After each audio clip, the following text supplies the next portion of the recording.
Okay, thank you.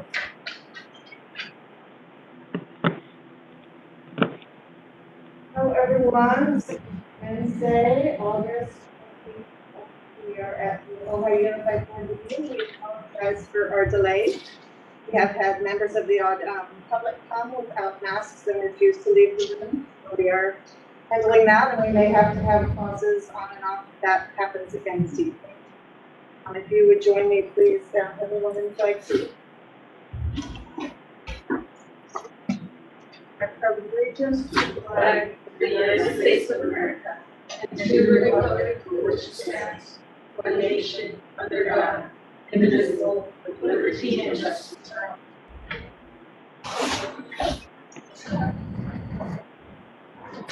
With no action taken during our closed session, so there's nothing to report out. There are no emergency additions or modifications to the agenda. I'm looking for a motion to approve tonight's agenda. I'll look to approve. Okay. I just stopped doing it.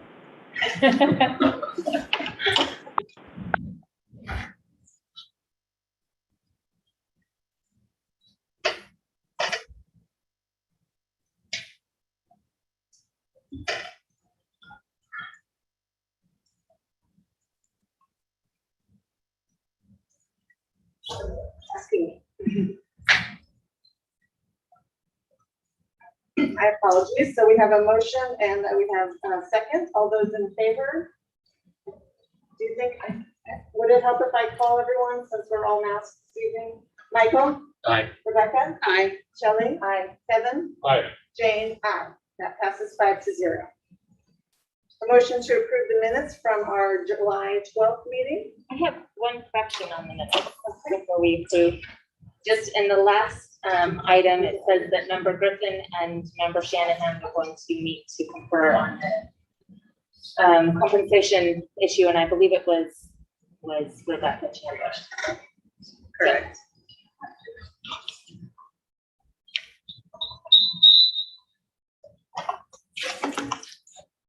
So with that correction, I would move to approve the minutes. I'll second. All those in favor, Michael? Aye. Rebecca? Aye. Shelley? Aye. Kevin? Abstain. Jane? Aye. That passes 4-0. One abstention. Our kindness award recognition. We are back in session in classes, so we have some recognitions again. And was Reverend Miller joining us? She is. I confirmed it. Okay, I don't see her on here yet. So Reverend Miller, this was the kindness award was for last year, and it went through the summer. So tonight is our last recognition of this particular award that was sponsored by Marilyn Miller. She was going to join us tonight just as a thank you for her final award. So hopefully she'll be able to join us. We have Principal Catherine White, who was our summer school principal at the elementary school, who is here tonight to talk about our 2 award winners. One of them is not here, but we do have Ryder Pitt-McQueen here tonight. So Mrs. White, can you unmute yourself and share with us about these 2 award winners? Sure. So before I speak about the staff member and the student who were chosen for the Kindness and Friendship Award, I want to share that one of the silver linings of being in charge of a summer school program that never seemed to stop growing was that I was able to hire staff members who I otherwise would not have had the opportunity to work with, if not for the large numbers of students. I also had the opportunity to meet families and students from all over the Valley, both public and private. And when it was over, feedback from parents and students and staff was positive. So I think we all need to be ready for even more students next summer. So now I would like to introduce our staff and student. I'll start with the staff member. While I had an amazing staff to choose from, there was one staff member who immediately came to mind when I was asked to select someone. And this person is both a staff member and a student. He is a Nordhoff High School student worker, and his name is Eli Dvorak. Unfortunately, as Tiffany said, Eli is not able to be with us this evening because he has Nordhoff High School football, a football commitment. But I'd like to speak about him anyway, and hopefully his mother, Susan, will encourage him to watch the recording of this meeting at a later time. Eli was an aide for us in our, as I said, in our summer program. He was in the TK classroom with Miss Wells, and he was also an after-school childcare supervisor with mostly the older students in the afternoon. He was loved by all the staff and students who got to know him, and he was appropriately playful with the students, helped to maintain a sense of structured support, supporting the teacher in the TK classroom, and provided an environment in the afternoon program that was both fun and organized. He was a role model that we are fortunate to have had working with our students. In addition to his work with students, Eli was also positive and polite. And when he recognized that a situation needed another adult involved, or that he could contribute something to a situation, Eli offered with a sincere and positive attitude. I found myself thanking him for something extra he did that benefited the summer program almost daily. I hope you're able to meet him and maybe put him back to work again this next summer. And if you go watch the Nordoff football games or watch them virtually, that you're able to see him. And if you see him in person, congratulate him for his earning this award. It was well deserved. We had quite a few students nominated to receive this award, but there was one that really stood out. And fortunately for me, it happened to be a Miramonte student who I've come to know as a student for the last couple of years. I'm going to share with you what Catherine McInnes had to say about Ryder Pitt McQueen. Catherine was Ryder's reading instructor for this summer's RAFT program. And this is what she had to say. I had the opportunity to work with Ryder Pitt McQueen during summer school. Ryder is a kind and caring person, friendly and helpful to his fellow students. During our class time together, I witnessed him helping other students and always with a smile. He served as a role model to his peers, and I'm happy to be a part of celebrating him during this school board meeting. And I agree with what Catherine had to say, and I would add that I rarely see Ryder not smiling. He has many friends because he is so kind and helpful. So congratulations to you, Ryder.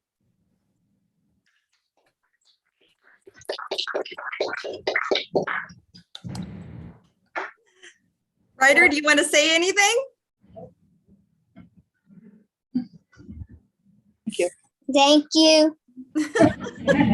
You're welcome, honey. I'll see you tomorrow. Congratulations. Bye. Have a good school year. Well deserved. Good job, Mom and Dad. Okay, we have Reverend join us. Linda? I called and spoke with her live. She's logging on. Okay. Okay, well, potentially, maybe if she joins us, we could have. We'll circle back if she's able to join us. Congratulations to Eli and to Ryder. Public comments, I didn't get any notes. Is anyone here who would like to speak? Or you were waiting for a particular item to speak? Kind of waiting to hear. We're contract interpreters, so to Jake. We do have some public comments that were in writing, and we're going to be discussing later this evening how we're going to be handling that if we return to in-person, though now with the new mask mandate, it's very difficult probably for you at home to hear all of us or to see all of us, so we might return to Zoom only meetings. I'm sure we'll be talking about that later as well. We are moving on to 3.3, which is our union president comments. Chuck is running a little late, so Jake, are you there? Would you like to begin? Oh, Oh, actually- I didn't even realize that. I don't have a comment prepared this week, but thank you. Okay, no comment this week. Board member reports, 3.4. Anyone have anything they'd like to talk about? Beginning of school? I'll think briefly about the beginning of school. Okay. It's been great. I have a kid at Nordoff and a kid at Toaha, and they're both really happy to be back. I was able to attend a football game at Tate for Coach Wiggins on Friday. They had a big win, and that was fun to see so many people there. overall, I just feel like, there may be some glitches here and there, but, I'm getting a lot of really positive feedback from people around the campuses. I would also echo that. My son started at Mintalaha. It's been wonderful. The campus is beautiful, and we've been very happy with it. So I'm to a smooth start.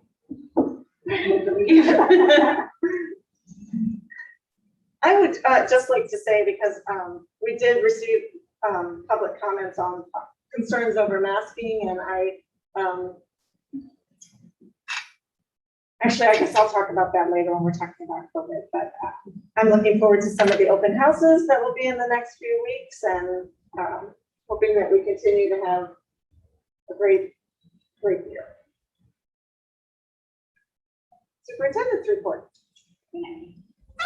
Going to try and spotlight myself and then talk. So I can't spotlight myself.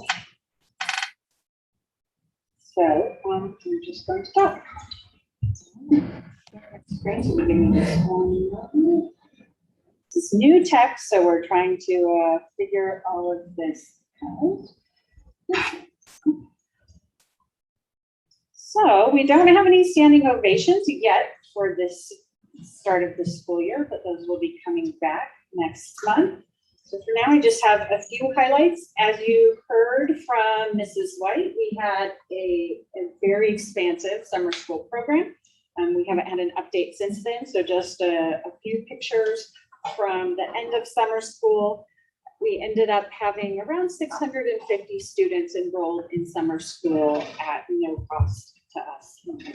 So we had everything from extended school year for our students receiving special education services to career camps for kids and some athletic camps, as you can see. We also had, as part of summer school, a bike radio, which we were very excited about. This is consistent with our community values of wellness and environmental sustainability. So we were always trying to find ways to get our students onto bikes and outdoors. And so we're excited to have that. We also have been working very hard on a website redesign. If you've noticed on our website, every homepage and then the individual school pages all have now drop-down menus, which was part of sometimes a little bit hard to navigate on the old template. And so thank you to Linda Jordan, our public information officer, who has spent many hours working to make sure that our website is up to date and easy to navigate. On occasion, there are still pieces that we need to update. We have 350 some individual pages. And so it is a constant daily process to try and make sure that the information that is on every single page is up to date. So it's a big task.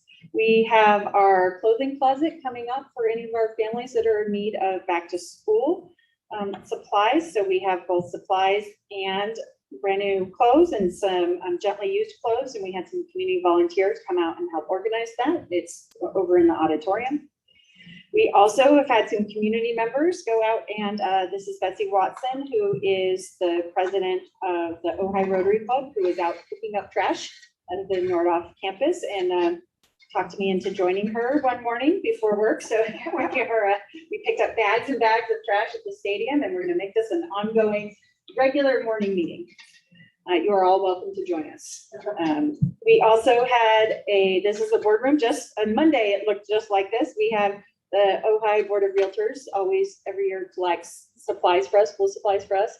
And then we distribute those to schools and to students who are in need of school supplies. And every year it seems like they bring us more. We've had some good press in the last few weeks. We had some BC Star coverage in our farmers market booth, where our students are always making and selling things. We have different students every single week doing fun and interesting things. If you have not stopped by yet, you should. It's really fantastic. I always find stuff from them. Make sure I bring cash. We also were, KCLU selected us to be their on their radio spot for back to school. So if you've not heard that article, it'll be up on our website just about the first day of school and what it felt like for our kids to be back on campus. So that was really exciting to be on KCLU. We also were able to, in partnership with Rotary, we were able to have some backpacks, brand new backpacks that we're also giving out to families starting this week. We had a training for all of our administrators here in this room for a couple of days. We revisited the vision, talked about our values and how we serve students. We also had training with all of our office managers. There's a lot of back to school work to make sure that back to school was as amazing as it possibly could be. And then the kids came back, which was lovely. So here are some pictures from the first day. I was able to go to a lot of sites, and it was just so lovely to see our kids having a really amazing time on campus. We also have a lot of new staff members. So this is just a little collage we did. We had Angie, who's our new Director of Human Resources, and I split up all of the new employees, and we went out and took a poster of them for their first day of school and took a picture so that they can always remember the first day that they came to work for Ojai Unified. Maybe not the first day they came to work, but their first day of school. Some of them had been there. There's our very own Hazel, who's right over there in the middle.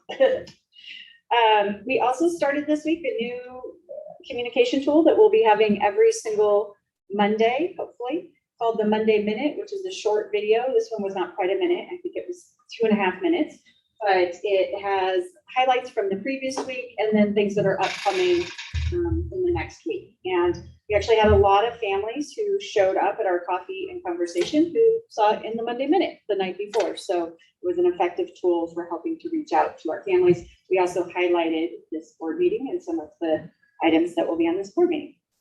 This is our coffee and conversation that we had, so where families are able to just come and have conversations, talk to me. There were lots of questions about COVID and science and art. We were able to just have a discussion and listen and hear and take that feedback.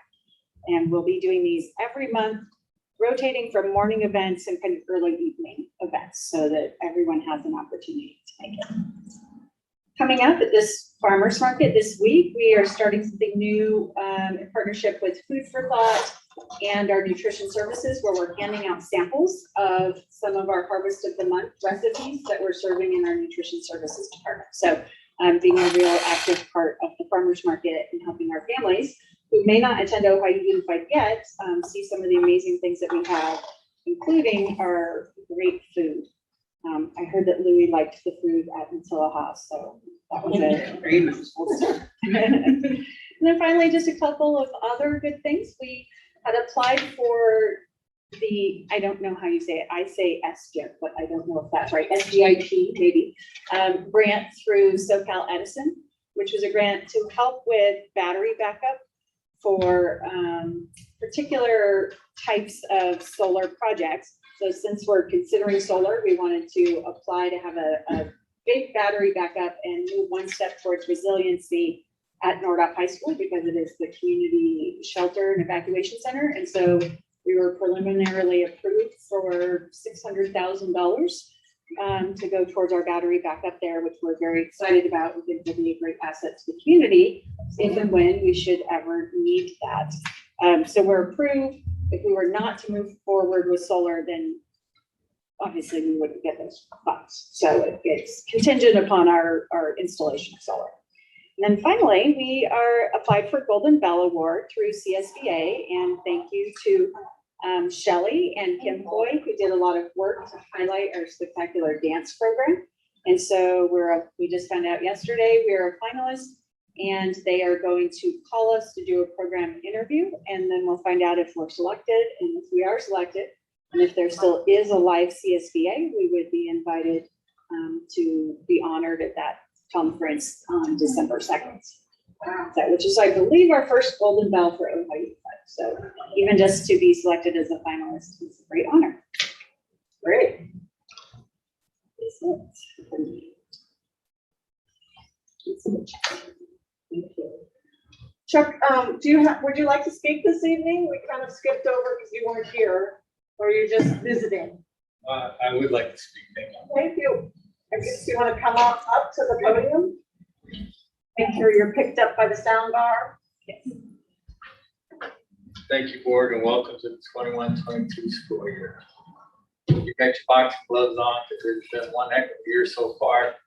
I just want to say on behalf of CSEA, we thank you for the efforts that you do, for that we can collaborate. Despite all those punches that are coming at us from so many different angles, and I'm sorry to call them punches at this point, but that's what it is. And to hear all the good news Dr. Morris put out there, we want to thank you for the leadership. We do feel that there are many great things happening here in Ohio. I got to attend the conferences last year on behalf of CSEA. 1,700 people, 395 chapters, and I had good things to report. And I know that we take our resources and our people seriously to make this work, and I want to thank you too. The membership feels a little bit put out on this less than 5-day notice about the late starts for school. We know that that's law next year. It has effect with classified employees, whether you're in nutrition services, transportation, custodial. I understand. We're here to serve the students. As classified employees, many of us are parents. We are grateful to be in this district, the way we've handled COVID, the way people stayed employed. Not all districts did that. I thank you for what you've done and how you've handled.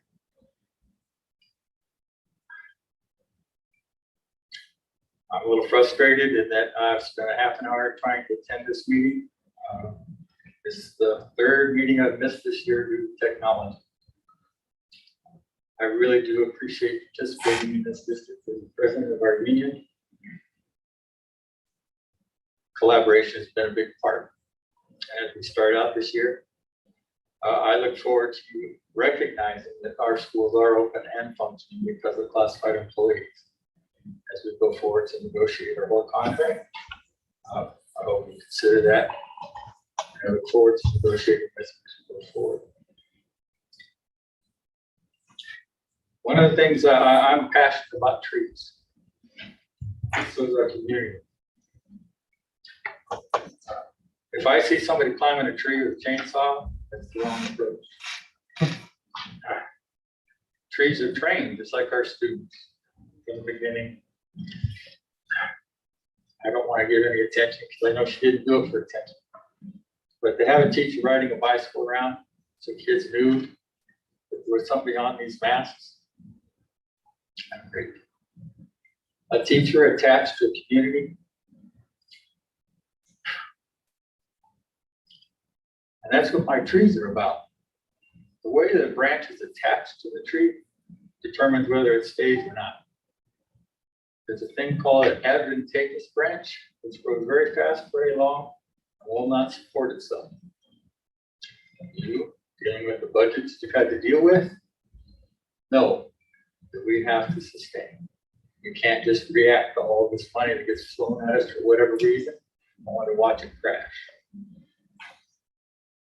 So when we do our pruning, which we've had to do in the last 2 years, I'm grateful that you responded to Dr. Morris, who can't do it all by herself. And we have more assistant superintendents, and we have more administration, because the holes were obvious. We can't ask the parents to keep volunteering. What's the accountability for that? Parents love to volunteer. They always have in this district. And we, the classified, that's where the boxing gloves have to come in. It's not our fault. The Miramani School, that's $700,000 that you just approved on that. My entire 25 years with you here doesn't even come close to that. I've had 30 mothers come in there and help me put the granite down on that school. They volunteered, 30 mothers, because the fathers were out working. I understand community.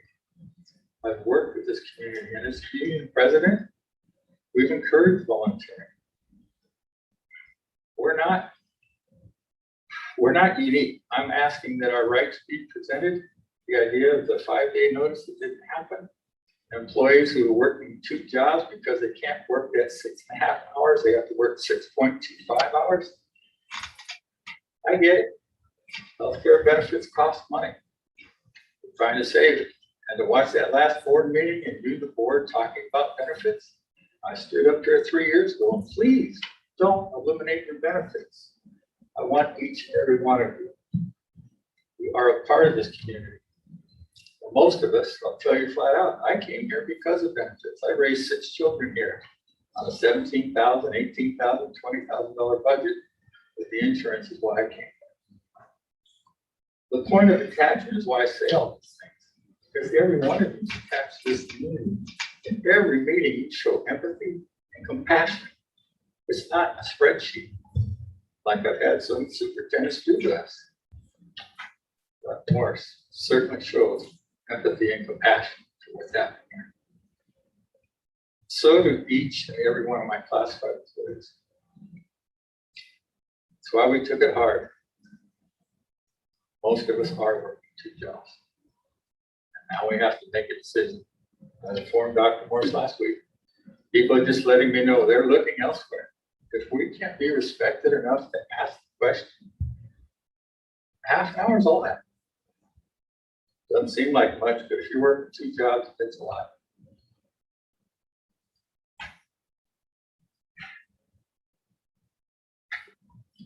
Thank you for the invite to the podium. Late, I was a bit frustrated that over half an hour late, I've been sitting in the office.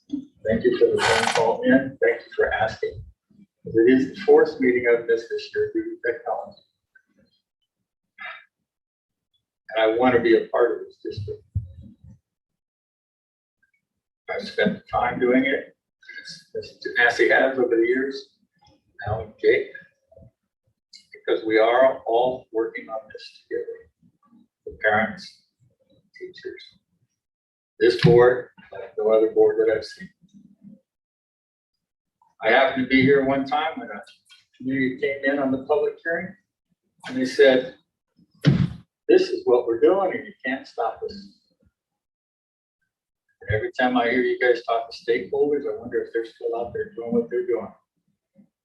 None of you were on the panel at that time, but Ricky Horn and Kathy Smith were. Had to do with egress, ingress to the city of Ojai.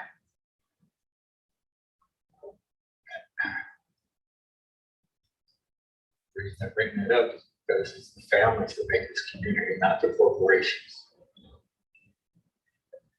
It's the families that have contributed. 50 laptops donated. Where are we at now? 2,800. And how big is our tech department got? Same 3 people. Our libraries, we don't have books anymore. We need to call them tech departments or something. These are all parts of the conversation that will be coming up in negotiations. Chuck, I'm going to ask you to wrap up if you can. We've got a long night ahead of us. Thank you very much. That was my sigh right there. I was already done, just to say Thank you. We appreciate hearing from you. thank you for the phone call. Thank you, Dr. Morris. Looking forward to working with you. Thanks, Chuck. See you, Chuck. We're going to move on to 4.1, our COVID update.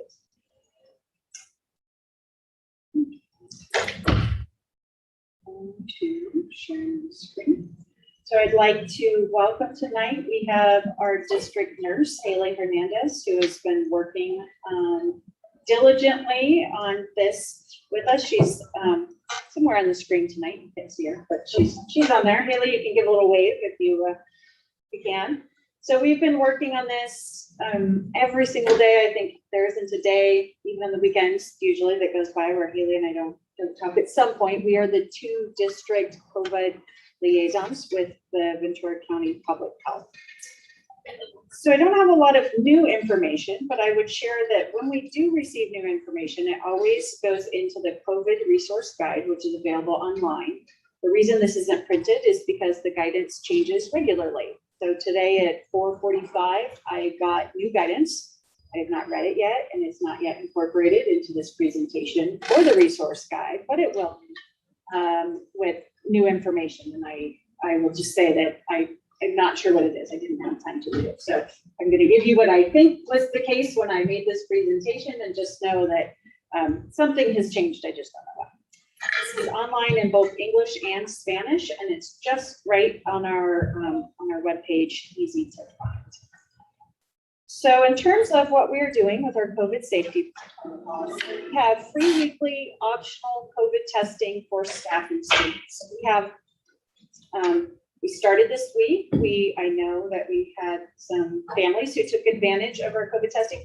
We actually allow everywhere but Nordhoff right now, we allow families. So if we have parents who'd like to take advantage of that COVID testing, they're welcome to. At Nordhoff, we just want to make sure we have the timing right. It's a little bit tricky because we have to get the test in the mail by 3:45, and because school gets out a little bit later there, we just need to make sure that we have time to get through our students and our staff, and that we don't go over that 3:45 time and then invalidate all the tests because we didn't get them in the mail that day. So just trying to figure that out. I would like to point out that the city has 2 free testings a week at Sargati Park. So it's I think Wednesdays and Fridays. And I think what I heard is if it shows that the appointments are full, you can book an appointment for a future date and then still go, and they will take you as long as you have an appointment at some point. But I think part of what's happening is people think it's full, and so they work the time. And as to the required testing for the volunteers, are they also entitled to the free Yes. testing? And just to be clear, you said, Matilda, where are the 2 sites? You said Nordhoff. Testing is at every site, Okay. every school. So we have, and the schedule is online, but it's at every elementary school. I think in the mornings, it's from 7:30 to 9:30 at elementary schools. And then at Matilda and Nordhoff, it's in the afternoon. I think from 2:30 to 3:30, so we can drive over and get them in the mail by 3:45. And the district office here, it's from 12:30 to 1:30 on Wednesdays. So, but you can look online and you can go to any site. You don't have to go to the site that you are aligned to. So Nordhoff parents could go to any other site. Yeah, we just didn't advertise it widely until we just went through the first week to see how many kids we had and just to align the timing there. We would like to start bringing volunteers on campus. We just wanted to wait a couple of weeks and see how back to school went, monitor our cases. Some of the East County schools are having pretty significant outbreaks, and so we just wanted to make sure that everyone was safe before we started adding another layer on. But we would like to set a protocol in place probably in the next couple of weeks where classroom volunteers can be on campus, but they would follow the same protocols and have COVID testing. And that has been feedback specifically given through email from parents saying, we just want to make sure that everybody who's on campus with our students, that we know that they're safe. Masks are required indoors at all times for everyone in accordance with the public health requirements. We are continuing with our daily disinfecting schedule at all sites. We also are working to be in compliance with the CDPH guidelines for staff, which require vaccination or testing. By the October 15th deadline, we anticipate will be much in advance of that. But although being vaccinated or weekly testing is not, it's a mandate from the governor, we still are negotiating the effects of that and what that looks like. So for example, what does testing look like? What kind of testing options do you have? How do we make sure you're in compliance with testing? Last year when we had mandatory testing, there were some accommodations that we made for staff members with regards to testing. And we want to make sure that we have those in place. And so you can see, it's not on here, but we are continuing to negotiate. It's on the next slide. We're continuing to negotiate with our union partners. So I've met with both Chuck and Jake, and I just talked about this today, and we're getting a plan in place for what that looks like. You also will see on tonight's agenda that we are adding some healthcare assistant positions, which we hope will be able to also help with COVID concerns if we need them to do so. They'll be at a couple of different sites, and it will no longer be just Haley, hopefully doing all of this work.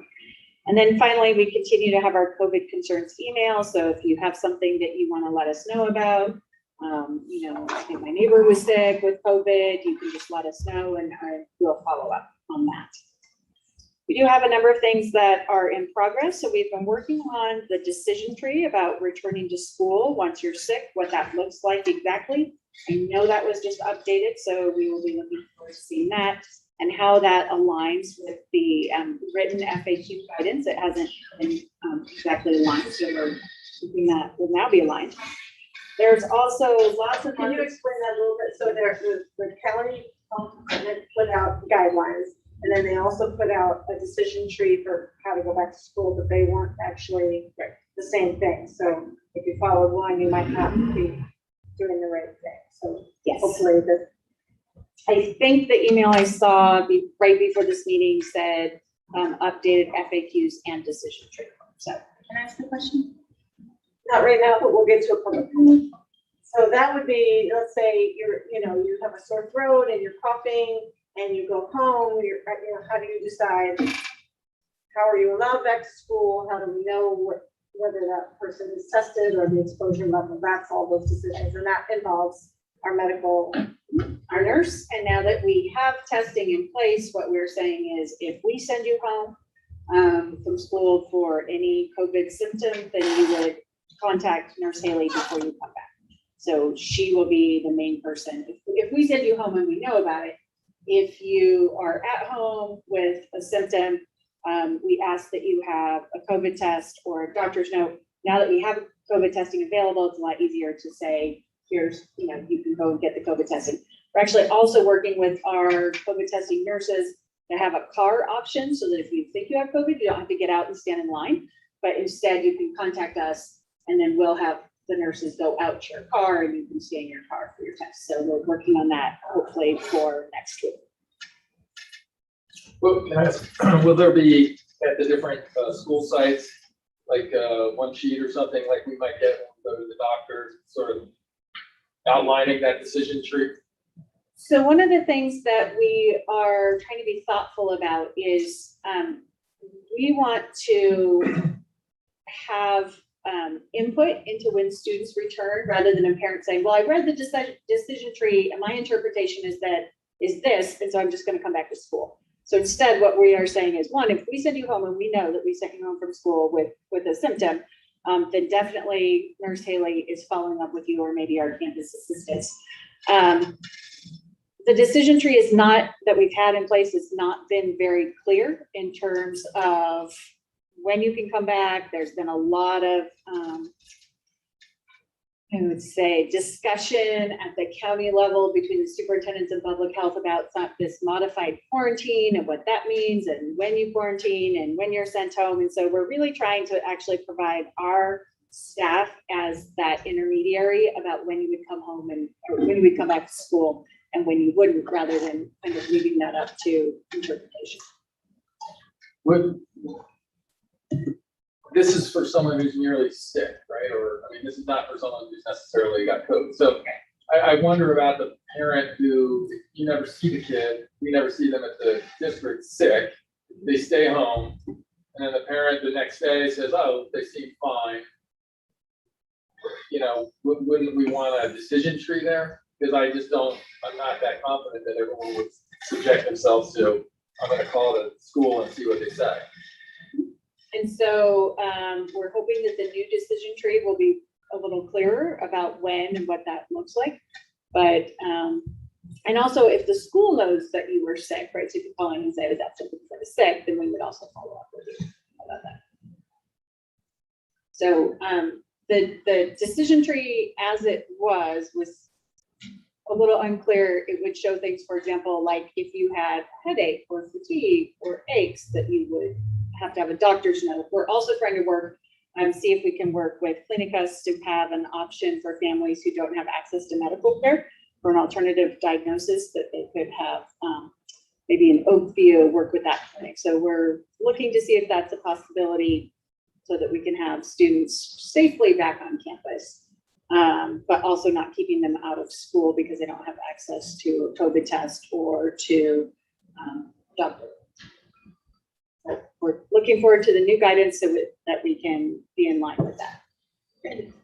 Just to add, every student has access to a COVID test because they can get tested on their school site.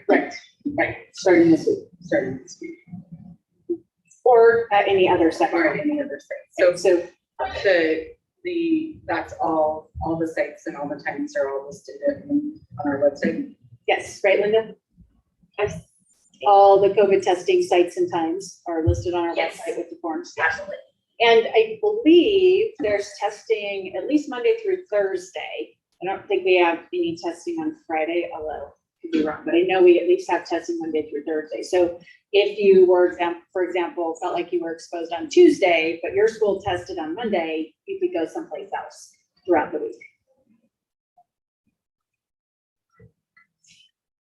Athletics is an ongoing conversation, both with our CIF partners throughout the county and outside of the county, as well as the other districts and at the state level.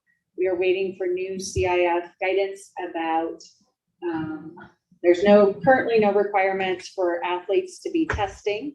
And there's some confusion about whether masks are required indoors during athletic play. And we believe that districts are following different guidelines throughout the county. And so we are waiting for some updated guidance and clarity about that. The other thing that's hard about athletics is that it's multi-county. So we may have rules for us here in Ventura County, but if we're playing Carpinteria, they may have different rules. And so that's really why we rely on state guidance and state CIF to set those guidelines that are consistent across all of those geographic boundaries. So we're hoping that will come out soon. And in the meantime, we are collaborating with other districts and our CIF league on kind of adhering to the same rules. So I'm assuming, I'm not privy to everything. Off the top of my head, when I think of fall sports indoors, the only one I can think of is volleyball. Everything else seems to be outdoors. So if I'm a volleyball parent, I would, if I'm driving players, everyone in the car has to be masked.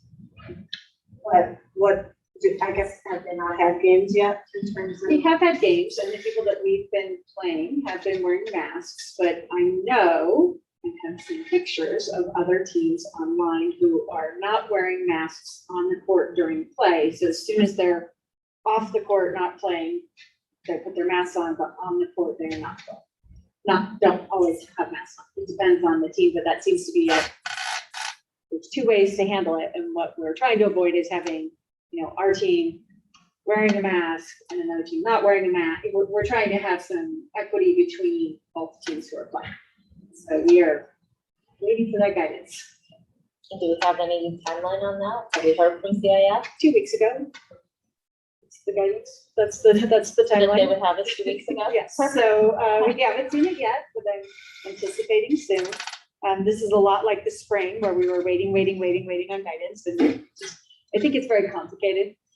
So we're hoping that will come soon, but it's a complicated issue, specifically with volleyball indoor. And then, we'll get into even more complications, wrestling. And last year, was there a testing requirement? There was a testing requirement, and so then masks weren't required during play, because when kids were testing, then we knew that you were COVID negative within 24 hours or 48 hours of playing, and so then you were allowed to not wear your mask while playing. Seems like that would be the logical way to go. Yes. And then finally, as I mentioned, we are working on negotiating the effects of the guidance with both of our unions.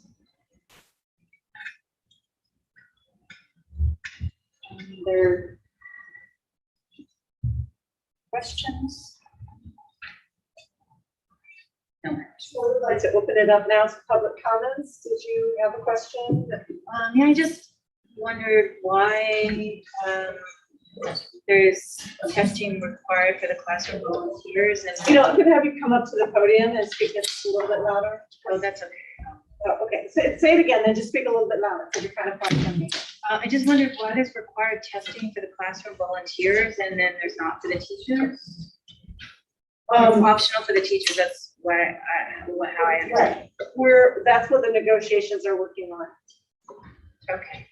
And then I was just wondering, is there a particular test that is being used, or are there different tests that are being used, COVID tests? So we use a PCR test through a company called PMH, and you have an option of a cheek swab or a nasal swab. And last year when we had mandatory testing, we asked for our staff, we also had options for a spit test and another option where you could get a test somewhere else and provide us with the results. So we don't have those in place yet because testing is mandatory, but that's part of what we are targeting the effects of. So they're all PCR tests. Remind me, let's turn around on PCR, that's like 2 days. 2 days. Bridget took hers yesterday and I got the results. Afternoon, Yeah. so Yeah. it's pretty fast. It can't be 24 hours. quicker if we. Yeah. Thank you.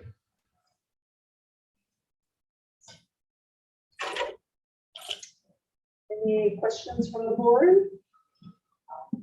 I would like to see us testing athletes regularly. I think it's really easy to spread between athletes because they're together so often and, often close contacts. I'm a proponent of that. I do respect that we're trying to follow state guidelines, but if they're not issued definitely by the next board meeting, I think that, the board might want to think about taking action to move that forward. So I spoke to our attorney, and one of the things that we're being careful about is there are districts who are requiring of students things that are beyond the public health guidance.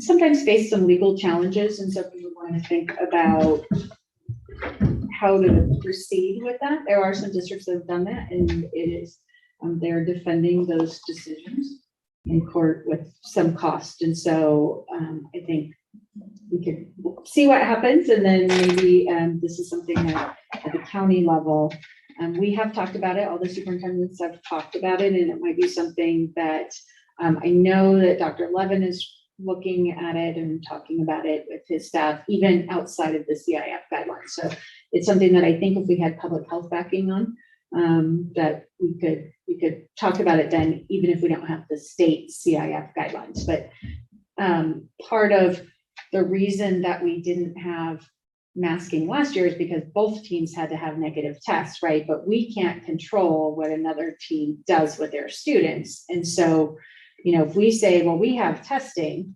our students wouldn't spread it to each other, and we might not have our masks on, but the other team doesn't have testing requirements, then we have potentially created a false sense of security for our students. So it really requires, I think, both teams to have the same guidelines.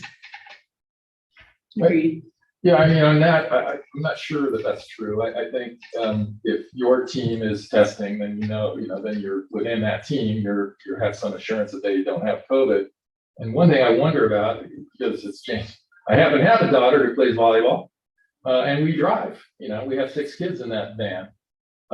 So we personally, because that's how we get to the matches. And I just wonder maybe if there's a route that we might do some voluntary testing. I mean, honestly, I don't think you're going to have resistance. I mean, I think these girls want to play and they don't want to get each other sick.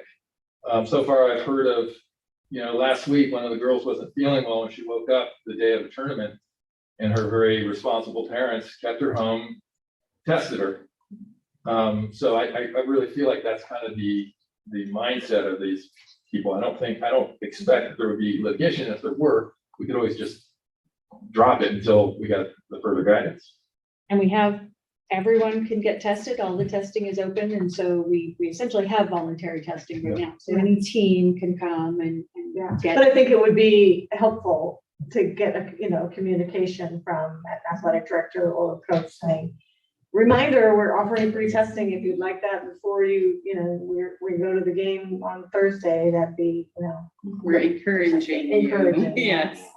Rather than To take mandating advantage it. of it. And I think our Nordoff testing is on Tuesday. I could be wrong, but I think it's on Tuesday for that idea that you could have a 2-day turnaround before you had a Thursday game. So just to, Try to thoughtfully schedule that. I'm just curious, I just want to go back and revisit that whole commuting car full of kids idea, right? I get it that you can't force people to do stuff potentially, but nobody's forcing people to carpool, right? And so if you're going to carpool, as opposed to take yourself, it seems like we have a solid grounding to request or require testing, because it's not closing you off, right? It's just saying this modality is closed to you because you're putting other people at risk. Oh no, I'd like to explore that. Because we have actually testing requirements at work. It's different, right? College is different, but if you're going in large groups of folks in vehicles, we do require testing. I will say we have a mismatch on CIF and our requirements, because we're requiring vaccines. And it is not resolved yet. It's a huge issue. So I understand wanting to, with the games and stuff, but there's incremental safety as well, right? So that's just kind of what I'm thinking. And they have the antigen tests that come back in an hour. Like, that would be nice, just to have the option to, okay, everybody's gonna travel together an hour before and do this, and they're not like super great with accuracy, but they would more than likely flag a positive when they could get further tests. So I don't know that we would have the capacity to set up a whole additional testing system with the. I don't know that it would have to, test, but yeah, like it took us quite a long time to set up this testing I system. get you. So I think if you wanted a rapid test, you could certainly get one from CVS. We are looking at having some take-home tests available, but the state hasn't released those yet. We're part of the state testing program. You guys probably are too. The state hasn't released those yet, but I also don't think they're going to be antigen. I think they're still going to be PCR tests, because there's a lot of concern over false positives. Yeah. And the antigen tests tend to have a higher rate of false positives than the PCR tests. Which is better that way than the other way. Exactly. Yes. Then you go, it says positive, but it might be a false positive, I'll go get PCR. Yes. So Michael, is, just so I understand your request, you would like us to monitor carpooling, monitor testing for people who choose to carpool, monitor carpooling I think just for the opportunities team, for, not general carpool. Because that's kind of a school sponsored thing. It just seems that, I don't know, it just seems that it would be one level more. And I actually do think athletic testing is important. yeah, I agree. And if, I get it if they're not going to do it on the field. Idea of everybody in a van and traveling and stuff, and that just gives me and maybe it's just a year and a half in lockdown. Just having a reaction to the public. But it just feels like it would be one additional level of safety for all the kids in the van, right? So the board would, we can bring this back in September, and the board would want to vote on a system in which we require, the school requires and monitors a test, or we ban you from carpooling. Well, what did we do in the spring? Everybody tested because it was the requirement. It was a Yeah. requirement. So it would be the same thing. Have a negative test or drive yourself. I don't know that we would have any control over that. Well, You know, private vehicles, yeah. Yeah, and that's the majority of, Yeah, that's What true. We is don't carpooling? have enough buses. no, we don't, no, not at all. It's usually parents who are carpooling, but, that's That's why why you're saying carpool. Yeah. Yeah, that's gonna be tough. it's all over the place. Well, hopefully before our next meeting, we'll have something from CIF and. Or at least Ventura County Public Health, right? Yeah. Because again, if we don't have the state guidance, we still could have our local public health make some determinations. But I think that for our athletes, in general, there's a desire to play inside without masks on, because obviously it's hard to do highly athletic things with a mask on. And so I think there's not resistance, but it has to do with the back end piece of compliance and what that looks like and what we can do and not do. It's hard to dive onto the floor. Sure. Especially as we get to basketball. Yeah, those things are wrestling hard. and, It's yeah. hard to see. I would like to, I mean, one of the things I started to say during, board report, and I thought, no, I'll save it for COVID is, you know, the states that do not have mandates are closing down schools major, like in huge numbers. And, our districts who have, in the area, who have had, I guess, like our county and our city have a mask mandate for indoors, but there are places in the state, I think. Oh, no, now the governor is it all indoors, but, you know, those places where they're not masking, those cases are going up and those hospitals are filling up. And they're in rural areas, they are, taking people from hospitals to the cities because they're running out of space. So I think, you know, I really appreciate that we have guidance from our public health department that is supportive of keeping our kids in school, which is really what we all want, what our families want. I know there are some families who are hoping to return to the masks outside as well because of their concerns, but I appreciate that we have guidance beyond, you know, it's not just, we're not trying to make a decision on our own, that we have guidance and that we're following that public health guidance. And I think it's been to our advantage. Haley, is there anything else that you would like to add or share beyond what I've presented? I just want to say we do have spreadsheets for each school campus that I stay on top of each day with our school office managers. So anybody that is sent home sick would be channeled through the main office. And that is how I'm aware of symptom-wise. And then I touch base with parent or guardian, and then we see what the best way to get back to school is. And it's been a really easy flow in, and now that we're doing Canvas for any missing homework, we're not out of the classroom too long and we can be back learning. So I'm not sure if I understood correctly or not. Do we have a system for, and maybe this is to you, Haley, for students who stayed home of their own accord, not that we sent home? Are you in contact with those families, with every single kid who stays home sick? You're in contact? That seems enormous. We get whoever leaves the attendance note at the office saying, I've kept so-and-so home, they have a sore throat, they aren't feeling well. Usually they'll tell the attendance clerk or leave a voicemail message, which then is forwarded to me and is added to the spreadsheet. So we do our best with each phone call that, why is your student out? They're not feeling well today, or they've been out this past weekend and we're keeping them home. So we're doing our best with that. Are you also monitoring the parent square replies? Yes.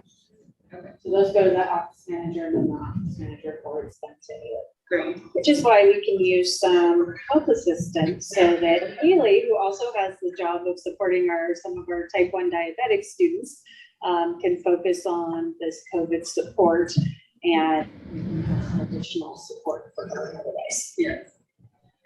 Well, thank It's a you, big job. Haley, for that job. Thank you. Thank you, Haley. Thank you. Moving on to 4.2, information on our RAP program, which is so exciting for me. Cheryl, how many years ago did we start talking about primary reading support? Yes, and we're in our 3rd year now of RAFT. You're gonna share the presentation, yes?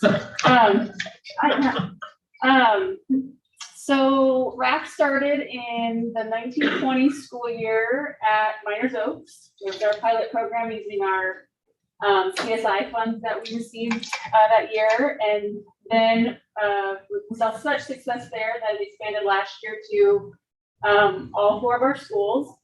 I'll just say I tried my best to give you some quantifiable data, but I'll explain the difficulty in actually trying to quantify the gains that kids get to in these early reading skills. One of the things that you should also know is last year was very bumpy with COVID, of course, right? So we started the year trying to teach all of our RAF how to use Zoom, how to effectively use the system through Zoom. So luckily the Sunday system had done some things to try to adapt for Zoom.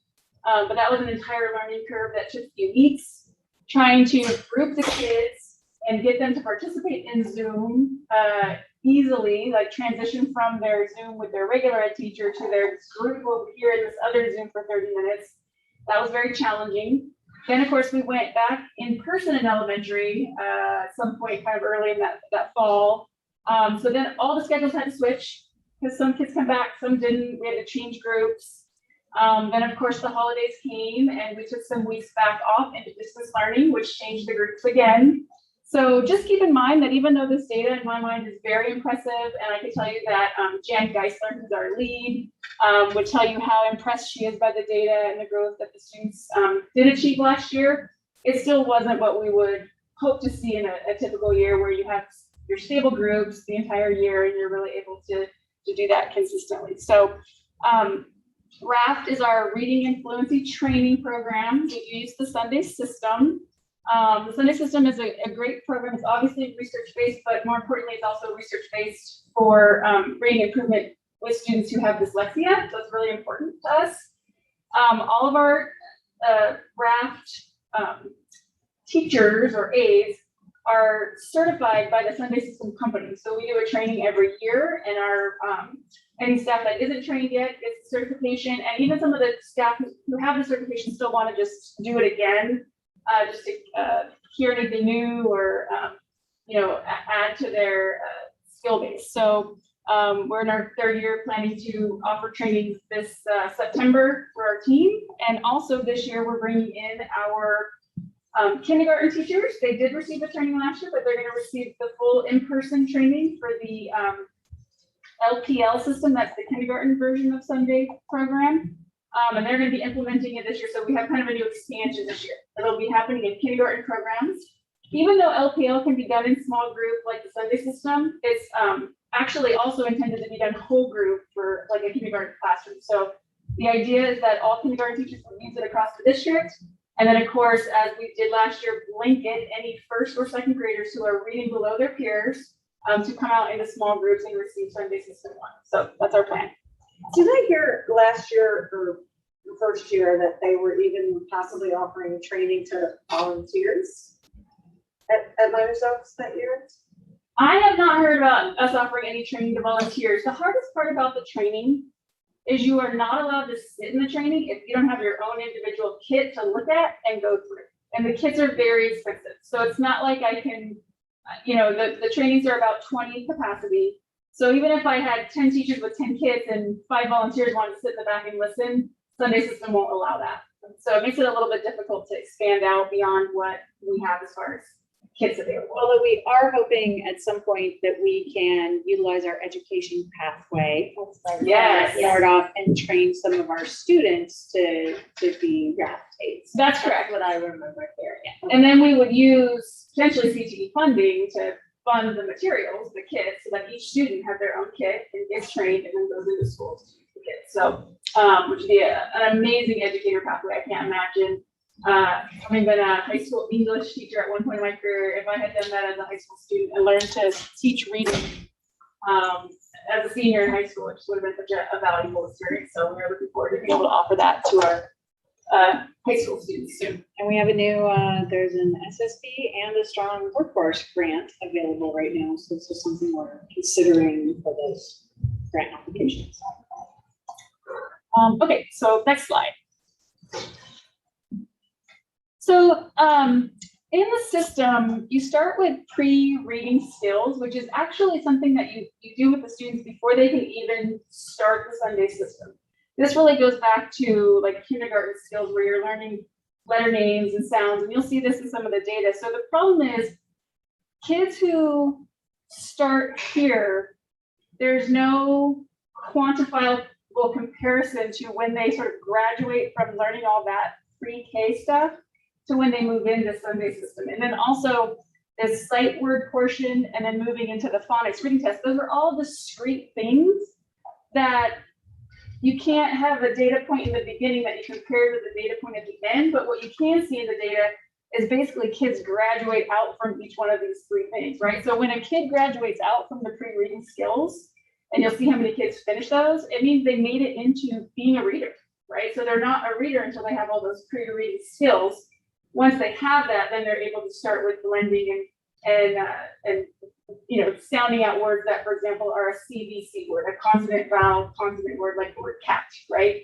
So, but there's no, my hope was to be able to use a test like star reading, for example. I'm not sure if you guys are familiar with it, but most of our kids who've been to the school system used to get star reading scores, still do. And my hope was to give a star reading test, like at the beginning, like fall. Once the kids go through the program, give a star reading test at the end and have clear quantifiable data. The problem is it's really not until kids are really well into the phonics reading test level that they're even able to get a score on star reading. They don't have the reading skills to test on that test yet. So that's why it's been difficult to get something really quantifiable and easy for us to look at from A, when they start, to like B, when we end the year, for example. So, but I'll just kind of show you what I did, was able to grab so you can see it. Good, because this part here made very little sense. I'm telling you, it was very difficult to give you any good data. So pre-reading, okay, so like I was saying, they had to have all those pre-reading skills to even make it into getting the Sunday system training, right? To actually receiving that portion of the training. So what this is telling you is 32 kids graduated the pre-reading skills out of the 50 that started. So what you can also tell is we still have 18 that were still struggling. They didn't pass the pre-reading skills. We're still in that stage with them. Okay, and then of course with second grade, you can see 45 out of 47, which would be expected, right? Because as kids get older and into sort of that 7 and 8 year old range, their brain develops in such a way, especially a struggling reader, where oftentimes their reading skills can pick up faster. And we would expect more kids to pass out of that pre-reading level as they get older, certainly second grade. So Can I ask a quick one? yeah, Is the pre-reading level the same level for first and second grade, or is it a different? Okay. it's the same level. It's like letter names, letter sounds, basic things before you can even get to being able to like sound out a word. So, yeah. So then you have reading mastery, which again is kind of its own set of skills. It's mostly sight words more than anything, and it's also a time sort of thing. So how many can they do in out of 20 words in a 30-second range? And what we're just showing you here is, and this is just from February to May. We did have some trouble getting some original data again because of all of the COVID issues and not having stable groups and getting all that. So, but in February we had a solid score, and we could see that, you know, students on average gained 8 words more per 30 seconds. So that's really important to think about fluency, right? Like being able to read quickly these words that they're saying. And again, I would just say this is an average based on all, I think, 117 kids that we served in this program. And keep in mind, many of the kids did not consistently participate because Zoom messed them up. They were at home, they got mixed to a new group and then had a week delay. So we would expect, I think, an even greater increase in the future as we see more stability in our group and we're in person. So, but I would also say that reading faster excites kids more. Yes. They're more likely to go, you know, versus I can't, it's such a struggle. They're embarrassed to read. there is such a psychological piece to reading, right? And as kids are in first and second grade, when they see that they don't read as well as their peers, they really start to make judgments about themselves and about themselves being sort of dumb or not capable. And so that's also what's really important about this program is we want to really dig in at those early years, first and second grade, so that kids can stay on par with their peers so that they don't develop those poor self-esteem sort of feelings about school and their intelligence. Because reading, especially in many cases, your inability to read or your difficulty reading really has nothing to do with your overall intelligence. And so, especially, for example, in the case with a student with dyslexia, they're going to need more help in many cases to learn to read. And this thing about this system that's great, you're learning all the discrete skills, you're memorizing all the rules, and you're doing it through multiple modalities. So you're hearing it, you're seeing it, you're writing it, you're drawing it out in sand sometimes. So that's the kind of the key to it is when these kids sit down for 35 minutes in their session, they are switching every like 3 to 5 minutes, they're switching to a new activity and a new way of doing things. So they're getting it through multiple modalities every time they sit down for a session. It's very exciting. Like some of you went and saw it, I think, but it's not slow paced at all. It's very, there's a lot going on in that 35 minutes. I actually paid for a kit, which is not inexpensive, for my niece, who is a struggling reader going into 2nd grade and does not read yet, is probably in the pre-reading category. And I think to have her trained and paid for a kit because I believe in this and I saw it in action. And she's doing it. And she was very excited that she didn't have to do whatever old program she didn't like, but she really liked this program. This one is very engaging for sure. Can I ask a question? Yeah. How are they grouped? By ability level, they start off by ability level.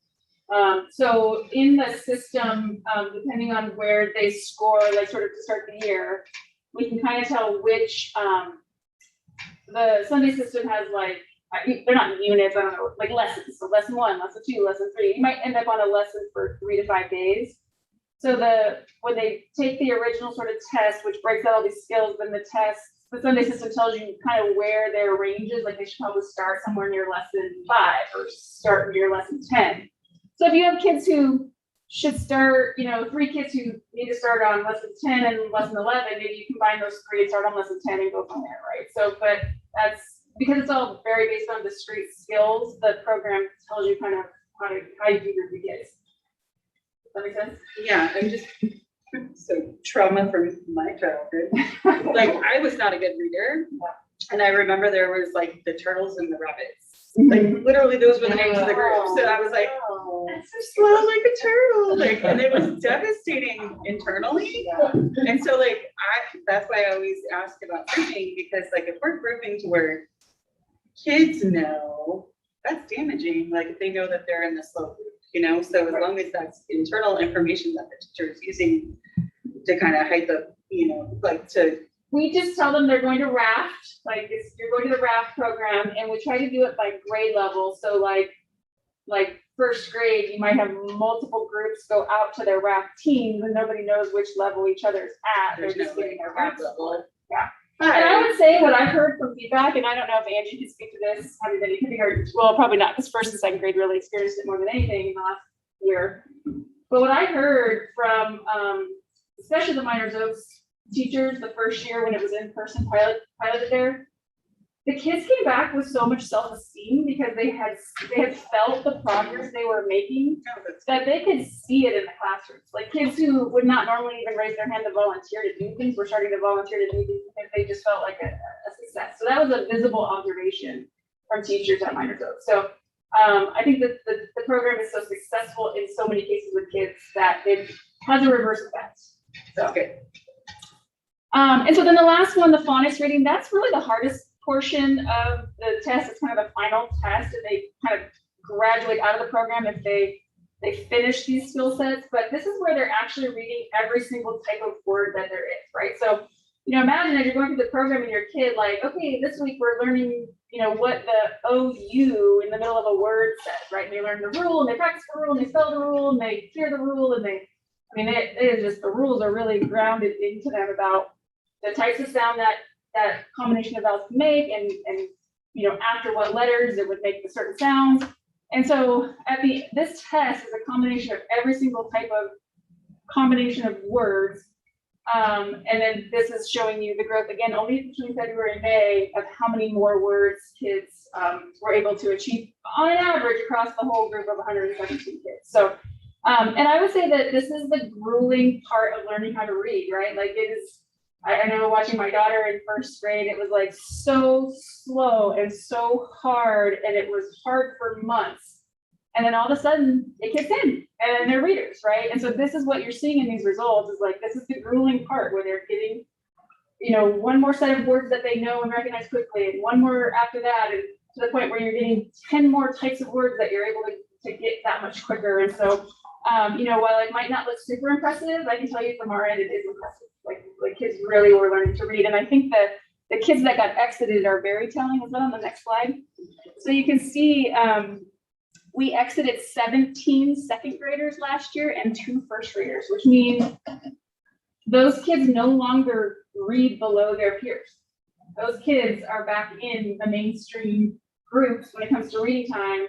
And that to me is what we're trying to do here, right? If we can get kids back on grade level during these early years, especially before 3rd grade, where they're really starting to read to learn instead of learn to read, that's really where we're going to change the self-esteem of students and change their trajectory of, staying caught up in their academics as far as, if you're behind in reading, then you're constantly being pulled out for reading help in 3rd and 4th and 5th grade, and you fall further behind in academics because you're missing some of that core stuff. So, does anybody have any questions about this slide? We also did serve some 3rd and 5th graders, very few. Again, our program was trying to really blanket 1st and 2nd grade, and you can see we graduated out 3 3rd and 5th graders also. And I would just say, one of the things with this program is this is also our way of helping to determine if a student does need special education services, right? So as we see kids go through the program, maybe 1st grade, 2nd grade, 3rd grade, and then we see that they haven't been able to make good progress, that is when we can really, really understand if there's something more going on there and discuss whether or not additional services are needed. Is there one more slide, or was that? So just examples. Oh, yeah, I just was showing you some of the highlights of kids who really sort of had some of the biggest growth. I think, again, it's hard when you're just looking at an average, because again, some kids didn't grow at all or only grew a little bit, again, likely because they didn't get to participate frequently enough last year. And so again, I think that seeing some of the strong growth by individual cases also just gives you a sense of what the program does for these individual kiddos who did this service for, a year. And it sounds like we don't really have any way of gauging this compared to what we used to do without the STAR testing piece. We're not gonna, this is probably kind of the best way we're gonna be able to show you guys data from this, but as far as comparative data to other programs, we never used any one consistent program before in K1 and K 1st and 2nd grade. So we did, across the district, we were using 2 or 3 and 4 maybe different programs at different school sites. Some were more fluency based, some were more kind of phonics based. We weren't seeing the results that we're seeing, and I think that it speaks to the fact that we do have a higher quality program, higher training going on with the staff that is using the program.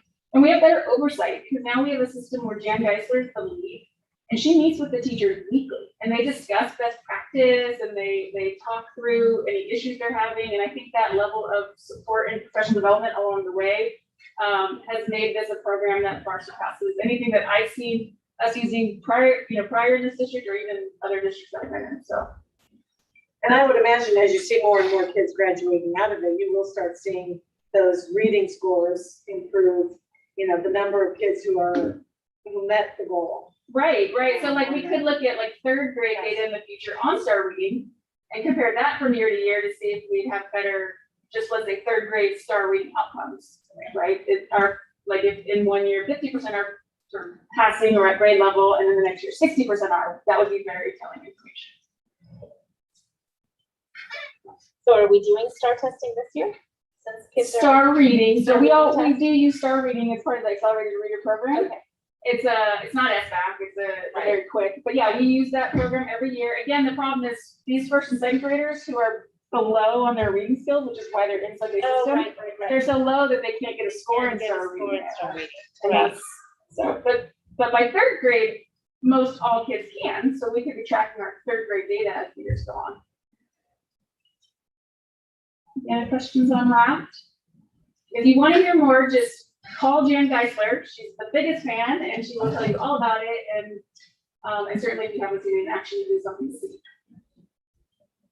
Thank you. Yeah. It required a little explanation. Well, I was really racking my brain, going, "How am I going to present anything here that's going to be meaningful?" But hopefully, it was somewhat meaningful. It was just hard to put into good data.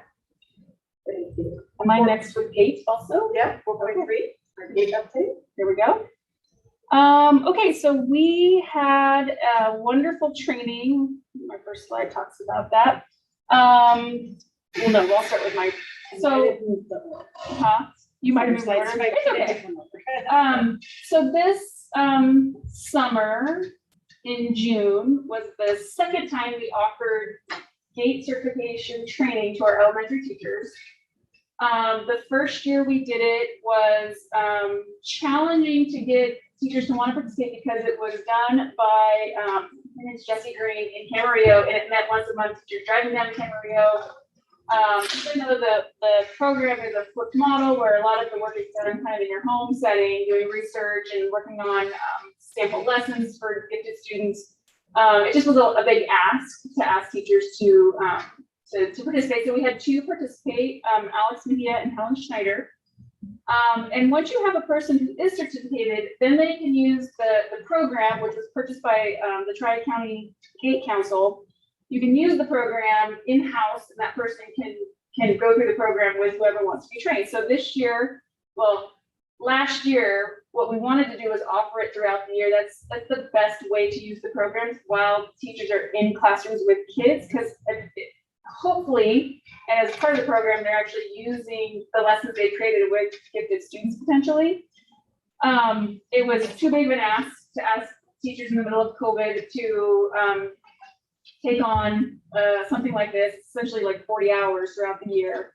And so what we decided to do is a modified version of it last year where we put it all into 1 week in June. And so school got out and teachers had the ability to participate in a 1 week program.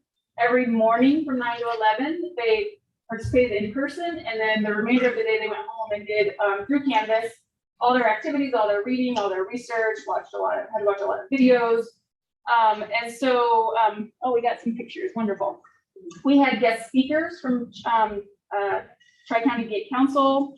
I was able to sort of be a guest speaker on behalf of my son and his giftedness, and it was really, really informational. I think the team of teachers really enjoyed it, but they became more than that. They became our partners in really trying to create a vision for the district. And so the last of the 5 days was really us sitting down and talking about what we'd like to see in the district. And so when you go back to the first slide, where you look at, our purpose statement and the beliefs that we wanted to establish, this really came from that group by looking at gifted programs in different states and counties and the types of things that they were saying. So a lot of this is pulled from sample district work, but it's something that we really, we didn't just steal it, we talked about it, we discussed it, we asked, does this feel like Ohio Unified? And we're proposing that this be our purpose statement and our beliefs. So this is kind of a conversational presentation where we're saying to you, here's what we're thinking for our vision for our district, and really looking for guidance from you guys and input as we go forward. So the idea that we have is that we have a tiered approach. And the first part of the tier is really certifying all elementary teachers. So the tier, you mean sort of an implementation, like first we're do this, then we do that? No, I mean more like the levels of support we would offer kids. Okay. So tier 1 is, it kind of models the RTI pyramid, where tier 1 is what we do kind of in core program all the time for every kid. So if we have GATE certified teachers in every elementary classroom, especially 3rd through 5th, because we first start to usually identify in 2nd grade, but even before, then what you have is you have a teacher who understands the unique needs of gifted kids. They understand the pedagogy of how you create and design instruction for gifted kids. And then they are more easily able to differentiate on the go, right? They're able to say, okay, I can see that this kid needs something different, and I have tools in my book of how to modify this assignment so that they feel more engaged potentially, right? So that is what we'd like in every classroom across our elementary schools and potentially middle schools. I would just say a lot of this right now is directed at elementary because we have traditionally felt the need is greater there, because at least as you get to middle and high school, there are honors and advanced classes, which do offer some support to high achieving and gifted kids. It's not the total solution. We do need to do more work in secondary. But certainly we've been a little bit more bare bones in elementary, so a lot of this does pertain to elementary to start. So one of the things that we learned about is this 11 elements of depth and complexity. And again, this is how to think about creating engaging lessons specifically for gifted and high achieving students. This is something that the teachers learn about in the certification program. We also really recognize that with giftedness, oftentimes comes potential deficiencies. So students often who are very gifted can have weaknesses in other areas that are significant. And with that can come a lot of social and emotional needs support, right? So that's also part of what we talk about and learn about in the certification process is how to recognize that and how to support students through that. So that's something that we want to be able to do in every classroom all the time. And then one of the things that we want to do is add this COGAT test, which is something that many of our fellow districts in our county are using. And it's a way to administer a test that can identify gifted students so that we can blanket a grade level, or in this case, possibly 2 grade levels, so that we can not just leave it to chance, not just leave it to a parent, knocking down our door saying, I really think my kid's gifted, or a teacher just, happening to recognize giftedness and then having the kid tested. So also in the past, we've had our school psychologists delivering the testing. And so it's really hard given their caseloads to find the time to do this. And this is a way for a classroom teacher to do it. In the beginning, we'll probably be having Allison in her role go out to second grade classrooms and especially second grade classrooms to administer the test. And I appreciate that because I think when my kids were, this was, I don't know, 15 years ago, it was the teacher said, can you test this student? Yeah. Whereas this way, and some teachers just, that wasn't their priority to think about, Yeah, or like, take a brand new first year teacher. They're not necessarily thinking about the gifted kid that first year as they're just trying to, so it just allows it to be a more fair and open process, an inclusive process to make sure that we're looking at all kids. And it's all second and fifth graders That's our plan right now. And one of the things, I went on and looked at the COGAT test and I was impressed with the breakdown of the results that it offers as well, so that you can really be looking at the equity piece of our student population. Right. So that part I'm excited about. So are we. So yes. Is COGAT what was historically used? No, this will be brand new for us, but it is what many of our district counterparts have been using for years and have spoken highly of. And I'll say the universality of the testing also, while I hate to add another test for kids, my experience with when a teacher says, oh, test this kid, then there's a lot of pressure on that kid when they may or may not pass a test. It feels, the pressure kind of is while it's another test for kids, the pressure on an individual child is less, I think. Right. And the nice thing about second grade specifically, they don't do SBAC in second grade. So it's not in addition to some other tests. How long does the test typically take? That's a great question. I don't know. We haven't received any district training yet. We've purchased the tests, but we haven't gotten the training. I'm not 100% sure. Okay, so tier 2. So once we qualify students or identify them as being eligible, then we want to have more to offer them. Obviously, again, I think the best possible thing to offer them is daily differentiation on the fly when the teacher, sees them and has that background knowledge to be able to change the assignment quickly. But we also recognize there's a lot of really great curriculum and activities out there that we can use. And so what we saw Jessie Green doing in Mayo, for their district, she had a Canvas classroom where she would post for the entire district gifted, and anybody can participate was a nice thing. So if you're eligible, we have something for you. But if you're just interested and you want to give it a try, there's no reason you can't participate. So what's nice is kids would go on to this Canvas classroom. They receive feedback from a teacher as they submit assignments. There's a few things that you do in this sort of realm, and one of them would end with some kind of presentation piece, depending on what you learned or what you did. And so that might be done in your classroom setting, or at maybe an event that we might grow in the future. So Our hope is to offer this to all of our students so that they have something that they can do either at home or in a classroom setting if they're finished with their assignments and have what I call downtime sometimes. And then we would encourage a kid to read a book, but you might encourage them to go get on the campus portal and do some of these lessons that have been specifically designed with curriculum for gifted students. So Cheryl, can I ask a question? Yeah. And that begs the question to me, if we're encouraging students to take it or to do these things, nobody has to, and anybody can if they so choose to, despite the testing, why the testing?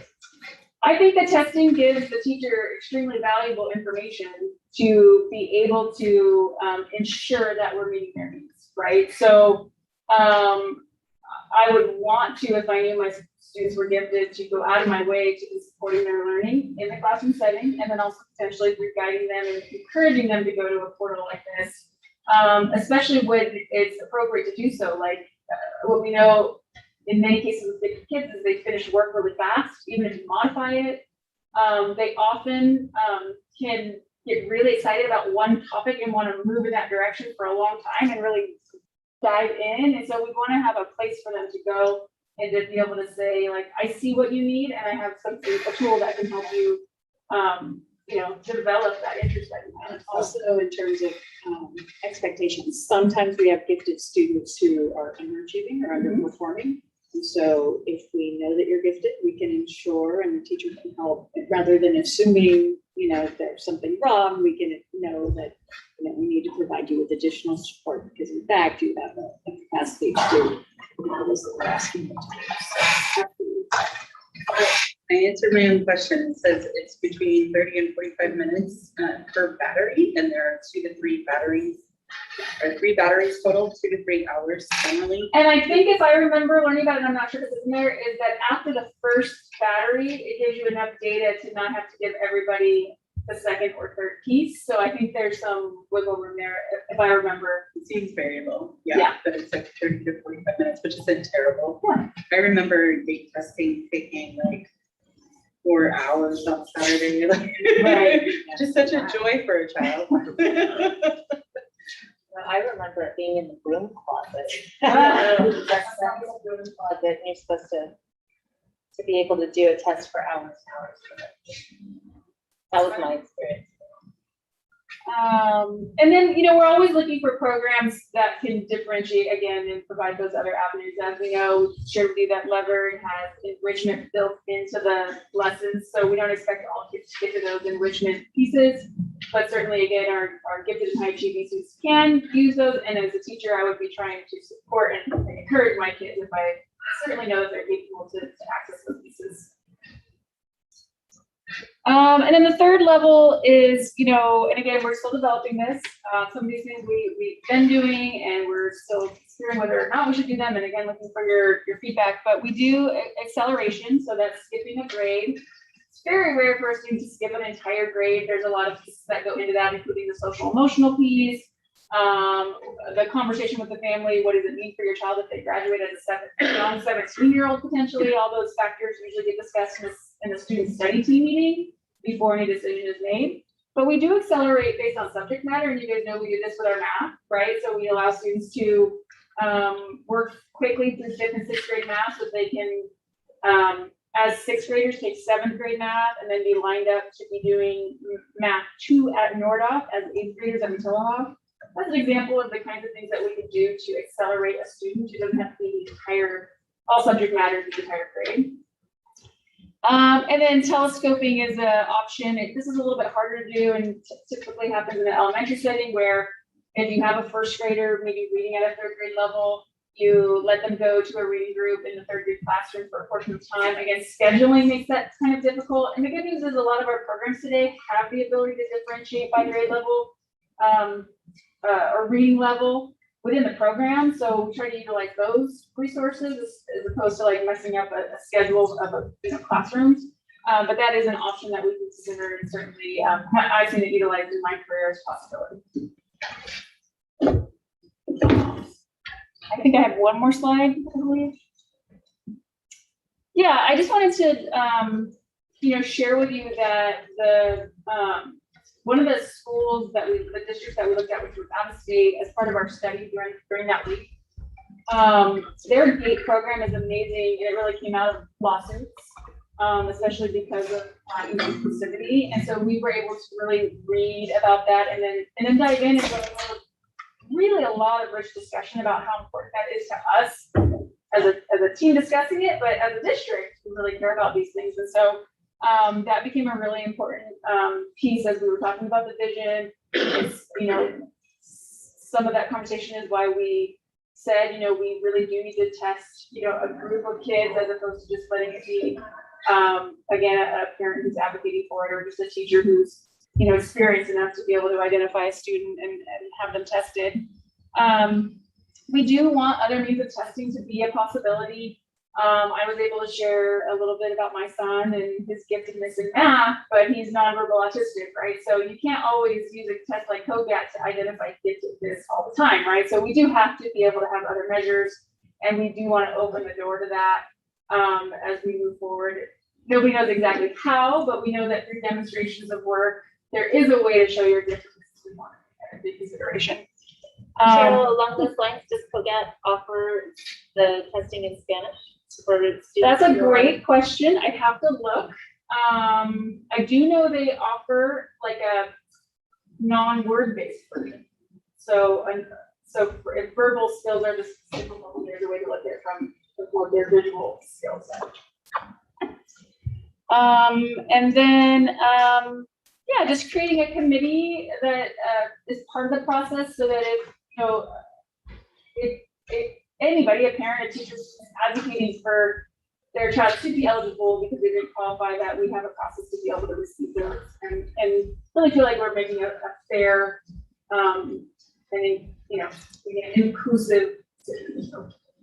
So explain that part to me, because I still don't get if anybody can jump into the Canvas portal that allows them to go explore further subjects. So I hear what you're saying. Be appealing? I don't know. I mean, we wouldn't be denying them access to a lot of these things. So right, but I can tell you throughout the years, even though we offer all that access, it doesn't mean sometimes people want a label. And so there would be a process to be able to let's say I took the test and I was having a bad day, or I want my kid retested, or, we Right, I retested, just like, so it's wondered why you would do it if you have access to all of the things anyway. Are you bringing common sense? I think that's a great question. I don't have a good answer. So to say yes, they get access anyway, but yes, there is still a way if you're really concerned about the title and the label. I know you're looking for feedback. It sounds great. Any idea, assuming the feedback is positive, for the timeline? Well, many of these components are already underway.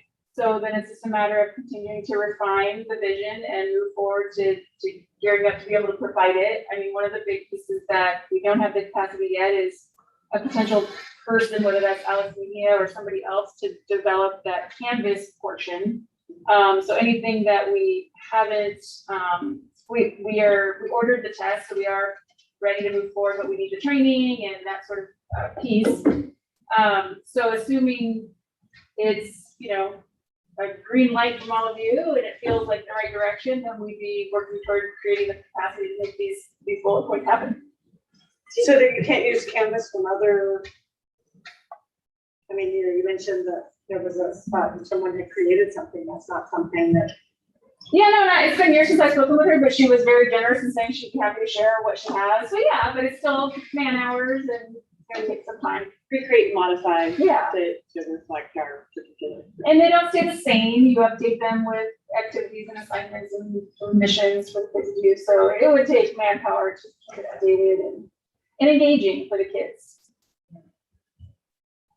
Out of the teachers who did the training, do we have teachers at every school site, or are they concentrated? Do you know? I was looking, I 3 think of so. 4 school sites.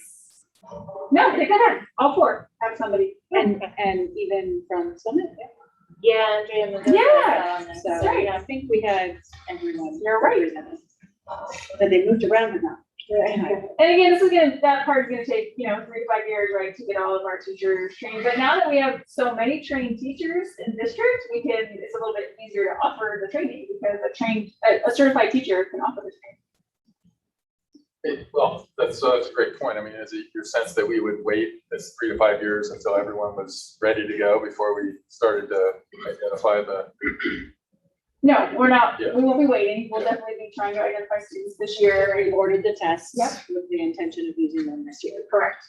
Well, would we do something iteratively, for the kids that are being identified as we go along, like say this year? In other words, do some program for them. There's nothing standalone that I know of. I mean, I think our best action plan would be working on potentially putting this Canvas page together so that that's something that they could access immediately. And then again, just identifying gifted kids allows you to, at least as a teacher, utilize the tools that you do have at your fingertips, including things that are built into the programs. I mean, all of our programs have differentiated material, so you'd be able to have a stronger understanding of what you should be using with who. And then, yeah, as far as another, just sort of going out there and buying a program to use with kids, I don't know of anything that would be meaningful offhand, but that's certainly where input could be valuable. The faster we can move it, the better. Yeah. I know that a couple of years ago, that was a real request from some families in private schools that they were not coming here because of the lack of a gate program. Yeah. Part of the just implementation is 40 hours of training is required. And so that's a stipend, that's a lot of time for teachers. And so I'm glad that we had some teachers who went through this even after COVID.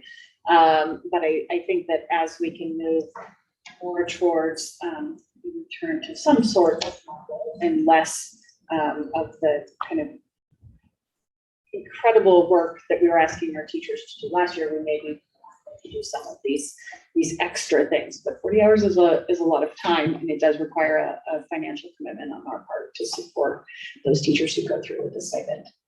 But we know that we have a teacher who has gone through it at each school site. So as we identify students, if other teachers who haven't gone through it needed some ideas, there's somebody on each. As a resource. As a Absolutely.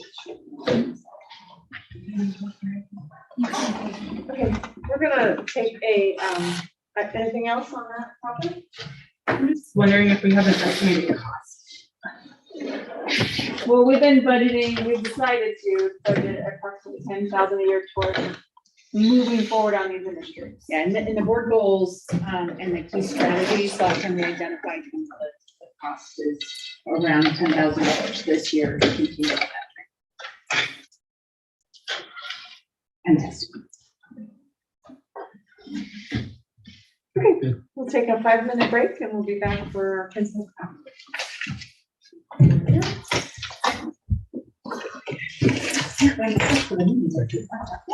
You want to switch places? No.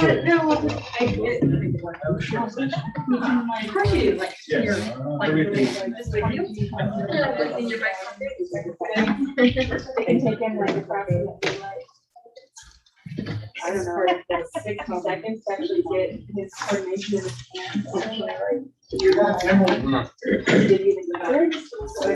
Yeah, and he's nonverbal. Incredible.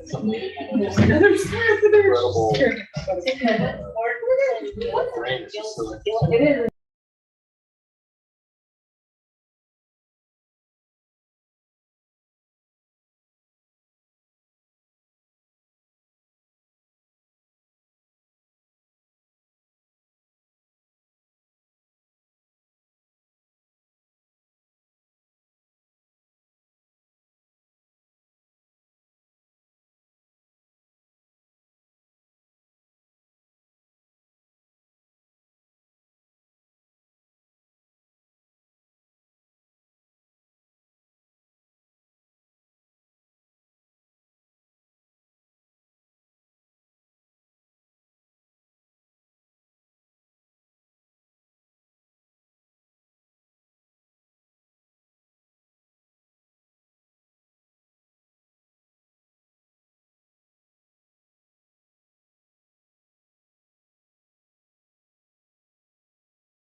Okay, so pull that off.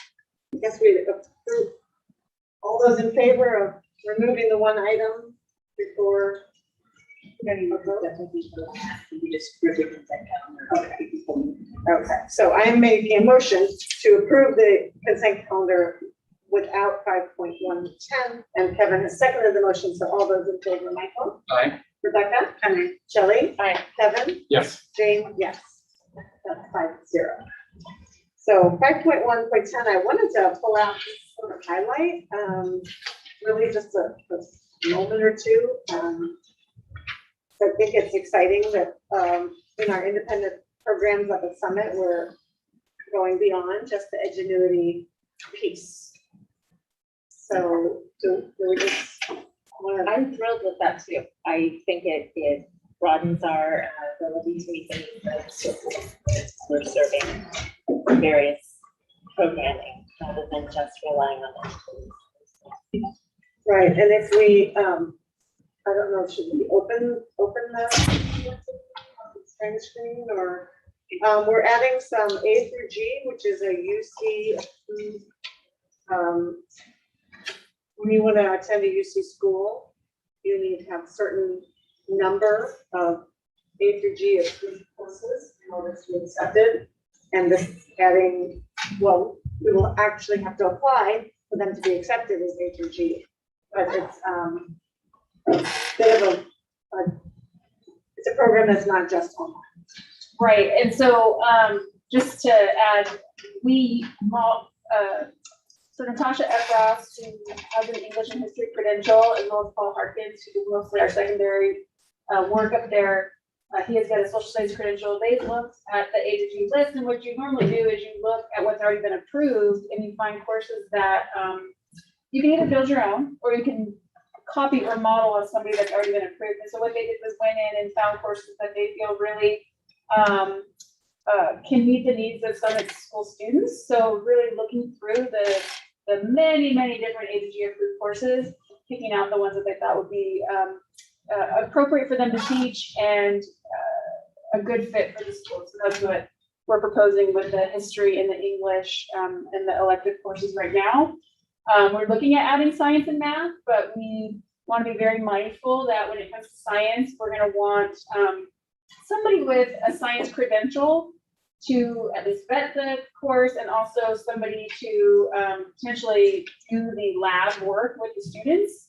And same goes with math. We're trying to be very mindful before we add math that we have a math credential teacher who really vets the course, and potentially making sure that we have the proper support with a person with math expertise to help students who need support. So we intend to grow our A to G coursework into more math and science as we just slow down and go through those steps really thoughtfully, and with credentialed teachers being a part of the process of helping choose the courses that we offer. So is Edgenuity not A through G approved? Oh, it absolutely is. That's the only thing we can offer right now at Clarigo, and we want to offer non-online platform based A to G coursework.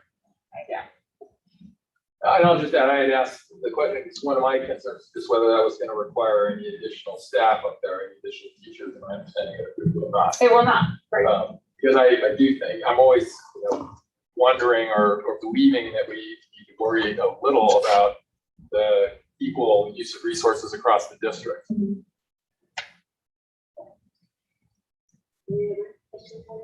Yeah, I actually just want to make a comment. I like the addition of the project-based stuff. I'm a huge fan of that kind of stuff. Entrepreneurship, ACEs, right? I mean, it's time and beyond time.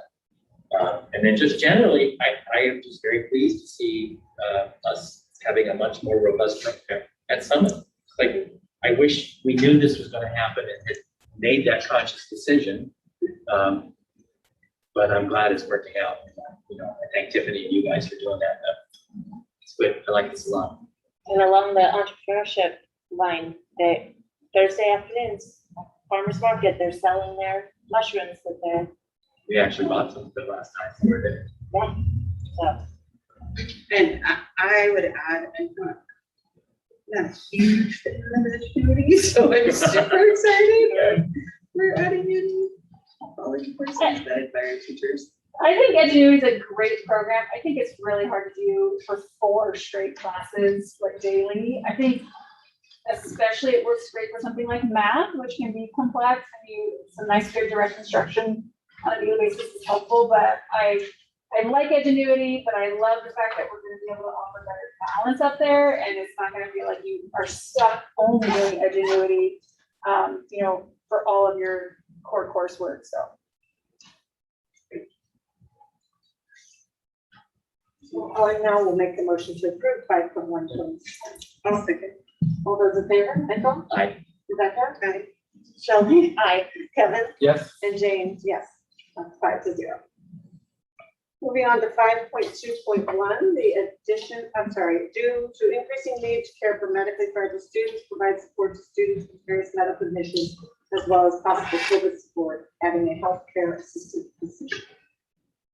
Do you have any questions, Andrew Janetsky, or if you have questions about it? Hi. I think it was pretty clear that Haley has her hands full, and that we do have medically fragile students at our school sites that need monitoring and support. And with all that Haley's doing, I mean, she would be supporting this person in this position, but we really need somebody at the sites to be there to monitor kids and make sure that they are getting what they need. So I'm in support of the position. I keep hearing both plural and singular. Are we hiring more than one? Yes, I think at this point we need 2. We have, we have enough students at this time throughout the district that we need 2. Is it a part-time position or full-time? during the school day. So it's less than 8 hours. Or 6 hours, and then we're trying to be flexible with the hours to work around people who have second jobs. Is this paid with COVID funding?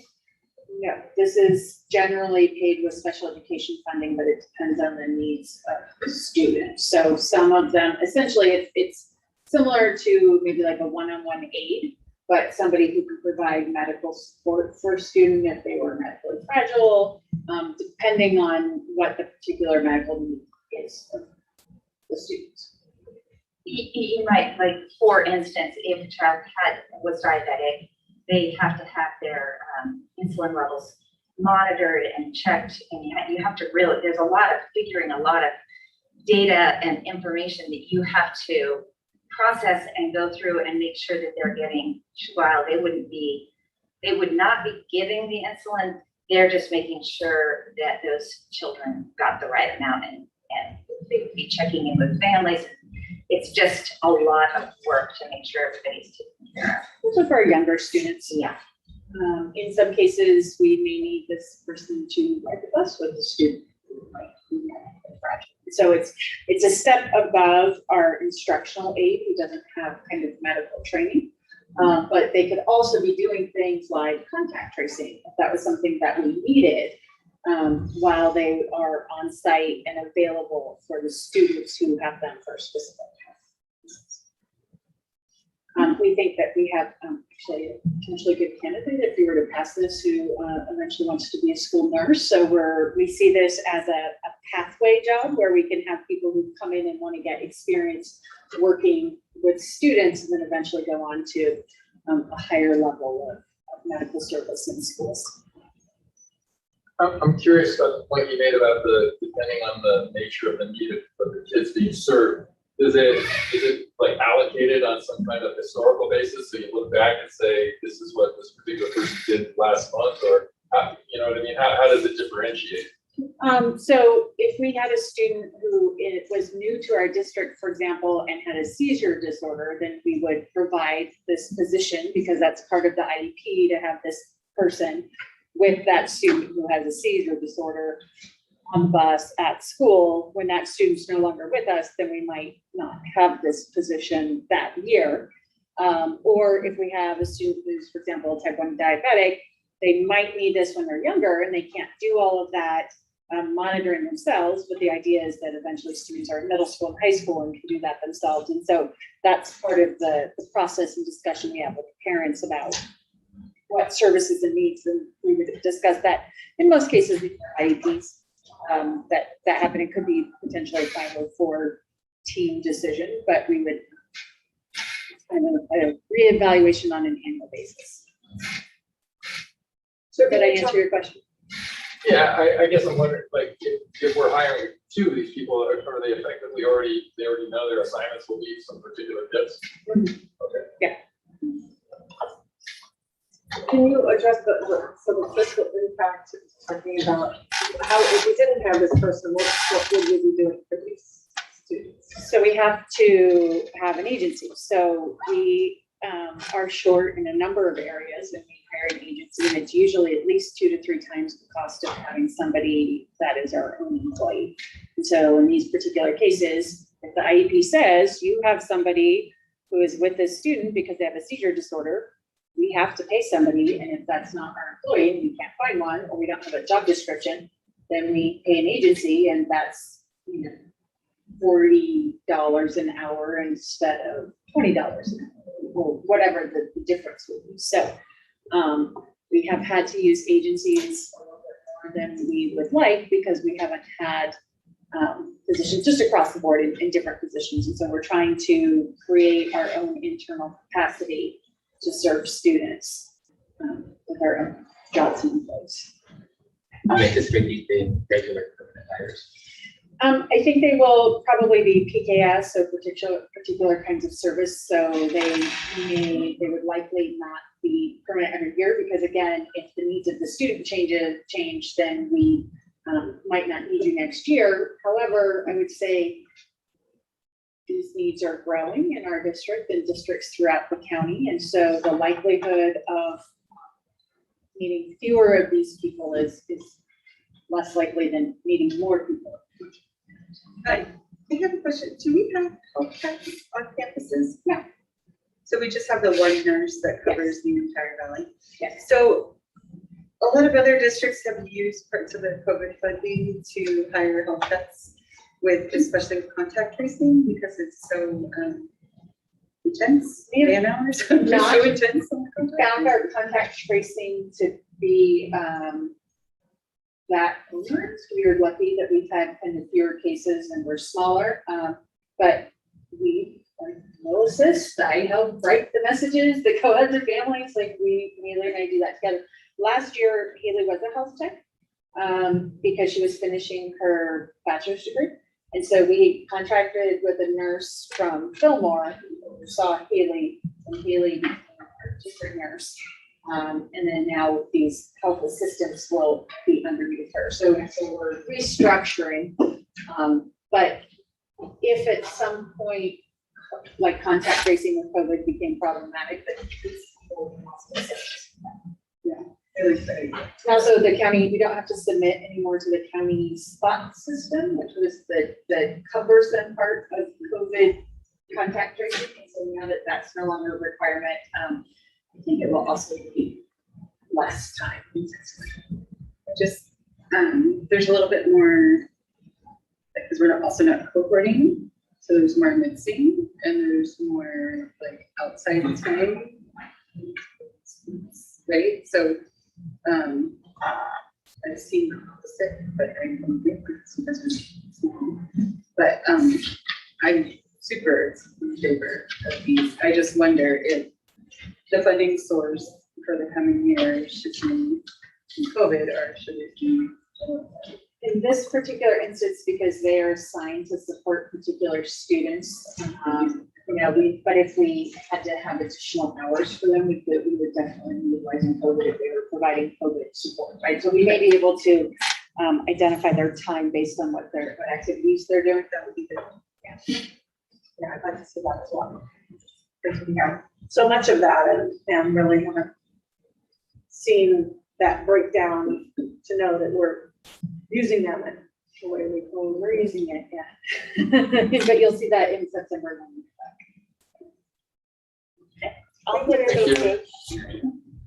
Shelley motion, is there a second? All those in favor, Michael? Aye. Rebecca? Aye. Shelley? Aye. Kevin? Yes. Jane? Aye. Passes 5-0. 5.3.1, measure J and K monthly reports. Straightforward. Got any questions? We have a presentation. Feels a little weird to see everybody. You know, like, where do you stand? I'm gonna look at my computer just to make it feel better. Make it feel normal. Yeah, first of all, any questions about the update at all? For either one of us? Fill out ink looks great. Ooh, you're gonna see some pictures. Thank you. Yeah, that turned out a lot better, even I think, than we thought it would. We were really excited about it, but just driving by, it really pops. So. Yeah. My kids who went there when it was the other color said, what was that other Yeah. color? On sale. Exactly. All right. Yeah, right. On to 5.3.2. But they actually have Sure, some presentation. pictures to show. We have a little show and tell. We haven't done one in Just a a little few bit. months. Obviously, we want to recap the summer. So, again, we talked about Hall. Just to be clear, we've been arguing about if the logo is on center. It is. It seems like it's not because there's a little pipe going down the middle, but it is in fact centered. We sat out there for a little while, Alan and I, and then we talked to Tiffany later. And the consensus is it looks off center, but our guy has assured us it's dead center. I just want to go back and see that you were able to paint around the mural on the music building. Yes. Where that was a protected place, and it took a It couple took days. Ben, who actually did the original thing, was hired by the painter, by a painting contractor. And we spent about 12 or 16 hours blending that into the new colors. I watched it happening. It was great. Yeah. The Chaparral bus loop and parking lot. We can all agree that was in dire need as well. But we were able to add some parking stalls as you come in, as well as the angled stalls. We added an official ADA spot as well, and an ADA crossing, as well as drop off. And the red is obviously no parking, but the anticipation is obviously that it's clear for bus drop off for cities too. So. We're working with the city. Currently, this is not for public parking, but we have an MOU with the city for the skate park and public parking over by the skate park. So we're working with the city on consideration to make this potentially public parking outside of school hours. In process, but it's.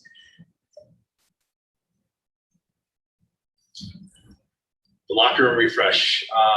As we've discussed in previous months, a lot of this was handled in-house. All the drywall, all of the stainless steel corner guards, all the new plumbing fixtures that are actually in the bathroom portion, those are all handled in-house by our steel maintenance with Kelly. Really doing a good job. And then those are the new floors.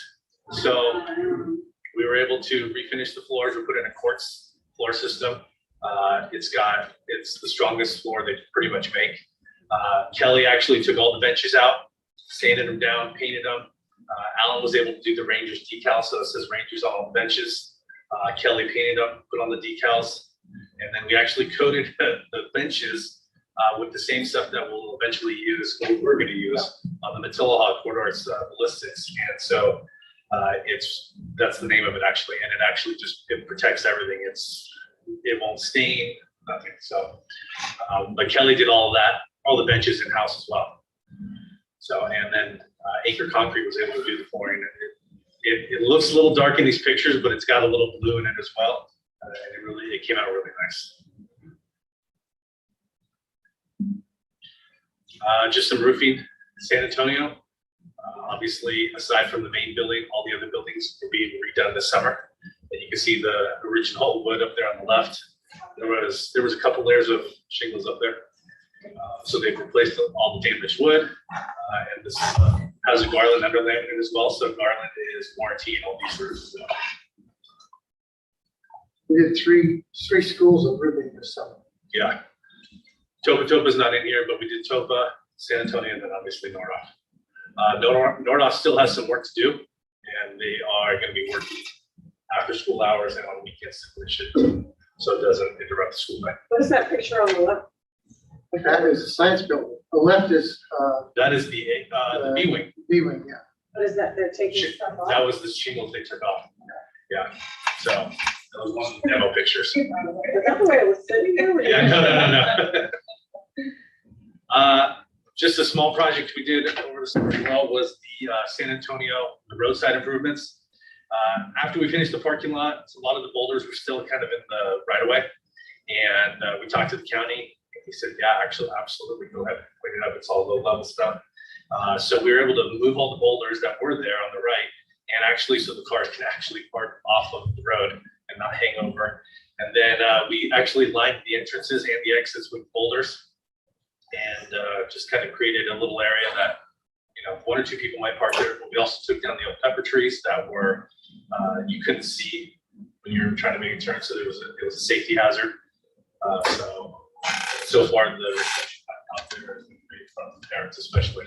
And one other thing that we did, it's not shown in the picture, is near the kinder buildings, we had the contractor while he was there with his equipment, do some grading and create a swale that brings water off the west side of the play area down to the low point that connects to the drain that we installed as part of the paving project. So I'll clean all that up.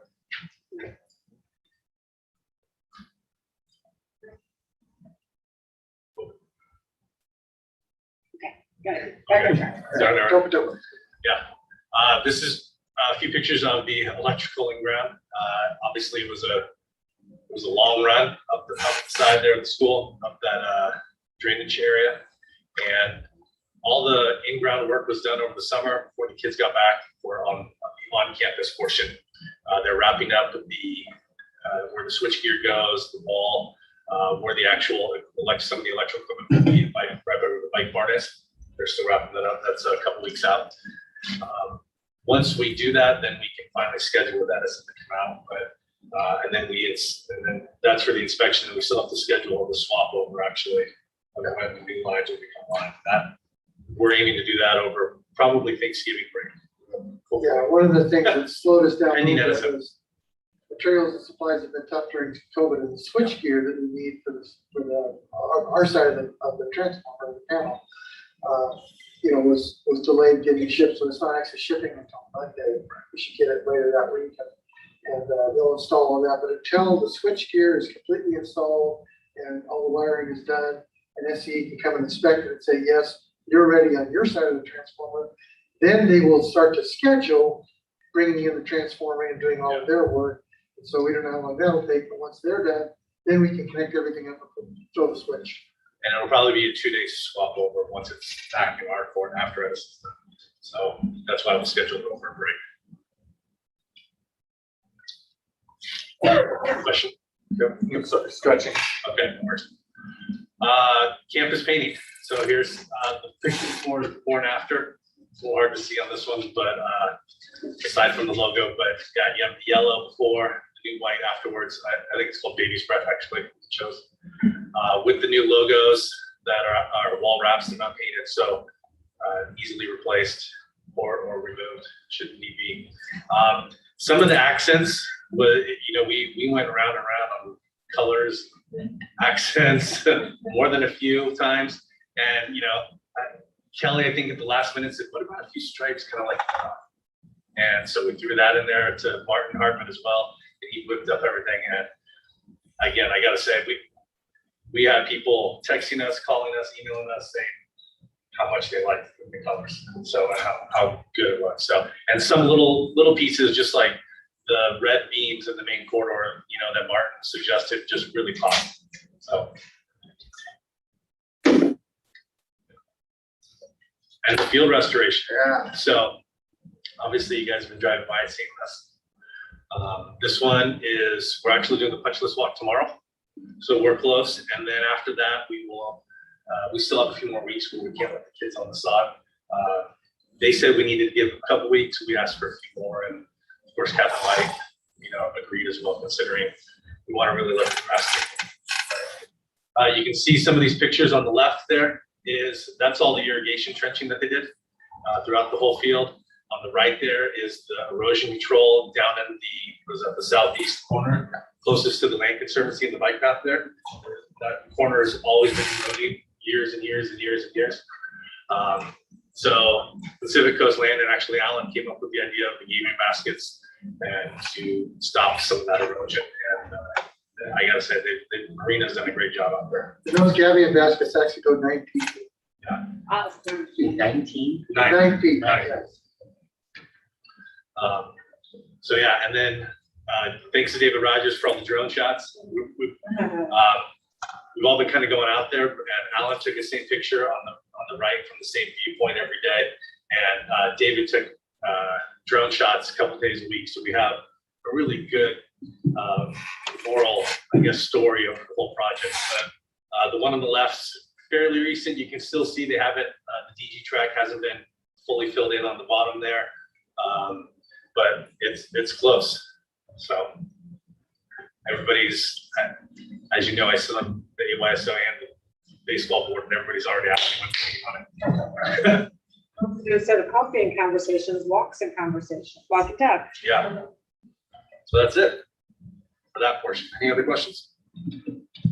Busy summer. Looks great. Yeah, that's great. It was good. Yeah. All right. Well, you. All right, good deal. 23.2, our solar design building grant. I'd like to welcome Rebecca and Robert, Rachel, sorry. Also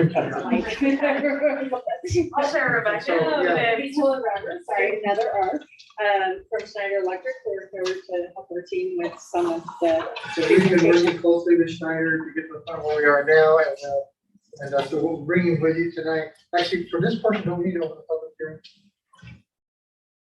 I think we do. Yeah. I'll move to open a public hearing. All those in favor, Michael? Aye. Rebecca? Aye. Shelley? Aye. Kevin? Yes. Jane? Aye. Passes 5-0. Okay, thank you.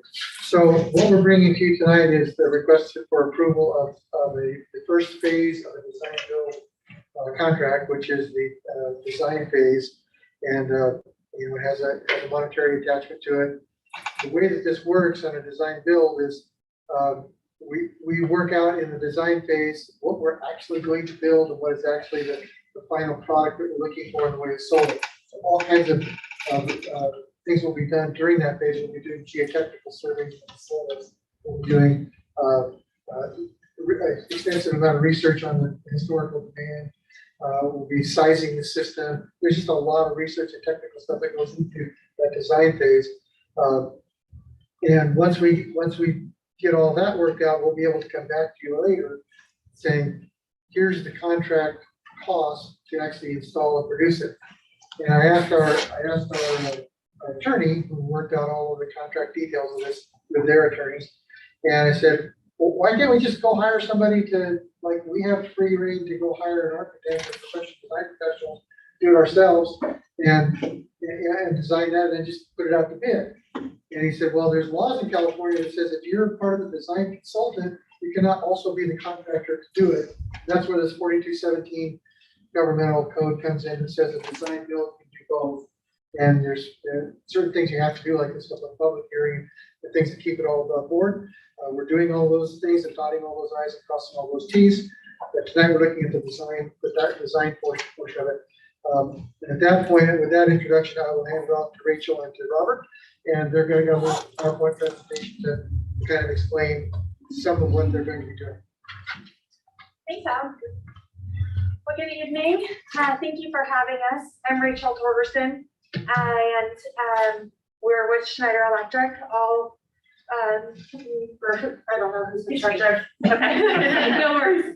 And hopefully this goes smoothly. As I mentioned, when I've sent it a few times, it's got jumbled, but it looks good. So as I said, I'm Rachel Torgerson, and I am the account manager for Schneider Electric. I'm fairly familiar with Ohio Unified School District.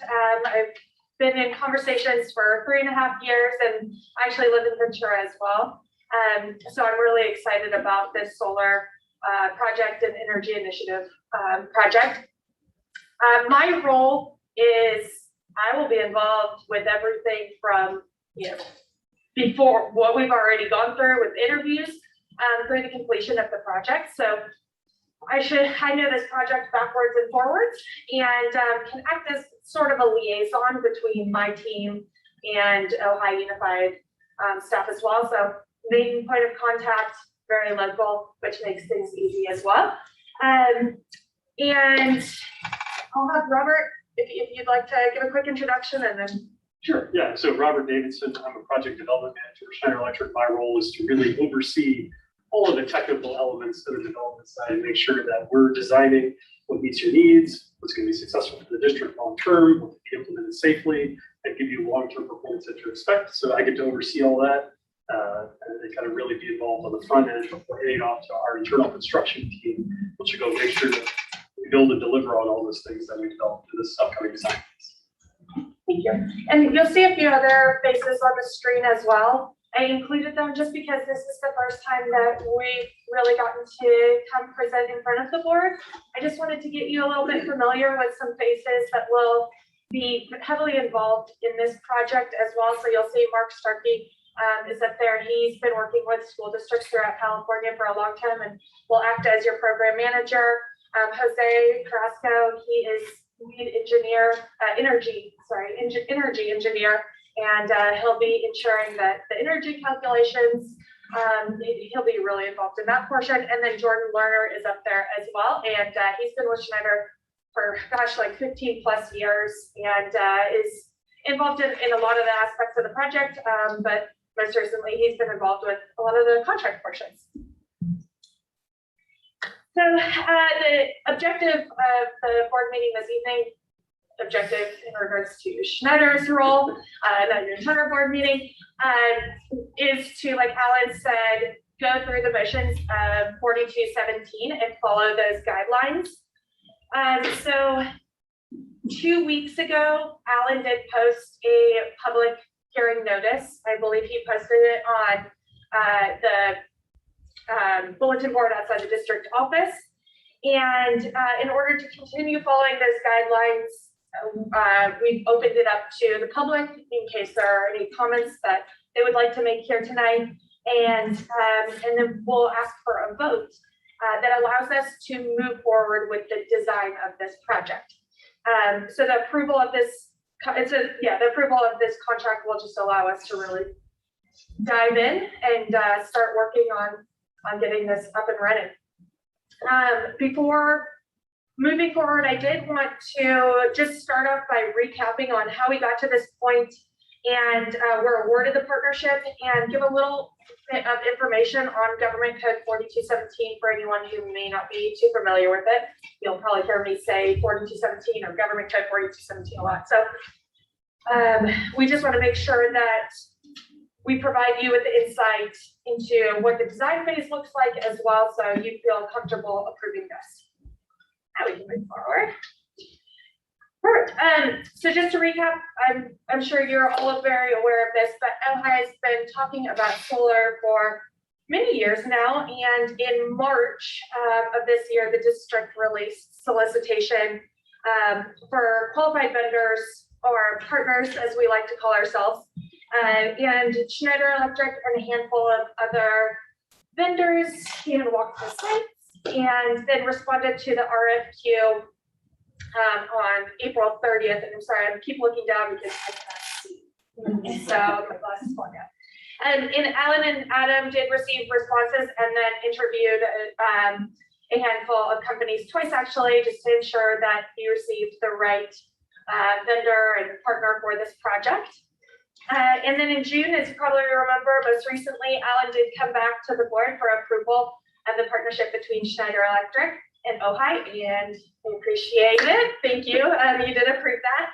And then since then, we've had many other conversations with the district to better understand objectives and opportunities. I think I heard earlier in the board meeting, Jane, you brought up SCHIP application and the approval for that. So that was one of the first initiatives that we really started moving on, and we're excited that that was awarded.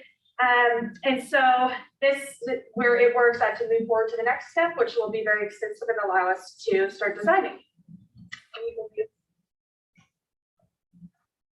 Yeah, there may be a few clicks. I think some of that's messed up. But so as I mentioned, in June, Alan did come for approval for the partnership between Schneider Electric and OHI. And I wanted to touch on just real briefly on who Schneider is, because I did hear a few questions on, how do we know they're the right partner, or how long have they been around for, and can they handle this work? And so I wanted to just provide some insight.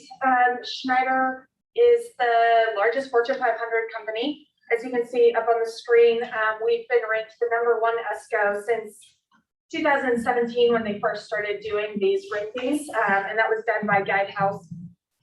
And we work with K-12 school districts across California and operate as an extension of the district through design build work with an emphasis on the energy side.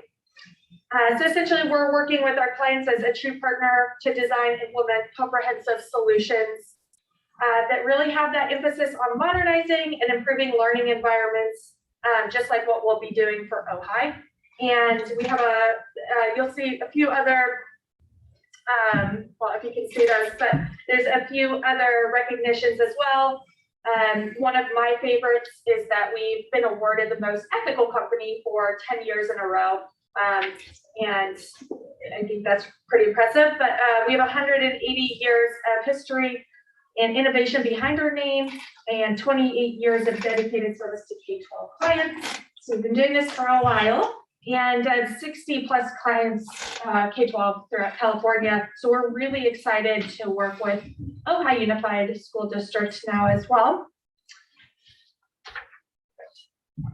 And as I mentioned, just wanted to briefly, because you've probably heard us say 4217 a lot, just dive into what that means in regards to approving the design build contract. So it is a vessel that allows local governments, meaning school districts, cities, counties, to enter into an energy contract just on terms that are found to be in the best interest of that entity, as long as the anticipated costs for the energy project are less than the anticipated savings derived from that project. So, yes, right? So we, as I think we've all mentioned, haven't gotten into the design phase. That's why we're here. But we do have at least anticipated cost savings that allow us to move forward with this.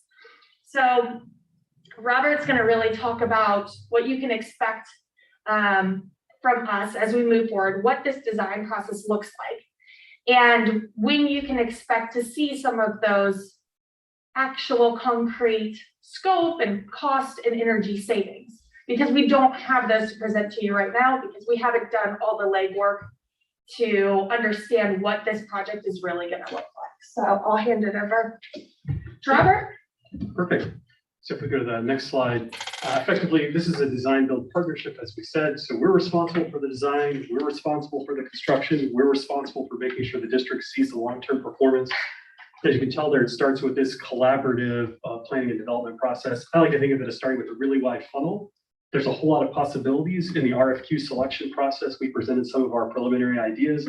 We got some feedback from the district, and we're going to rapidly narrow that down and winnow it down to the specific stuff that will be included, how big the solar arrays are going to be, exactly where they're located, the sizing relative to the total usage on site, making sure that is all exactly aligned with how it's supposed to be. And then we'll dive deep into the engineering phase, go through the DSA review process, and bring back to the district an approved construction-ready project to consider, right? And so this design phase is taking it all the way to that step, and we move into the construction and the long-term performance.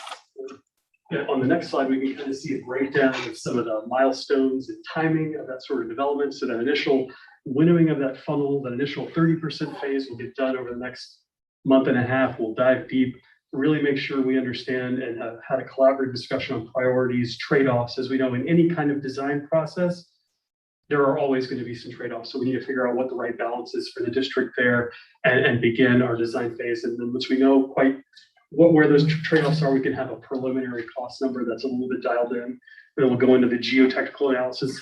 Alan stole some of my thunder about some of the engineering buzzwords that we do in the design phase, but basically we'll dive in deep there and continue refining that process, take it all to DSA in early 2022.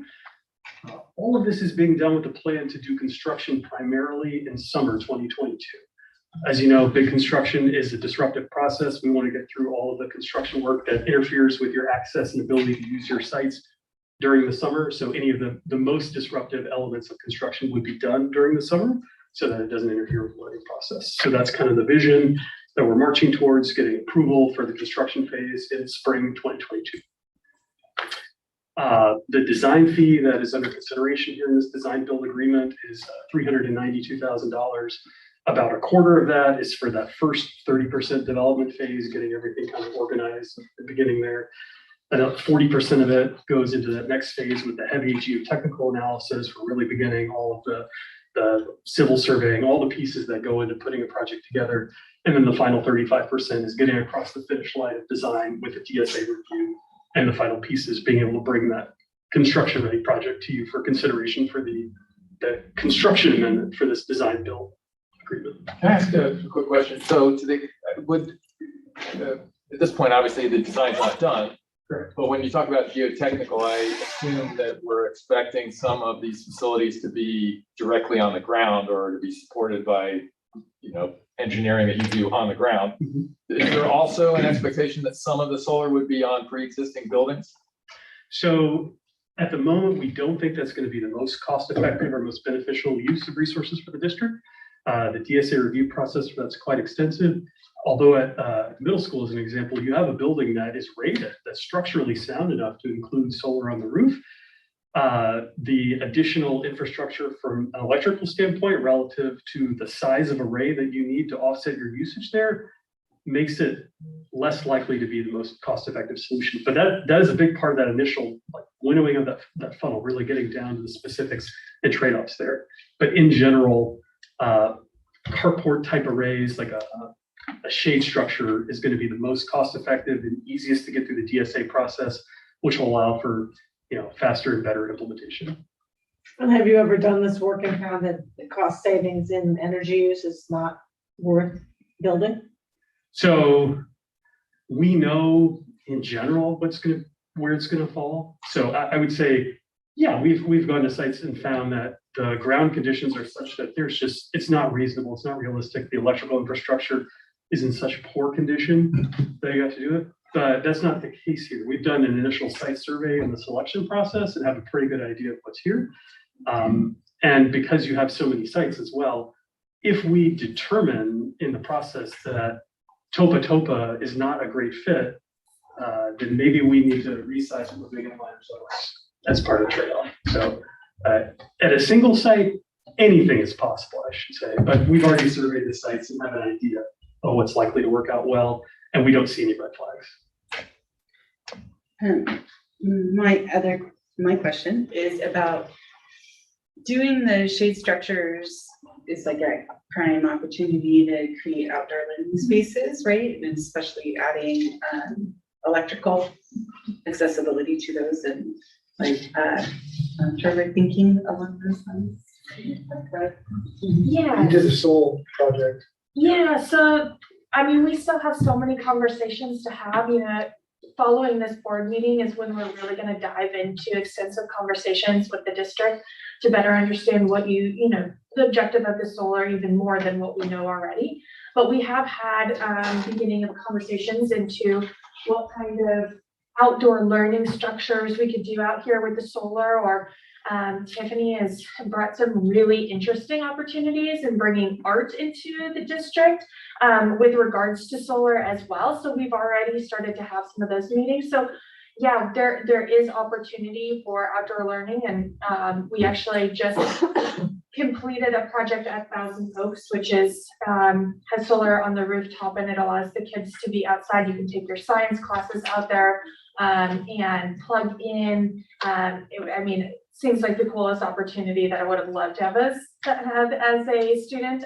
So it's definitely a possibility here for Ojai, and we've started the conversations with the district and had those as well internally. It's a perfect example of one of those trade-offs, right? You want to invest more heavily in the ability to leverage this in the learning environment versus maximizing solar production, right? So we'll have really healthy discussions about what those trade-offs really look like and how substantive they are.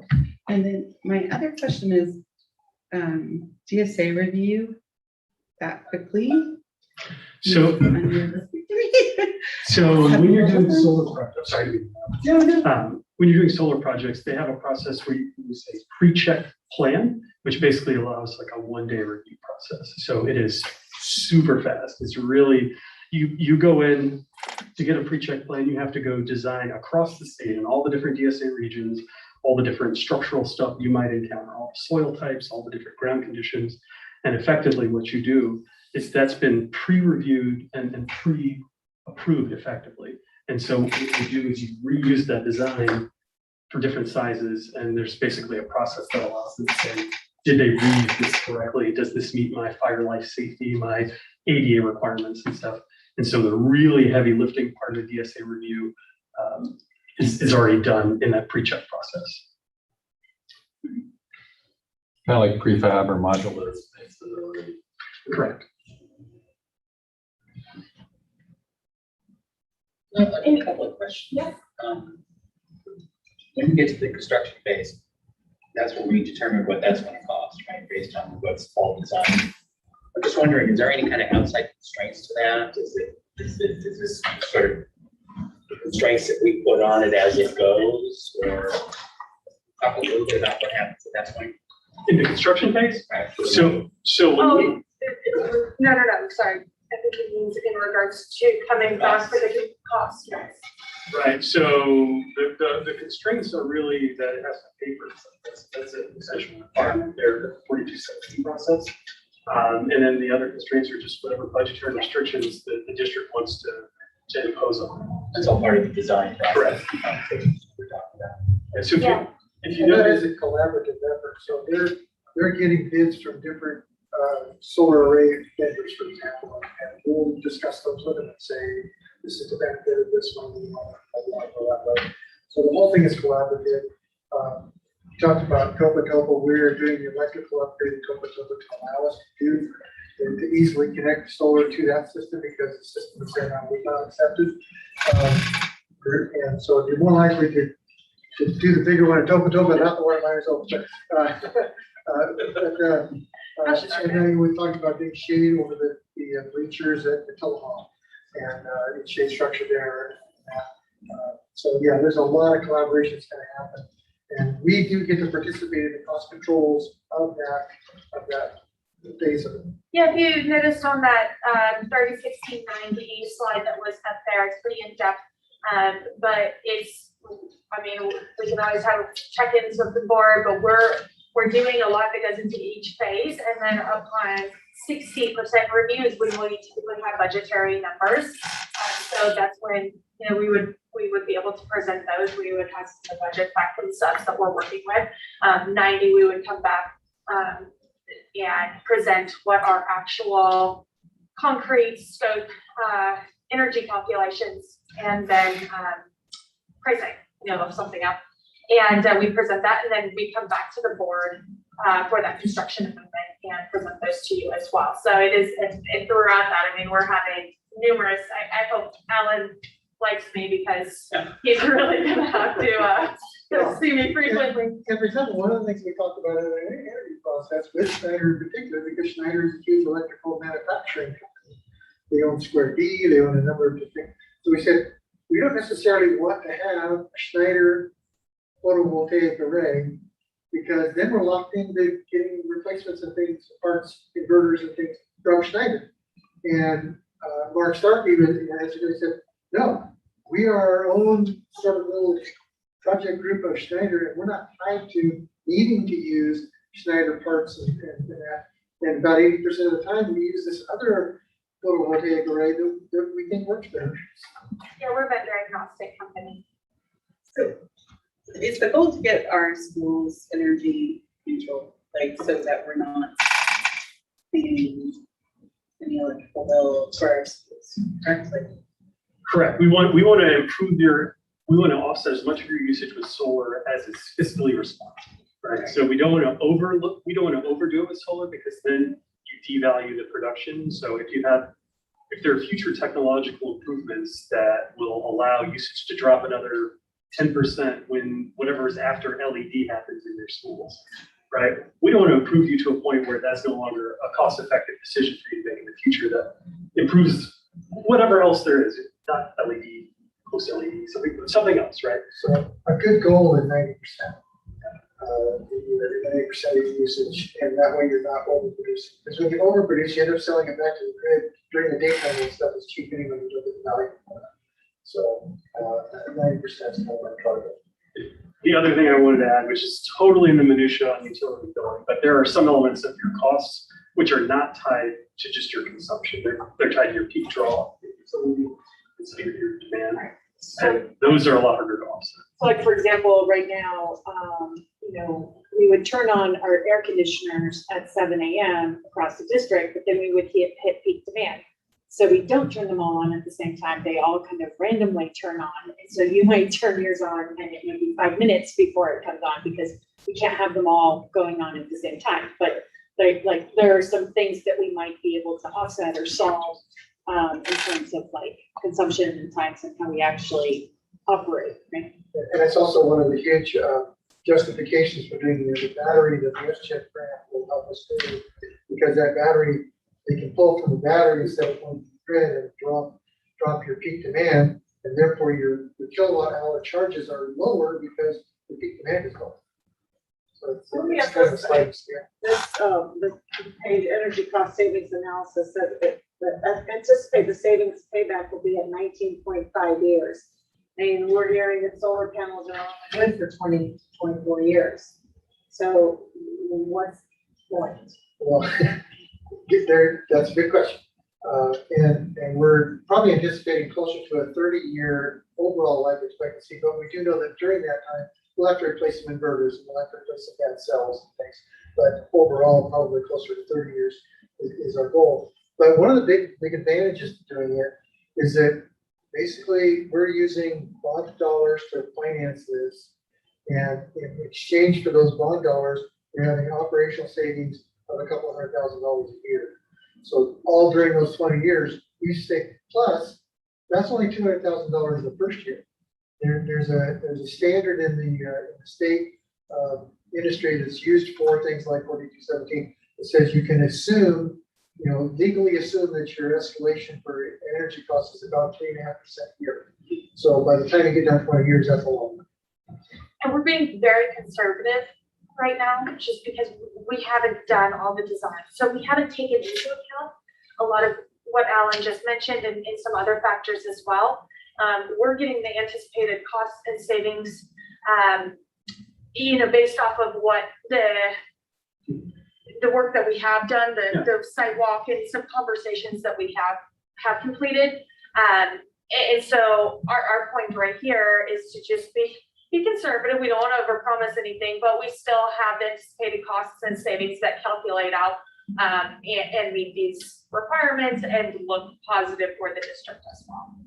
I would add that at your smaller sites, as an example, the payback will inherently be worse. The cost is just more expensive for the smaller array because you still have electrical trenching, you have infrastructure costs that are sort of for every new array that you do that have those fees. And so if we want to optimize for a certain payback, we can do that. If we want to optimize for offsetting usage on site at each site, we can do that. That's part of those additional trade-off discussions that we know have to step in. And as part of the consideration, like the potential for power shut off and like which grids essentially, so like Summit and San Antonio are on the different grids, so that goes into that consideration so that we would be less affected by those events.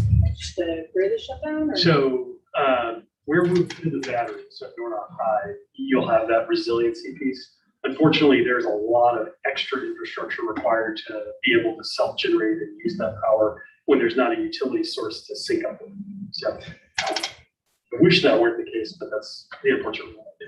But hence why we're also looking at the S-chip and we're doing the battery, is so that you can't have shelter for the community, or we can look at saving. A lot of districts have struggled with these PSPS shutoffs. Their cafeterias go dark. Their food services, they lose thousands of dollars in the cafeteria on food. So we're looking at those different areas of how we can help when and if probably when those PSPS shutoffs do happen.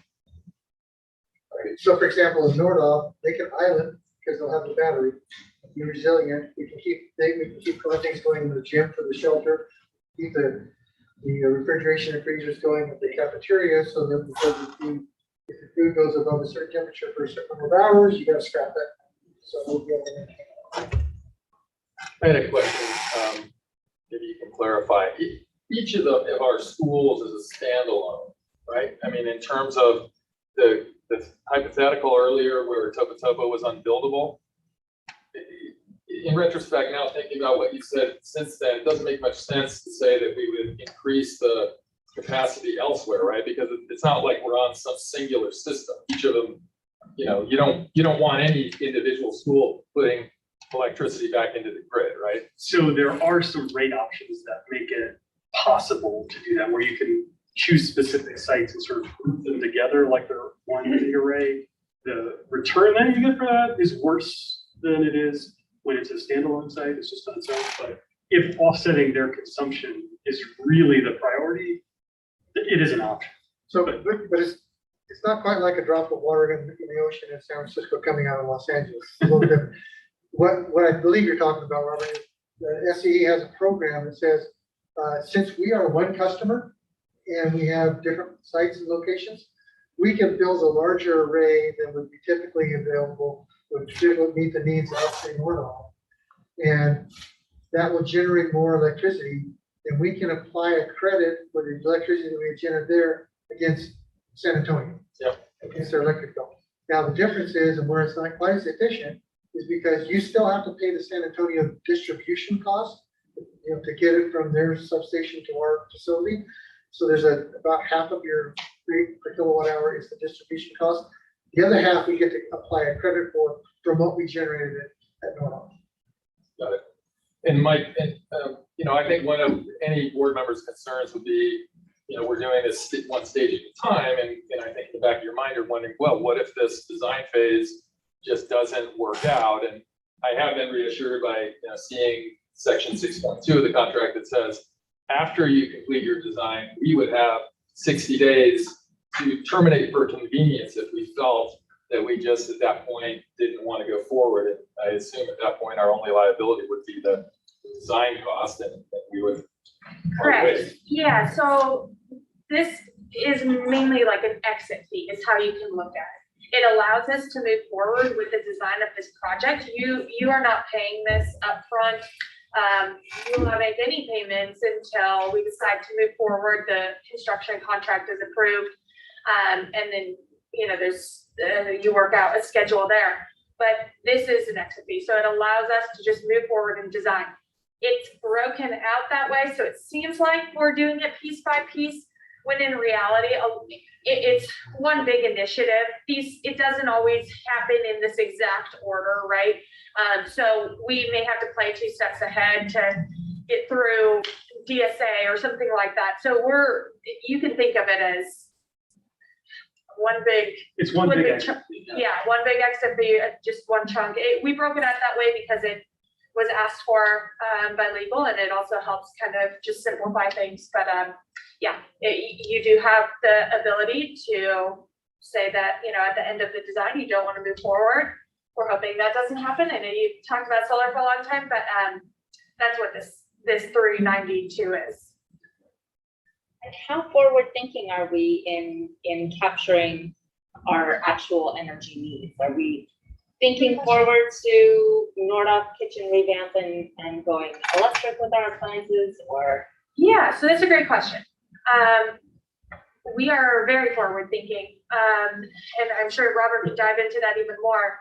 But one of the reasons, I've said we're conservative on a lot of this, because we haven't had so many of the conversations that we're going to have with the team to find out from such small aspects that most customers would go, why are you asking us about field renovations or, just throwing something out there. But we want to get to know the district from the ground up and your future plans 5-10 years out. We look at this as one big picture because we need to plan and prepare that You know, I watched forum meetings where you've talked about really, you know, selling certain parts of the land, and we want to pay attention to that. So, So even things like the North Master Plan become very important. We have had some preliminary discussions about the cafeteria, about the fact that we have things planned in the master plan for the future that we don't even have a chalkboard yet for, you know, for construction, but they might happen someday. And we have talked about, obviously the aquatic center is going to probably be an additional demand. However, we're probably going to save some money, save some energy on the lighting when we redo the LED lighting in the sports stadium. You know, so all of those things are factors that we have talked about preliminarily, but we'll dive deeply into them when we go forward with this process. it's a lot of conversations. It's at a likely long-term load. We have discussions about where that's going to go, what we know is going to happen, what might happen, and then where within that makes sense to fall. Triple L. Likely long-term load. Oh. You stumped me. I like that. I like that term. That's a good one. Any other questions? Do I have a motion to close the public hearing? Public hearing. Second. All those in favor, Michael? Aye. Rebecca? Aye. Shelley? Aye. Kevin? Yes. Jane? Aye. That passes 5-0. And I assume we're looking for a motion to approve the resolution. Move to approve. Second. All those in favor, Michael? Aye. Rebecca? Aye. Shelley? Aye. Kevin? Yes. Jane? Aye. That passes 5-0. Well, thank you for your Very work much. tonight. Yeah. Thank you so much. Yeah. 5.3.3 is approval of elementary chair purchase.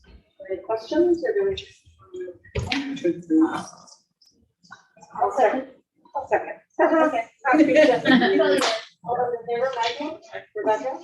Shelley? Aye. Kevin? Yes. Jane? Aye. That passes 5-0.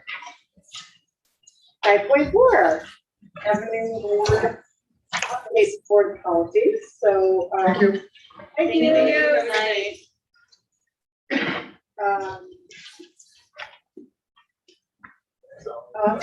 I was looking at this.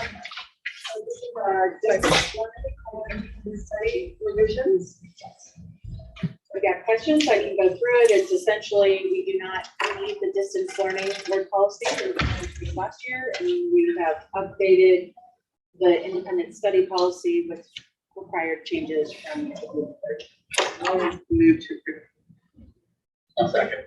All those in favor, Michael? Aye. Rebecca? Aye. Shelley? Aye. Kevin? Yes. Jane? Aye. That passes 5-0. Thank you. Now, update to the handbook. So this was, we discussed at our July meeting. Kevin wasn't here, so please circle back to it. We also made a few changes. I guess we just do it up for it. We still had a few discussion points that we did not address in the last meeting. Warrant. I meant to watch that last meeting. Sorry to be. We made changes together, you know, live, and so I think maybe the primary. I'm trying to scroll. Yeah, you can. Oh yeah. Shoot, I might go to mine just so I just want to make it bigger.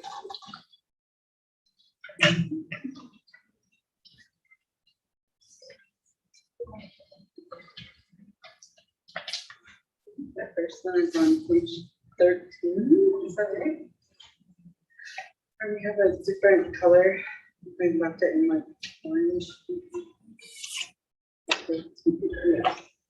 Yeah, so the first one is in section 4.3, communicating with the public, and the discussion point is how should individual members respond to communication?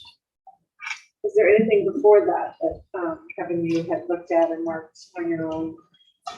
You know, I mostly wanted to talk about the provision regarding the agenda, but I'll say to short circuit, you know, spending a lot of time, I'm going to vote against it. I just don't support. I just can't support it as written. And I think that my changes would be really more philosophical. So you know, I don't want to waste time by trying to make, you know, small edits that then in the end I say vote against. Can you just expand a little bit on? I feel like it's extremely prescriptive in terms of, we are a board and we're sort of establishing probably primarily what future board members do in this job. And, I really feel like it's the kind of job, that I've been now doing for 7 years, that there's so many nuanced things that come up, especially on subjects that are the kind of hot button ones that are in here, like what do you do when you get an email? What do you do when some staff member wants to meet? What do you do when you, are talked to at the grocery store? And there's things in here like a good board member does. And I just don't, Kevin Ruff, I don't feel like that's something I can ascribe to, so I could talk specifically about the agenda issue, because I just think that's inconsistent with California law, to require a board member to have effectively more support to put something on the agenda than a individual in the community would require. But that's my take on it. I think one of the things we had discussed is that it should be looked at every year, the handbook. So that as the board changes and those thoughts and feelings change, it's a living document. And I also think it also comes from, that sense of new members coming and what are sort of agreed upon. Where do you start? It's kind of like there's so many unknowns that I think coming onto the board, it's nice to sort of know, okay, these are the guidelines. This is where I'm entering. And then when you come up to something that's saying, I disagree with this, to be able to discuss it with another board member or discuss it with the superintendent and sort of say, I'm struggling with this because of this experience I've had. And I think to me, it focuses, instead of it being sort of out there in this whole universe, it's like, okay, it's here and I have sort of steps that I can understand, and then I can also find out where I have issues. That's just my. Weren't we also told we needed one by somebody? Because we didn't have a handbook or a guidebook for the board? I think that was a staff handbook.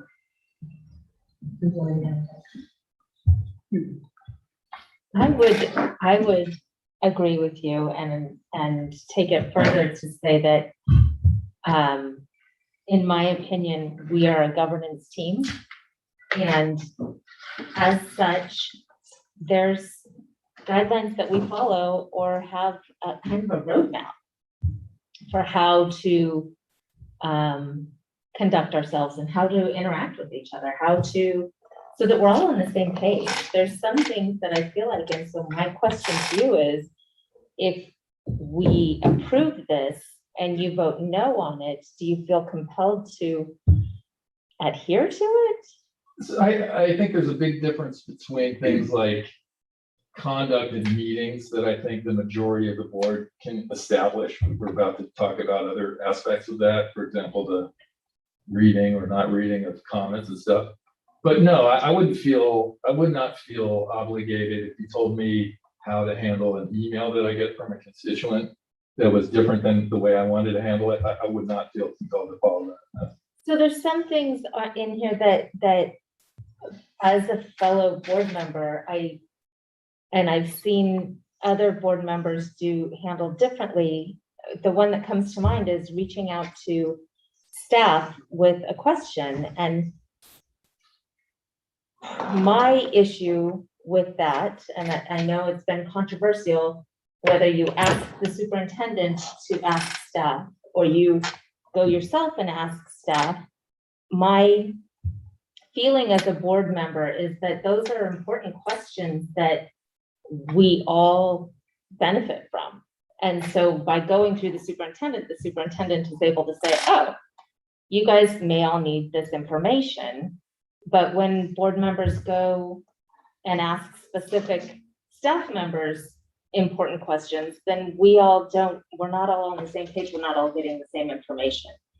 And though that's just a small example of why I think this is important, that we are all on the same page and handling things the same way so that we all do have the same information to make decisions from. Does that make sense? Yeah, I understand your point. I also feel that, I'm sorry to speak a second time, just because when you said that, I think, Kevin, that there are circumstances I can imagine where a staff member comes to us and has an issue that they don't want discussed with their principal or with their superintendent. And that's something different. Though, having spoken to now 3 superintendents, I also understand from their point of view, well, if I never hear about it, I can't change it, or I can't help it, or I can't improve it. Right. So, and sometimes people do just need to blow off steam. So, I'm certainly, I think you and I in the past, when there was something, we were kind of like, oh, I feel like this is a rule that can breathe a little bit, as long as we know you can't go way outside the lines on something. I mean, I think that, I'm trying to think, when my kids were still in school and I already had a relationship with the principal, I didn't even think about it when I first became a board member, that I was just because I always talk to them as they're friends of mine, or because I know them. So then it's kind of that, it just happens to, if you're on campus and it happens to come up and then you're like, oh, yeah, that's something different than I have a question and I'm going to call the principal chaperone, ask him about that question. That seems a little wrong to me. Yeah, I'm not, I haven't called the chaperone principal and asked the question. So, my problem is really philosophical. In some ways, I feel like a guidebook like this diminishes the significance of the fact that we're elected officials, that we are elected officials who are put in this position by voters. And it just doesn't feel like something I personally want to do to try and establish rules, you use the term rules, for people who were elected to a job. And I would just say, hopefully, I've been doing this for 7 years. I haven't gotten in trouble for calling a lot of staff or doing really any of the things that are prohibited in these rules. But philosophically, I'm just opposed to the idea that I, as a board member, would tell some other board member how to do the job. I just feel like it's just not my place. I feel like, I don't know what future people will take this position or why, or what issues there might be in the district. But I feel like I trust the voters to put people in this position that they want to put in a position. And there might be somebody in an election who says, I want to run because of this or that, things that might be incompatible with this. And people might say, I want you to do that. Please do that. I would love to. I just feel like the school board position is so different than any other elected position because we run as a body, like we work as a body of people together, right? Like we're supposed to be a team of 6, hopefully, including our superintendent. And so to have 6 people working together, we have to have parameters. We have to have parameters or we will not be working together. We're working in different directions, which is very different than running for like city council or running for any other position because they do have more of like an individual plate where a school board, like a highly functioning, healthy school board would be working together, hearing each other's points of view, but then ultimately coming back to a same set of guidelines that would create cohesiveness amongst the board. Does that make sense? Yeah. So that's my opinion on it. That's the only thing. That's why I think this is helpful. I can say as the newest board member. This is a very different board than I'm used to dealing with. So it's like everybody has their nuances and their rules, regardless of if we've written them down or not. There's like unspoken rules in each board, right? Too. And so it's like, I think it's nice. I think it's nice to have something to bounce off of. And I think that's the part about revisiting it every year and grappling with the parts that, any individual elected official wants to change or every team handles things differently, even if it's the same 6 people the next year, it still is going to be a different dynamic. And I have to say, very disheartened to hear you say this, because I feel like we struggle, quite frankly, with working as a team. And I keep trying to figure out how to fix that or how to improve it.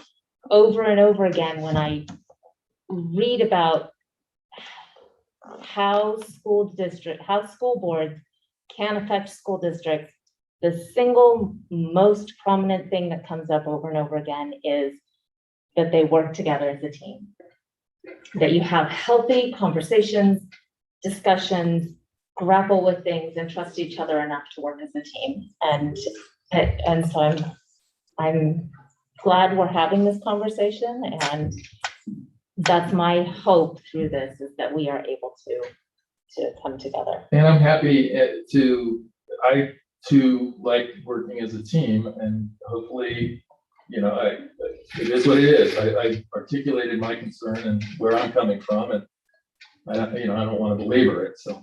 Okay. Do you want to talk about the language that we had questions on? No, Michael, did you have anything? I'm just gonna say, there's nothing in here that I find out of the ordinary. Yeah. If you go to CSBA or any of the organizations that deal with board members in the academic sense, everything here is standard language, including direct access to staff, because they don't report to us, they're not our employees. Right. And there is that sense of potential intimidation or whatever, and I know we don't feel it, but it's not us that has the feeling, it's the other folks. I've also seen, now, again, at the community college level, but I've seen multiple districts get in a lot of trouble when boards have gotten operational. And that's a very difficult concept for new board members to understand, that we set policy, she carries it out, right? And that's our role, because we're not elected as education experts, we're elected as community representatives. And so for new board members, I think this is very helpful, because it's a difficult concept that people struggle with regularly, and there's no clear line, right, as to where that is, where is too much and where it's not enough. There's no rubric for that. So protocols and guidelines are helpful. I don't see these as rules, because I agree with Kevin, as an elected official, I'll do my job the way I see fit. And I'm accountable to the voters. I'm also accountable to this board for potential censure. So we police ourselves. And there's no way to do that, I feel like, without guidelines. Well, I feel like the guidelines are helpful for people to understand what the role is, right? I don't find anything here that once we talk about the communication stuff, which is, needs fleshing out. There's nothing here that I have difficulty living, because I've seen it all before. And a lot of this is recommendations, guidelines. We should do it this way. It works best that way. Which says to me, it doesn't apply in all situations, right? I mean, everything is situational context. So yeah, I don't feel unduly constrained by this. I also think it's helpful as a public document for the public to understand the role of the school board, because I think that's also very difficult. And I think that's very confusing, because they think of people that work for the city, the city councilman, and it's a very different role than a school board member. And I've had people approach me thinking that I have a managerial role. And I think this is helpful. To be able to know I'm not the manager of the school district. You can talk to her. Do we wanna, what do we wanna do? Yeah, I would like to communicate it with the public, 4.3, page 12. Is that what you were saying? There we go. I didn't see that one, but yes. Let's start there. And I don't feel, I might take a quick moment to read through this again, because the reason I even had that at the beginning is I agree with Kevin that it's a difficult one. It's like, you know, we sort of had said, oh, if it's sent to all the board, the president would respond. But if you wanted to respond, of course you could respond as, you know, as an individual board member. But in terms of, oh, do I have to respond to everyone? I think I often did. I just said, thank you for your input and appreciate hearing from you, kind of a thing. And then I think, you know, again, my experience with this board is that we're very good at saying, you know, I don't know where the other members of the board stand on this. I feel this way, or I think there's probably times when I've said, I agree with you, but I'm an individual person, you know.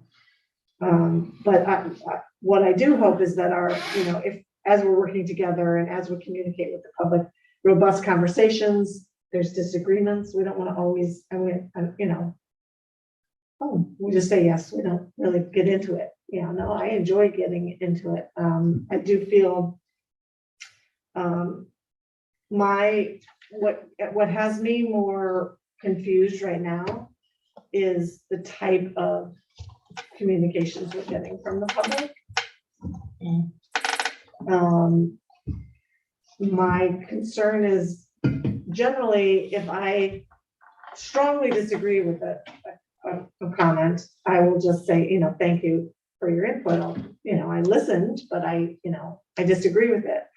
But now I feel like there's a lot of misinformation out there. And so my concern is if I just respond with I received this, that misinformation continues. So I think I've been much more in contact with Tiffany about asking questions like, is this correct? Like, I don't think they're right on that. Is that what's happening? Or what would happen if we did that? Or what's the county rule on that? And so that's why I now, for me, it's harder to figure out what's the correct thing to do. Because I feel there's such, and obviously, I don't know, I'm reading in papers how schools, boards are just really, in a lot of places, they kind of. You hear the NPR story today, this afternoon? All about school boards and COVID. So I'm just gonna take it, if you guys want to talk, I'm just gonna look at it. I think to Jane's point, a lot of the questions that come our way are day-to-day minutia that appropriately get responded to by Tiffany.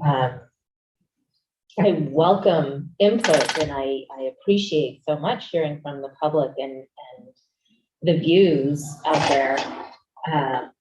But as far as actual questions about day-to-day protocols or procedures or that kind of thing, I feel like that does need to be handled at the district, at the site level.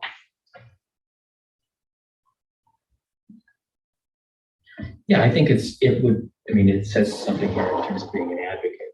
I do think that you run the danger when you sort of become an intervener of appearing to be an advocate for somebody, which is kind of a dangerous spot to be. I'm trying to turn that kind of stuff over to Tiffany. But if you want to talk to me about my position on stuff or what my thinking is, or whether or not I think levered is a good idea or whatever, we're going to talk. We're going to talk. I owe that to my constituents. That's the deal. Yeah, it's all about me, right? It's not about the board. It's not about anybody else, where they're going. I never say, well, I believe the board, because that's not for me to say, right? But I think it is permissible and frankly, part of my job to talk to voters about where I am and where I'm gonna go, right? Beyond that, it gets a little dangerous. So in this first question, how to respond to email community with the public, it's like, as long as you're talking about yourself only. Yeah, I think we just remove that whole red It's- thing. it's It's not needed. The stuff above is just saying, it's talking about in meetings, if somebody has a public comment that's not on the agenda, we all know that, that's part of the Brown Act. The second part is, the community is free to reach out to us in these multiple ways. The third part is it's important if we respond that we don't try to solve the problem, but you're just talking about. Right, it also says, don't speak for the board. It already says that. Yeah, so I'm for just removing that orange section. Not even, we don't need to spell out what we're doing with emails because it's going to be different in each situation and for each board member. 4.5. I think this was in a previous something we had.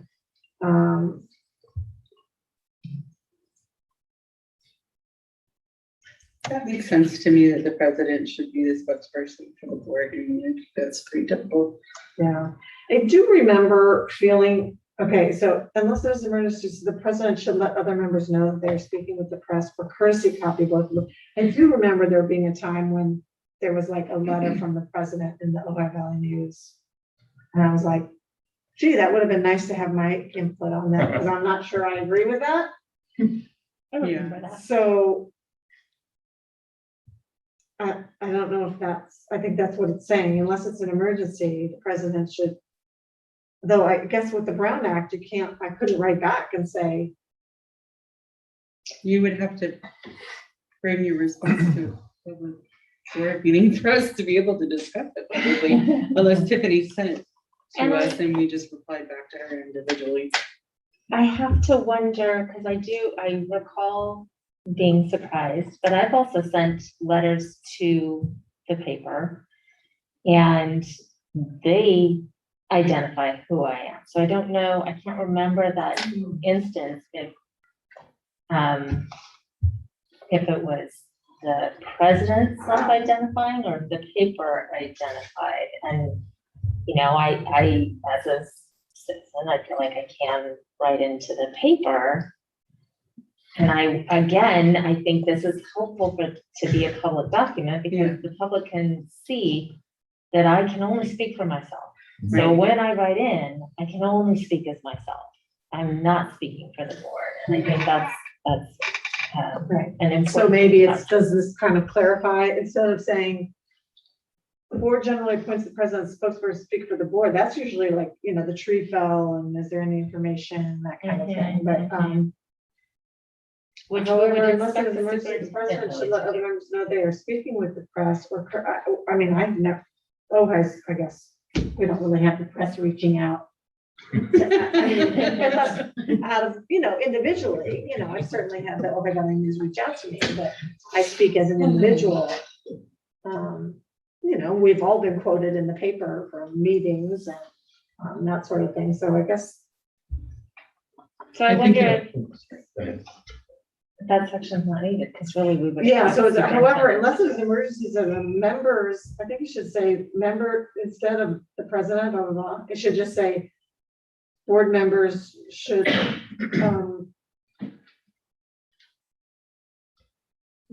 sort of remind the press that they're speaking individually. Yeah, they're not always. If or when they speak or write to the press, that they're. There's always the chance that they're not gonna vote that person. Right, but at least we understand this, generally. Yeah. Individual We just said members should feel free to report. Oh, that last thing is not, that doesn't mean you can't answer the local reporter. It just means don't feel like, oh, I have to answer right now. And I don't know what I'm gonna say.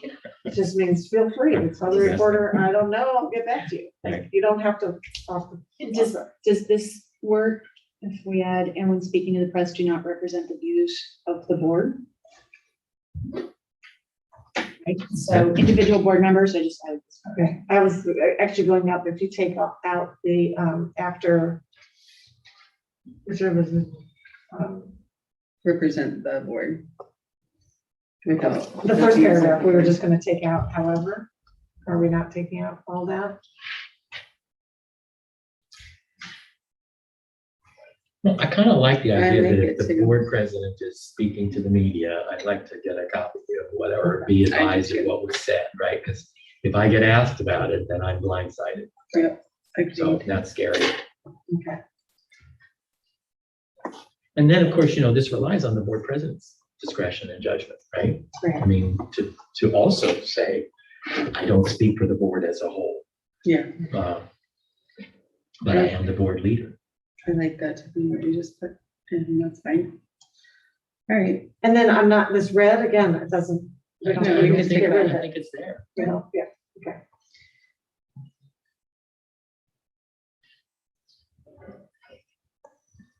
I guess that section is fine, because we didn't, okay.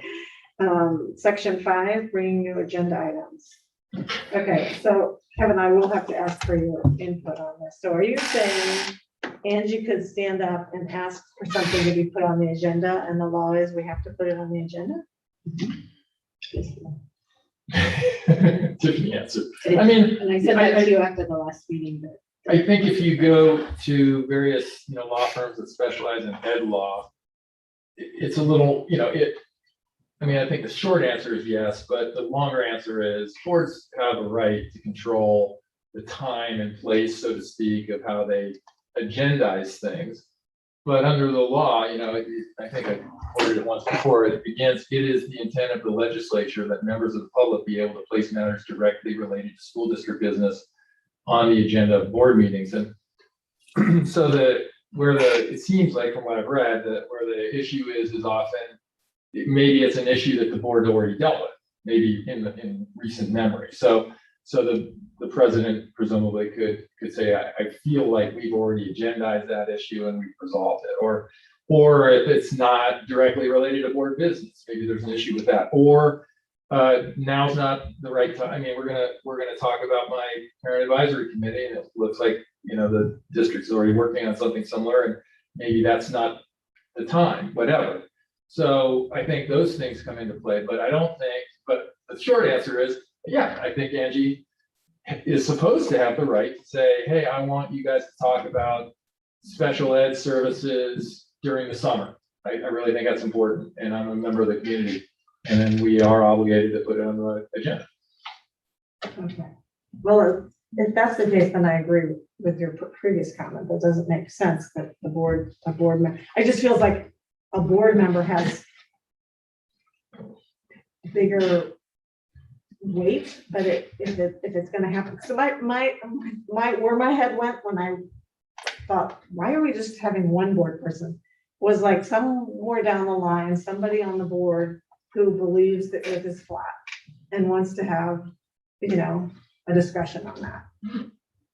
And I thought, that seems bizarre, but I guess a member of the public could be doing the same thing, and hopefully it'll be a short discussion. Yeah, or the answer is that's not really board business. Okay. I think it's common practice though among boards to get consensus on future agenda items. Okay. It does. Would you seem to agree, make Michael? Or? I have seen this before, but I do have questions about it. Because if I don't want to talk, the superintendent and the board president already have discretion as to actually when to bring it to the agenda, right? And this doesn't change that. And so if it's like way off the beam and the board is busy, then it'll be a while before that hits the agenda because we got other stuff to do.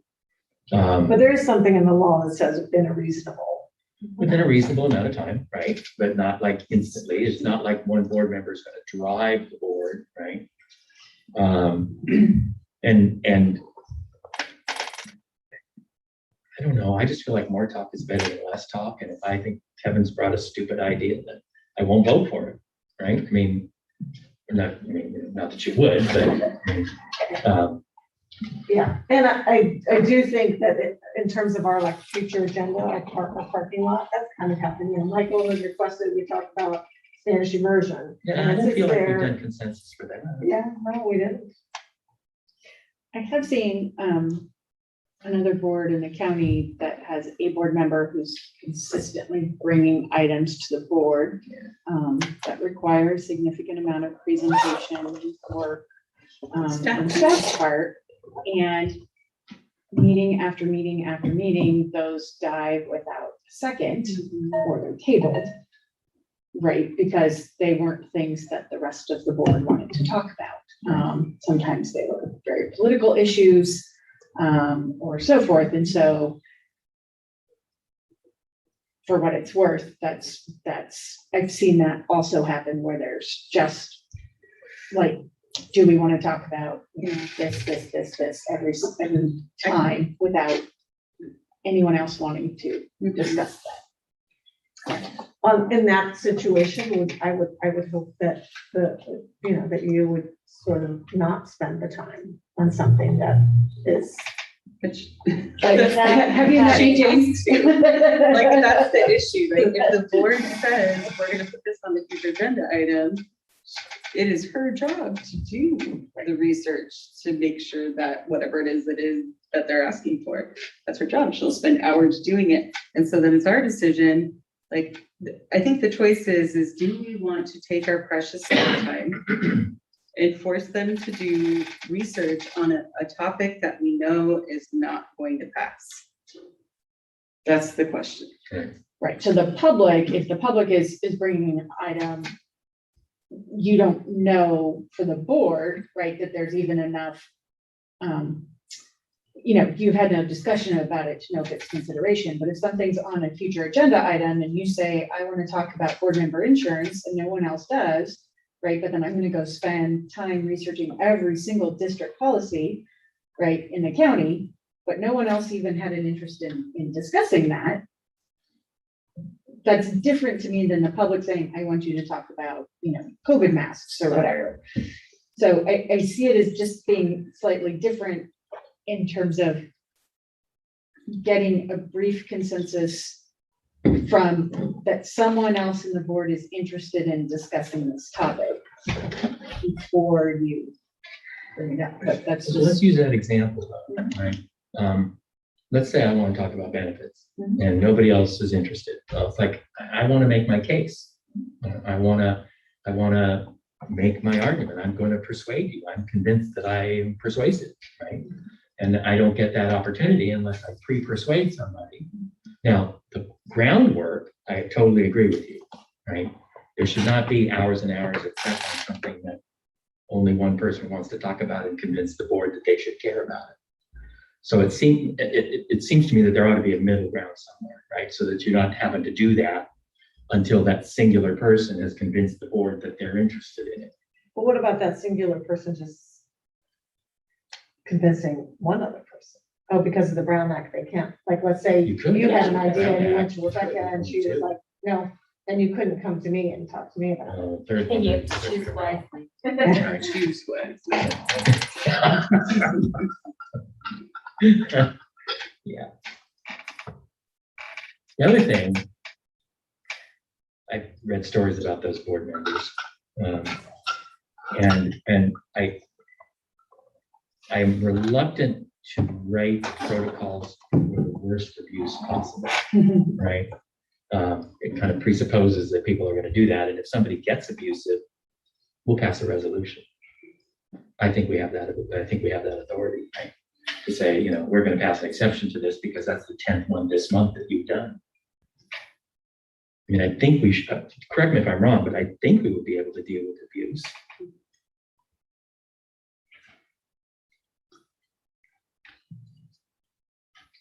Okay, so let's see.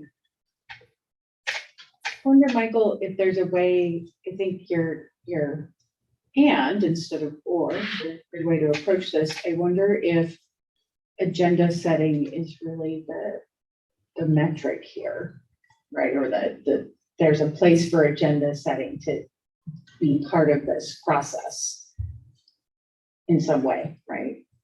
Say more, I'm not quite getting it. So, you know, if, I don't know exactly what that looks like, but, you know, if you want to talk about board member insurance and. Please stop using that. Sorry, I'm just. But it's actually really where. By the way, there was other people who wanted to talk about it. There was, Michael wanted to talk about it. So like, that's why, but it's the most recent one, right, where there was kind of this, like, Michael said, oh yeah, I want to talk about that. And then it's the only time where you've kind of brought this to people consensus up, right? But I wonder if in agenda setting, whoever's, right, there are two board members doing agenda setting, if, you know, if it's not that person who brought it up, like if you say, like, I want to be, I don't know, I like agenda setting is where you talk about what the agenda looks like, right? So it seems like there's some mechanism there for that to be part of this process. Yeah, but I think if we take out, because of the law and what the public can do, we take out this, you know, so you have, they tell the superintendent or board president, or they bring it up during first year, you know, so that first sentence is fine. And then you take out everything else, even the red part. And then you say the item should be brought to a future agenda in a timely manner by the superintendent. So take out if another member expresses interest in brought forward, it will not be placed in the parking lot. But that's something that I think, so right now, when we have agenda prep meetings, you say, you know, we need to talk about the budget this month, we have the bond measure, we have blah, blah, blah, blah, and here's the future agendas from suggestions from the last meeting. Do we have time for this one? Is this one a good time to do right now? And oftentimes you'll say, actually, Marilyn is changing that, and so I'd like to wait a month or two before we get to that. Or that we'll actually have more information on that in the spring, so the spring's a good time to talk about that. So a lot of it does kind of fall on the president and whoever, but let's say it's, you know, the two of us, the president right now and another member, and we say, no, whatever. And then Shelley says at the next meeting, you know, I still want to talk about ABC. Then, you know, the next agenda prep meeting, it might be Michael and I. And then Michael says, you know, Shelley really wants to talk about ABC. I want it to be on there. So I think that there, you know, without it having to actually be a second person agreeing, it's gonna organically happen until somebody says, I really need it on there. And it's timely. I need it in a timely manner. Which is exactly what happens with the public too. Right. So that's are we A lot of power to the board president and possibly the other person sitting in the agenda. I don't know. But because that person rotates and because we have a monthly meeting where the future agenda is an item that we discuss, I think that lessens the power. Yeah, but what is the difference between a rotating person and board president or two people agreeing that it should be, you know what I mean? It's still Because people. that person, the other board member, the individual board member still has the right to bring it and the right to have the trust. So it will still come before the board the same way it would for an individual community member. But we're not sort of expressing interest right at the time it's brought up. We're taking workload into consideration. I'm just making this up. So if we put. So, you know, I'm looking at board policy. Okay, what is this? 9322, right? The one that's quoted. It does not appear to require two board members. No. Right. So this protocol would actually be a policy change. Right. We can't change policy by protocol. Right, we would bring back the bylaws. So part of what we'll do is it's a process, right? Like these will align, right? We'll bring the bylaws back if this is changed. Or if it's not. Candidly, I'm very comfortable with the policy as it's written. I think it gives the board president and the superintendent a lot of discretion anyway.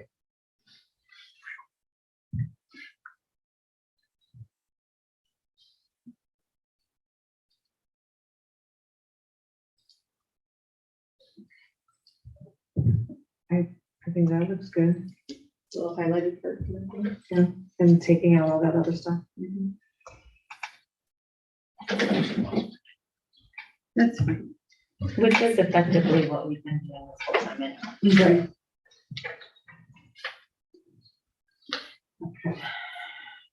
Right. And we're gonna look at this every year, right? So if something starts to be a problem and becomes an issue. Right, so for example, you've had in the parking lot an update on the ATP project, which may or may not be relevant anymore. Right. Right, and it was like one of those things where there was no update to give, and then like, there's kind of an update now, but not really an update, Right. so it's just been sitting in the parking lot.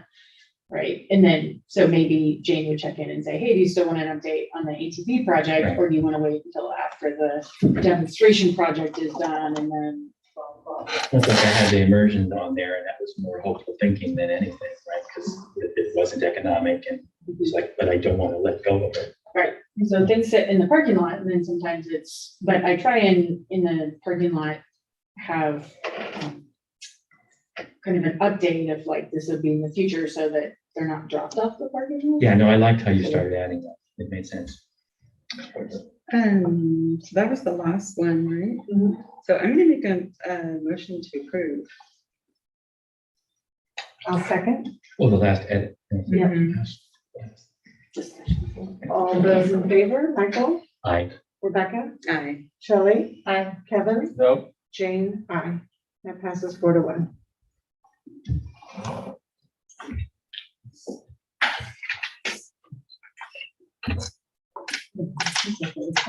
No, we're on future, yeah, this is, I thought that was future agenda, future meeting protocols.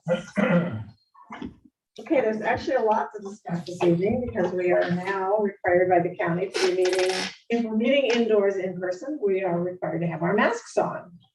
And I think I'd much prefer to be back at home, Zooming. I don't know if we need to discuss that because we just did it in March of 2020. I did ask how the sound was at home because this is the first one that we've had in person with masks on, and I got it's okay. So I think potentially not great with the masks on and the system. It was hard for me when I was at the last one, when I was at home and you guys were here. We weren't masked. We weren't masked, and we didn't have our new system, so the last one was, yes, bad, but this, but now we have a whole new type system. I think the COVID cases have been 40% with the new Delta variant, and having somebody in my house who's medically fragile, it's, like whenever I can limit exposure, I try to. So I'm all for going back on Zoom right now. We were down to 7 new cases a day, and we're now at 196 new cases a day in Ventura County. So that's back into what, remember we used to have the tiers? Isn't that the orange tier? We have no tiers. No, lots of tiers. But anyway, I guess, well, that, I don't know that that's actually on the agenda, but.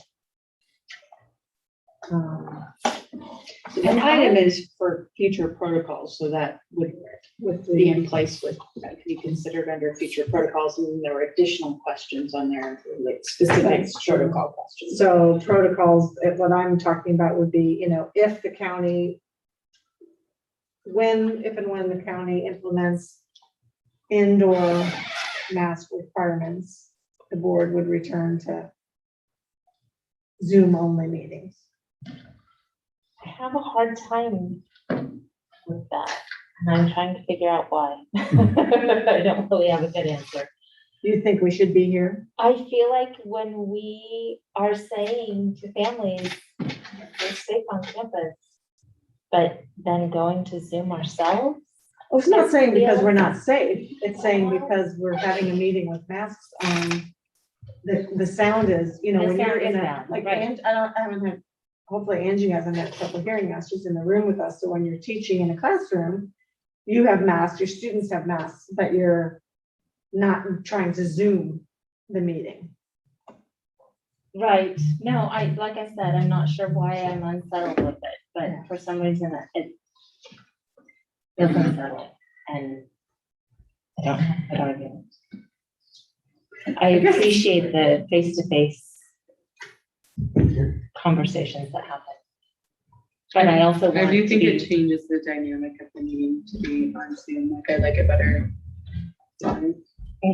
Say that again, I'm sorry. I feel like the dynamic changes on Zoom when we're, I don't know, it just feels different. We're like in a little box and we're not like humans sitting in a room together. You know? If people can't hear us, that's a whole Right. different thing. Like we, I like, do want to be as accessible to the public as possible. And if we aren't, if you can't hear us, then that is a problem. But I also feel like more people come in and talk, and I, as a school board member who doesn't go on campuses because of protocols, I appreciate getting to see people. And I just say as a member of the audience right now, it's hard to hear you, especially when the air conditioning is on. The minute you put that on, then it's really hard to hear you with your, I mean, it's hard when you don't have your mask on, but it's really difficult the minute you turn that back on and you have the mask on.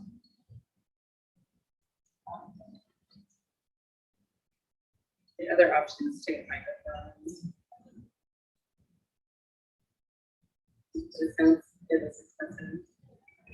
So maybe we go back. I don't have a really good compelling reason as to why I feel like we should be here.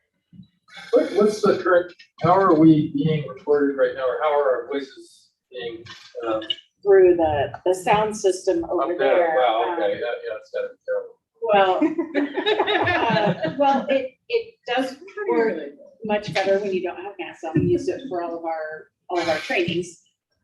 It's probably actually just as hard to hear inside the room as it is on Zoom. But one of the things that we'd like to do is, you know, we wanted to, this is the base system, and we'll see how this sounds in terms of, you know, the recording and live streaming. And then we can add additional components from here, so we know how it is. But it is, I think, harder with masks than without. Well, maybe when, a week from now, you all go on and just watch 5 minutes of tonight, just see what you think. And Well, do we need to discuss the Yeah, other yeah, protocols yes, now? yeah.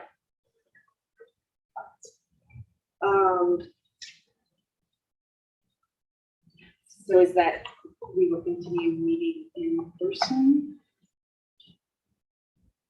There were more people who said we should go back on Zoom. I'm the only one who has said I really like being, so. I'm probably with you, Shelley. I mean, just, I have to say, I do feel like there's an optical issue, you know, where, like you said, I mean, we're kind of asking our teachers and other people to be there in person, and I think, while I understand our reason has nothing to do with us feeling like we can't be around each other because of risk, I feel like the optics of it are not great. I just feel like, you know, I need to walk the walk at this juncture. It's my 2 cents. I can hear you fine. I'm on Zoom, so. Thank you. That helps. In a classroom, we also have kind of a controlled setting about who goes in. Part of live board meetings is there, you know, you have the public who's invited, and so it's a little less controlled. I did hear from the other superintendents, not all of them, but a lot of them, that are moving towards moving back to virtual meetings because of that reason. We've been, in my other districts, we're still virtual, we've not come back. But a lot of them are moving back to virtual. Oxnard's been in person now for like 6 months. Oxnard being in, they're not going back virtual, but they also have a giant, brand new beautiful board. So it's like, And did they like have a football field of space. plexiglass on each side of them? Um, I thought I saw. I don't know. I haven't been there in person because they're on the same night as local. So, public comments is our main focus. The things that are listed here are what our protocols say we have been doing, whether that is actually what we were doing or not. I'm not confirmed, but I know in the 7 years that I've been on the board, I've never received a written comment beforehand that wasn't, like I want you to have this chart, because when I come and speak, I'm gonna refer to the chart kind of a thing. And in that time, if somebody did have a letter or, here's 2,500 people that agreed with me and signed this thing, we'd had that available in the back, like Kathy would print it out and there would be copies of it in the back for people who are attending the meeting. I don't recall, do you guys recall any other time when we got, before COVID, that we got emailed public comments? I feel like there was a time, and I could be misremembering, but I feel like there was a time that public comment came into the superintendent who read it out. I feel like there was a time when somebody sent something in. Be here or something. Yeah, Right, they you're right. could The be superintendent here, would read and it. the superintendent read it out. Yeah, so-and-so couldn't be here, but they wanted this.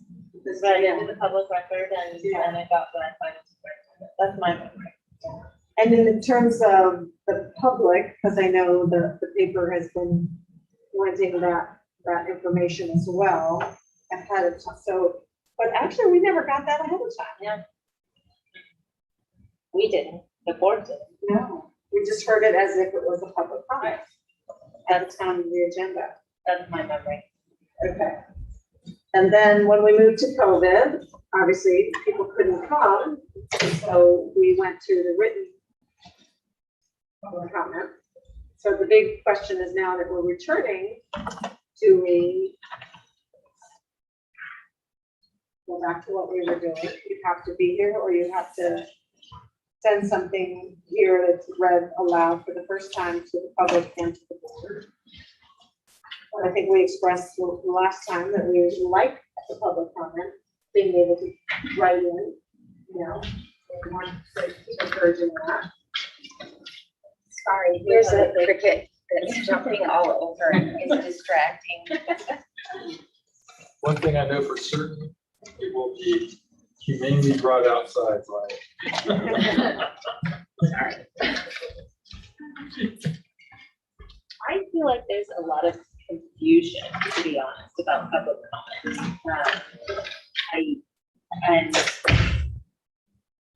I'm really hoping that we can simplify things so that it isn't so confusing, because we now have this button, this public comment on our website, and I feel like I have the impression, and I could be wrong, but I have the impression that the public or some members of the public think that it's just an email to the board and not necessarily a public comment.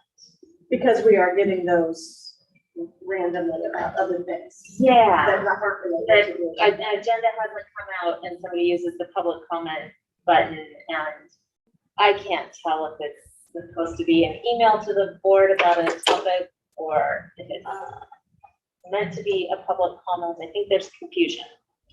I would add to that, somebody sent an email to me today to be read as a public comment, but asked that their name but not be included but our public comment form requires, they're not anonymous, which is kind of intended to be in line with, if you were to come to the board meeting, you would not be anonymous.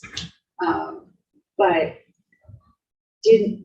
wanted an anonymous email sent to the board, and I think was having that same kind of like, how do I get this information to the board but not have my name read, and didn't use the public comment button because there's no way to do that anonymously. And then, so just another piece of this is, you know, do you want anonymous public comments? Is that something that's part of this? So that just kind of came up today that I thought was also worth considering. Well, I can give a quick answer to that. I don't think we should have anonymous public comments. I think that would be an invitation to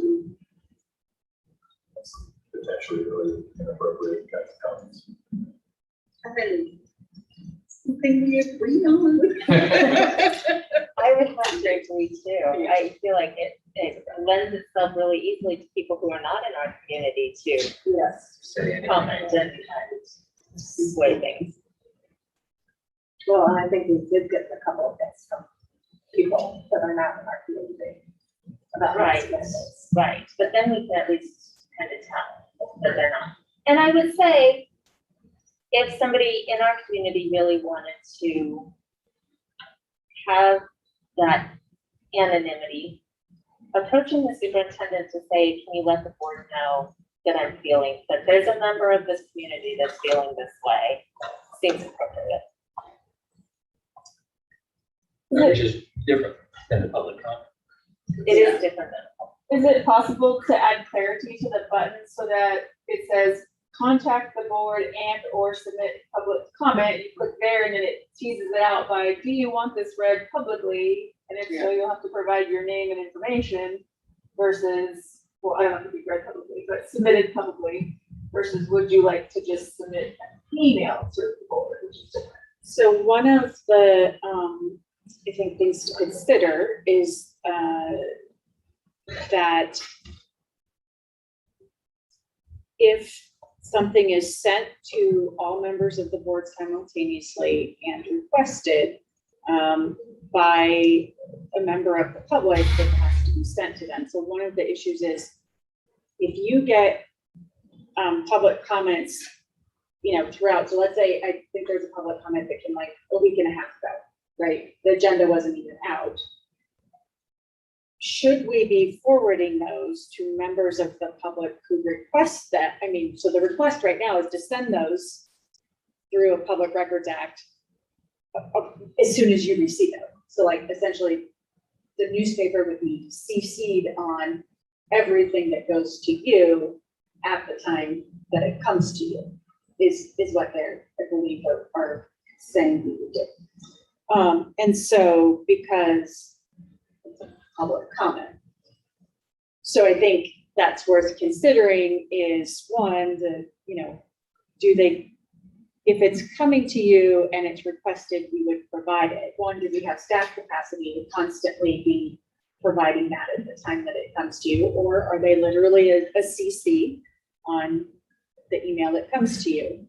And then in terms of what you're saying with that button, trying to thread out that detail about like what, you know, what there is to the board and to what degree does the public expect to be able to communicate with the board with or without knowing like my name, I'm going to send something and my name is going to be out there in the community if I wanted something to be private, right? So just, I think, I don't have an opinion on that, but how to think about all of that kind of holistically so that people understand when and how they're communicating with you, the board, what that means in terms of what's public. Well, you know what, it might be easier to get to this point by going actually out to, sorry, I was tired of like seeing my face on that. I was wondering. Can we just make it gallery view and not like, everyone's on there instead of me? Is deciding if we want written public comments read at the meeting. Because that might help. So I'm finding it difficult to be receiving public comments for 3 days. And then I lose track of, did I read that one? And, I'd much rather, it's like, here's all the public comments we got, at 5 p.m. on Monday. And then obviously if something comes in later, I don't know. You don't hear the spoken public comments until the meeting. Right. They don't come in early, they don't come in ahead of time, they're real time. So I'm not understanding, because I don't know the niceties about the law about this, I'm not understanding why we can't release the written comments the night of the meeting when all of the public comments come out. And it sounded like we're supposed to do it when we receive. When something is sent to the majority of the board and requested, so there's a little bit of, I talked to our attorney about this, there's a little bit of discussion about whether there's a blanket request, like we want all public comments in perpetuity forever, because there are other items where the law specifically says you can request that, you want a mailed copy of the agenda and you will get that for 1 year. And then you have to resubmit. And so there's a little bit of discussion about do you request every time? So I know you're gonna have a board meeting, so I'm gonna request tonight, or do you just automatically get everything that's forwarded to the, that's sent to the board that's a public comment? Or do you have to ask for it every time? So there's some, some discussion about that, which we haven't had because it seems important to decide, how you want to function, and then we can figure out how that gets distributed. I mentioned before, first, my feeling about all this stuff is path of least resistance. I mean, I feel like we should be as transparent as we can be without, if there are undue burdens on staff, of course, that should be considered. But I think we're so good with technology these days, and Google Docs is out there. I have to believe that you can auto-populate a folder. And as long as we handle this issue of making it clear that if you use this particular button, this is a public comment and it's going to be available to the public, just goes into that file or folder, and there it is. And regardless of whether it's particularly on an agenda item or it just is a public comment that came in before the next meeting, it just goes into the public comments for the next meeting. And I think that's how Ventura County Board of Supervisors does it. They just have this, if you go there on one of their meetings, they'll just have a folder you can click and just every public comments in there. And then you don't even actually have to send it to the paper or any individual, because it's available on our website. Right. I think it needs to be very clear though, because I can't tell if people are emailing us or public commenting. I think we could easily change that. Yeah, I think it together it should say privately email the board or make a public comment. It should be two separate public comments. Because the one public comment, I have to ask David, is that possible? It's obviously possible. I need the form, and I do all the back end check on the form, so just. Yeah, I'm sorry, Tiffany, that one time, I get David credit, she's like, I did it. I would just say, we could, especially if it's going straight to the newspaper, I need to tell people, hey, this is gonna be, in public. It says right now that this is a public comment and may actually be published, because on occasion it's always that public comments are published, and I don't know to what degree people are familiar with that or not. That's not my job, but it does say that this goes directly to the newspaper. And I would personally way rather we get it the night of the meeting. Would be my The night preference. before. The night, it's read as public comment the night of the meeting. You want to read all the public comments? Well, it would be the same way that we would if they were in person speaking to us. And we didn't have them ahead of time. I feel like sometimes people send them to us thinking that we can respond when we can't respond. to public comment. Because there's potential, if, for example, the one that we got a week and a half ago that wasn't on an agenda item, we can't respond to that the same way we couldn't to a public comment that wasn't an agenda item. Or just for the record, I would call that person. Okay. But if they had sent an email, you couldn't respond. Right, which I think is an important distinction. Just what I don't understand, why would we want to go through the effort? Yeah, I Why not agree. just have a folder that auto-populates? And I have to say, as much as we're concerned about it, I've yet to come across the person who gave us all the literally hundreds of public comments we got throughout the last year. I don't recall anyone saying, geez, I didn't understand that was a public comment. I mean, we read it in my end. So I don't think it's a big issue with people accidentally sending public comments. If you create the folder, do we read it out loud? That's a harder question. I've thought about it a lot. I thought maybe we could devote, like on a night like tonight, we clearly, well, now it's very late, but we had very few public comments. So I could imagine we could allocate some amount of time, but I guess I'm somewhat agnostic on it. If it's very available to the public, I think that's the main thing. I think the main thing is supposed to be that we're hearing the public. So if we read the comments, isn't that the purpose? It's not the purpose for the audience to hear us read them aloud. I just never got why we read them aloud. I also have to say, a little bit ties into your point about anonymous. I feel like the written comments are very different than the spoken comments. I agree.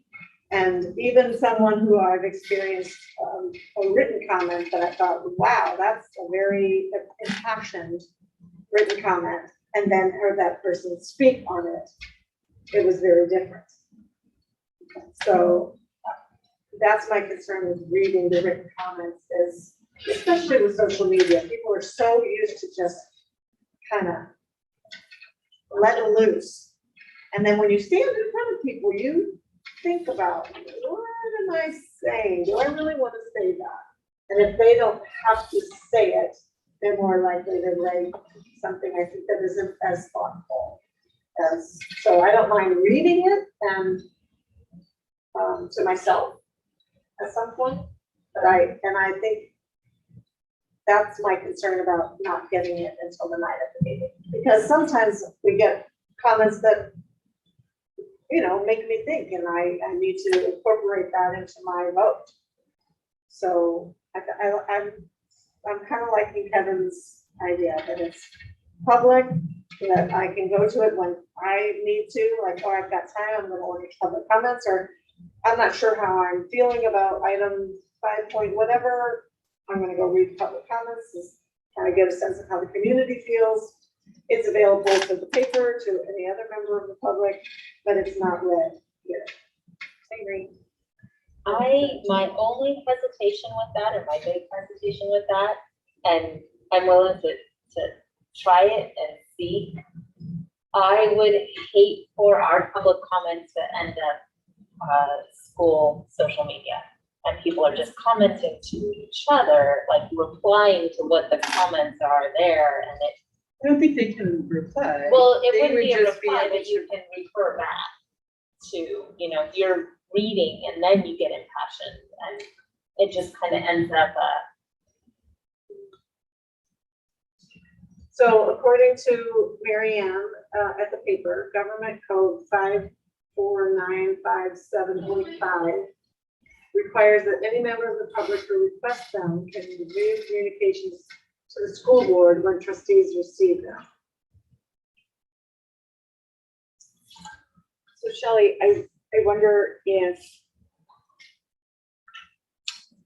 the public comments go into a folder and then that folder becomes available to the public, right? So it becomes available to the public at the meeting, right? So so there's a folder, right? But you as board members could see the comments in advance. They haven't been sent to you, but you could view them when you want to, and then the folder becomes public after meeting or immediately after the meeting. So not doing that. Yeah. right, so I just looked at the city council, what Ojai City Council does, and they send public comments to council members, and then they are made public after the meeting. Which is essentially kind of what we are talking about doing, just in a folder format. So the city council members receive the public comments before the meeting, but then it goes public.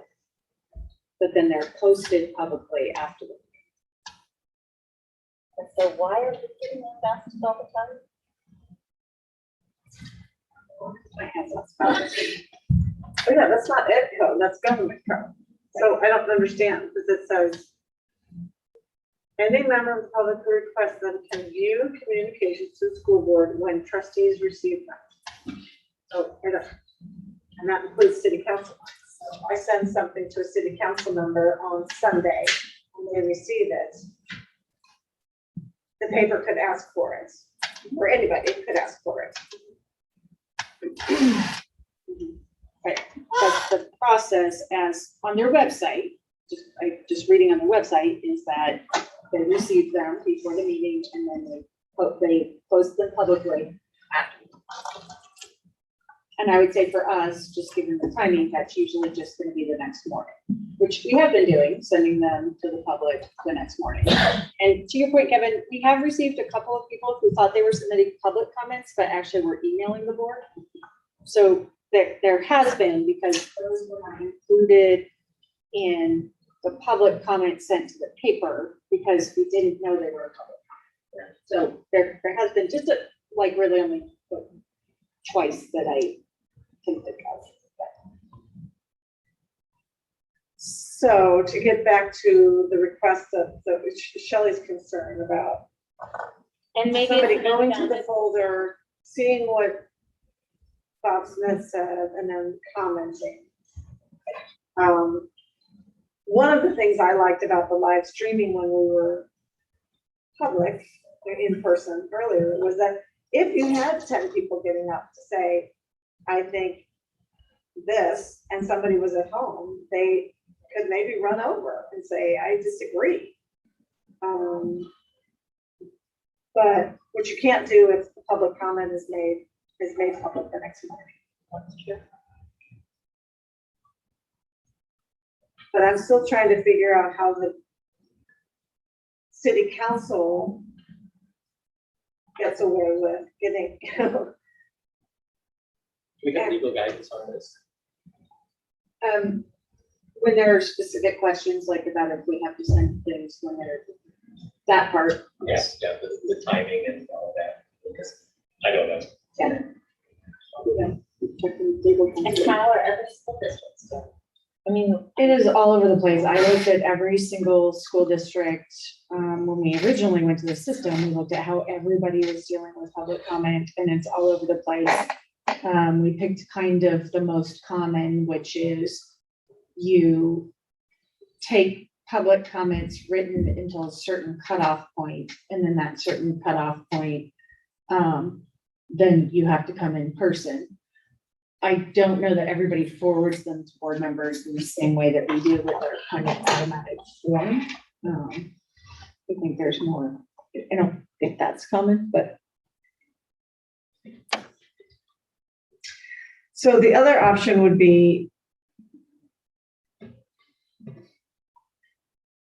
forwarding it to the board and then forwarding it to anyone who requests. But then your question is it a standard request, or do they have to request each time? Well, so our legal counsel says we could ask them to request every time. There is no such thing as a standing, I would like to receive forever all public comments when the board gets them. But again, we haven't addressed that. That's, when we talked about it, that was. Well, why would we want to? Right. I mean, why would we want to? I'm not saying we want to, I'm just Yeah. saying that's in terms of exploring what are the options and what does this look like. It's certainly a legitimate interest of the newspaper to say, would be interested in your public comments. on Right. ongoing My basis. concern, and again, I don't get the paper, but when I have people reach out to me, is that sometimes we're discussing something on Wednesday night and there's editorials or articles about it in the Tuesday paper, even disparaging it, and we haven't even discussed it.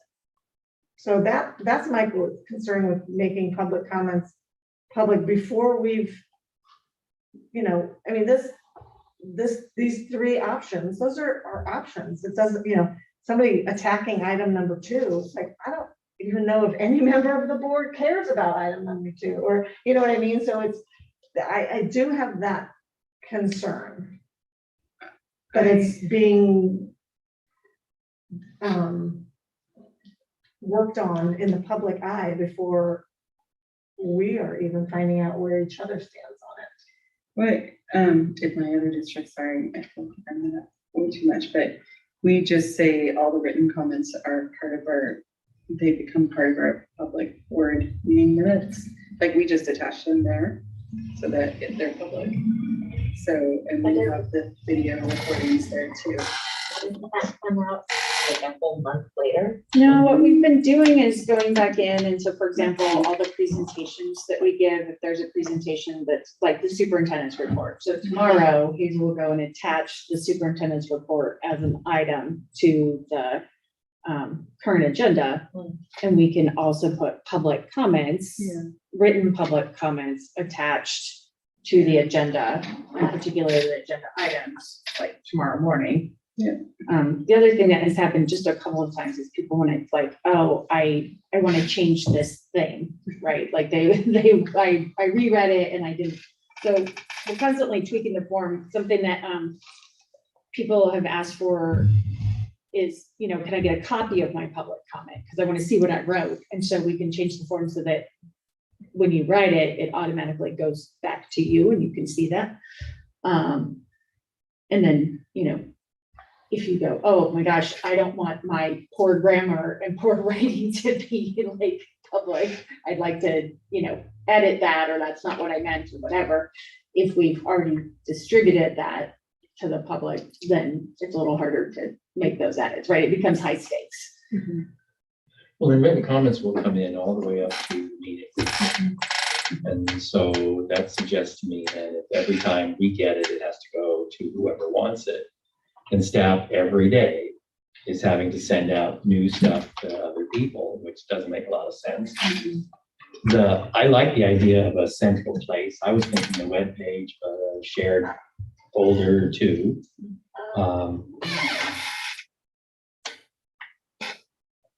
Can I ask you when it just ended, when does the board read it or get it? The board gets, I'm not 100% sure on that. I think they get, the night before they get whatever has been sent, you know, like a summary, like what we used to get, like where we would, I think, throw them all together.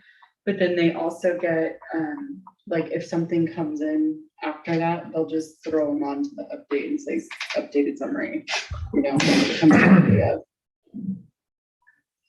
So the board gets it then, and then we just post it as part of the official like board record, and here's all the public comments for that or whatever. And they're not read out loud. Because we tried that, and then we would get like I didn't like the inflection in your voice, or we didn't, you know, and then we tried the summarizing and that, and so tried a bunch of different things, and then we just thought, you know, the purpose of the public comment is for the board to hear the opinion of the community. Then, okay, because it's 10 o'clock, I'm gonna make a motion, and then you guys can let it fall flat if you don't like it, and make your own motion or whatever. So how does that sound? Deal. Okay, I'm going to move that. Wait, I gotta get back to the right page here.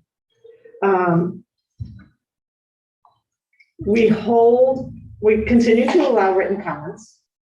We hold them into a file that is released to the board and the paper and anyone else who requests it. at 5 PM on Tuesday before the board meeting, so we have a chance to read those ourselves. If anything comes in the next day, it's Added to the folder. added to the folder, thank you. And it is not read aloud at the meeting, but added to the agenda on the next morning as part of the public comment. Do we have a cutoff as to when that folder gets updated, like at 4 PM the night of? Because So 5 PM on the night before, and then, no, I don't well, think so. my I thought mean, is if somebody's public commenting as we're sitting, like, by 4 o'clock, I'm not checking that folder. Right. So I wouldn't be hearing from Right. Okay, so I'm adding to the motion and released at 5 PM on Tuesday and updated no later than, or at 4 PM on the day of the meeting.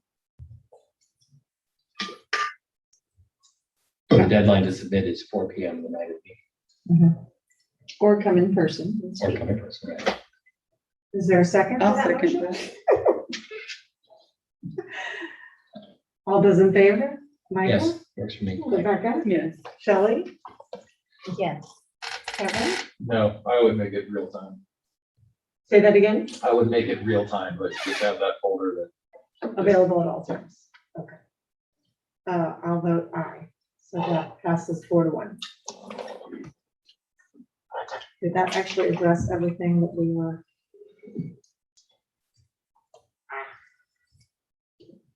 We didn't talk about return to in-person. Well, we did, but we didn't make it. Yeah, I think we'll stay in person until 2 weeks, looks like. Is it okay if staff would like to attend by Zoom if they can? Oh, yeah. Yeah, I think that's great. So they don't sit here all night waiting to talk at 8:30.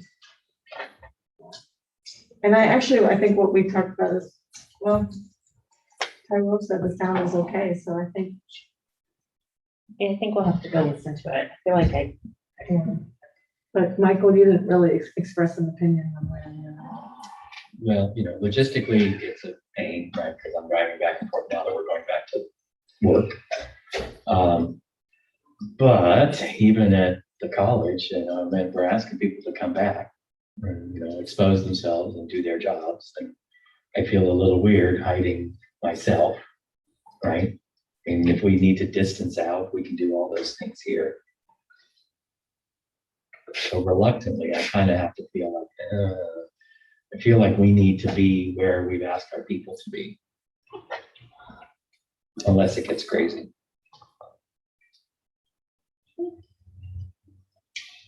Moving on to future agenda items, parking lot. Anyone have anything they'd like to add? Yeah, skip my baby. Oh my God, I'm sorry, Kevin. As I kind of hinted at earlier, so this is the parent advisory committee. And I know Eugene, sort of felt like this was a little different than what you thought I was formulating. But I really, felt first and foremost, I believe that we should have a parent advisory committee that's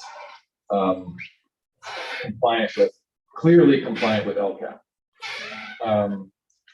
The mission that I set forward in my draft is the PAC's mission is to provide an authentic parent voice through engaging in review and generating advice and comment to the OUSD Board of Education and Superintendent, and to ensure that the district's LCAP reflects the input of district parents, a key stakeholder group.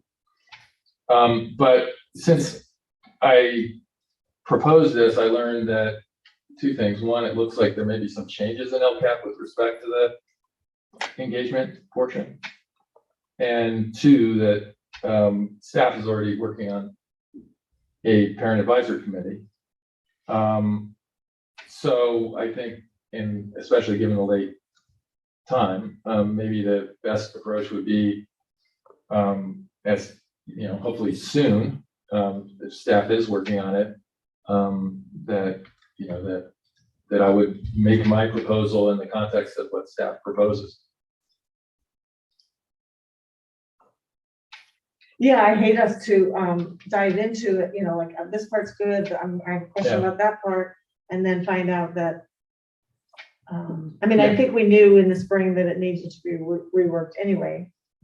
One thing I'll just throw out there that, you know, for you to consider as we, you know, take it to a further refinement from staff, or their version, is my version, and I kind of had Frankenstein this from looking at other districts.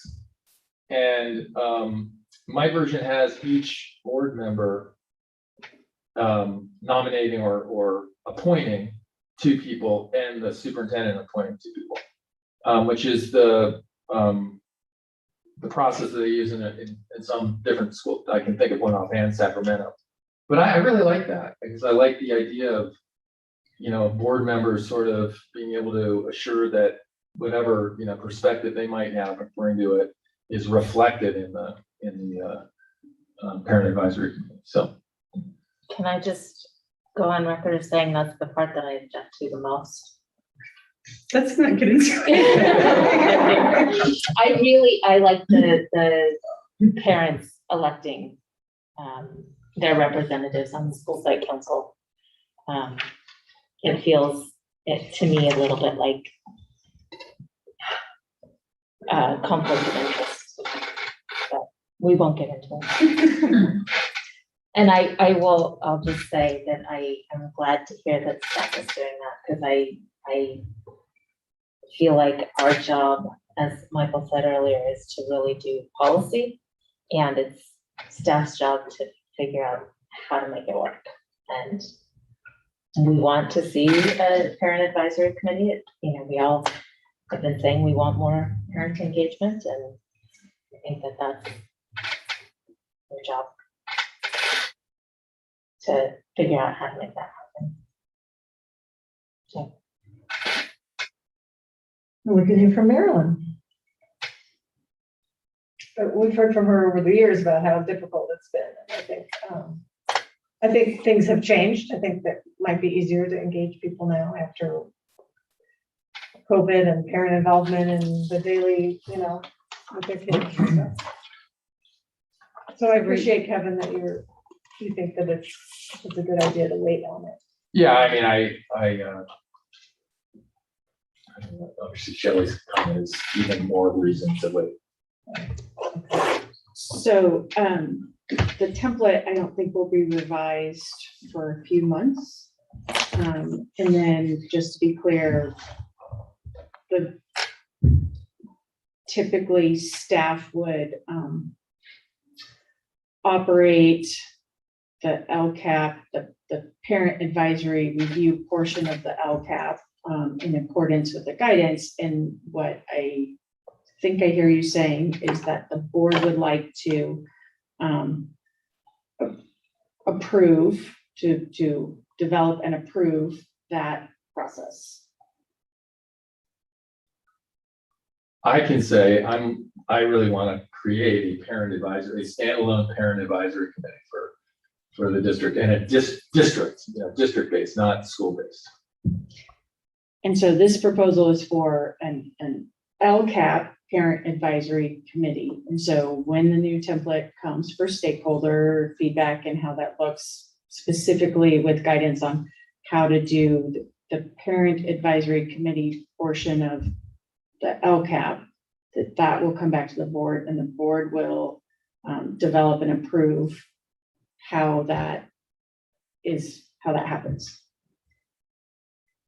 Well, I think that confused me a little, because I think I always had the impression that Marilyn was doing sort of little meetings throughout the year. So let's say this new guideline doesn't come out till November. Does that mean we have no LCAP until the spring? No, so there's a difference. PAC.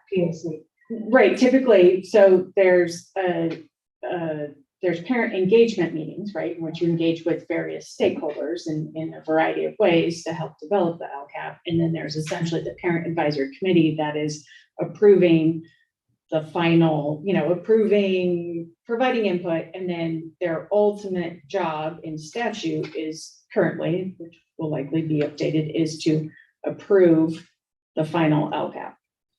And so, right, I don't recall the word approved, but yeah, but give input as to the final product that we're putting in front of them. right, and so, And make comments and questions on it. right, and make comments and questions on the final, so what I want to make sure I'm understanding is so there will be the updated template, and then the board would like to approve staff's plan for how that parent advisory committee that is developing and overseeing and approving or whatever the LCAP is, that will come back to you. So I mean, since I'm driving this, I mean, I think it might be, I think I have a different idea, but it still seems like it's sort of related to, what staff is doing, but I think in this sense, Jane, probably consistent with what you thought, I see this as a standalone organization committee that meets every couple of months throughout the year. Part of its charge, and the one that I thought was most, worthy of formalization, was the LCAP part. Now it makes sense to me what I was expecting Yeah. of you. So you wanted to do more than just the LCAP. Yeah, but I felt like the part that's not the LCAP is more just, advice and input, whereas the LCAP stuff is clearly, from the templates I looked at, it's highly technical and it's specific. So I would actually like, because of the hour, to bring that back to discuss, because I actually have concerns about that, because I'm worried about limiting input by having eight people or 12, whatever it is. I feel like, who are these parents? I feel like I'd rather have a larger discussion around that, because at LCAP, very specific, there's certain things they have to do. We actually want engagement throughout the year. And I think we're a great district at doing that engagement. I think maybe you're feeling distance from that engagement as a board member. I know obviously you have engagement where your kids are, and because of the work you and Osla do volunteering, but I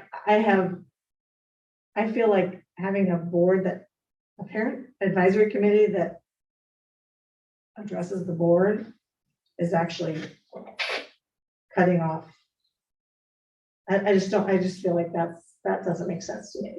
The LCAP part of it makes sense to me, but having them, because then do other parents go to them and they haven't been elected?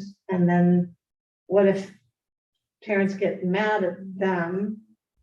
Well, to be continued, but yeah, I mean, there are definitely very, successful parent advisory committees that basically act as they agendize, and as we went back and forth about the Brown versus the Green Act, it is the Green Act that applies. And their meetings are public, and I've seen some really great stuff from that in other districts. So you don't feel like the PTAs are kind of that kind of? Not really, no. So we're gonna talk about this at another meeting, and we reserve that and talk about it. Okay. That item is tabled. We'll bring it up at another meeting. Sorry, Kevin, to have missed that 5.4.4. Now we're at 5.5, which is future agenda items and parking lot report. Any additions? I have one. I would like to talk about transportation for minors oats, because there is none to Miss Elva. So there isn't any right now, because we just hired a bus driver today. So do you want to wait and see what that looks like when we're able to redo our routes with all of our full bus staffing, or do you want to talk about it?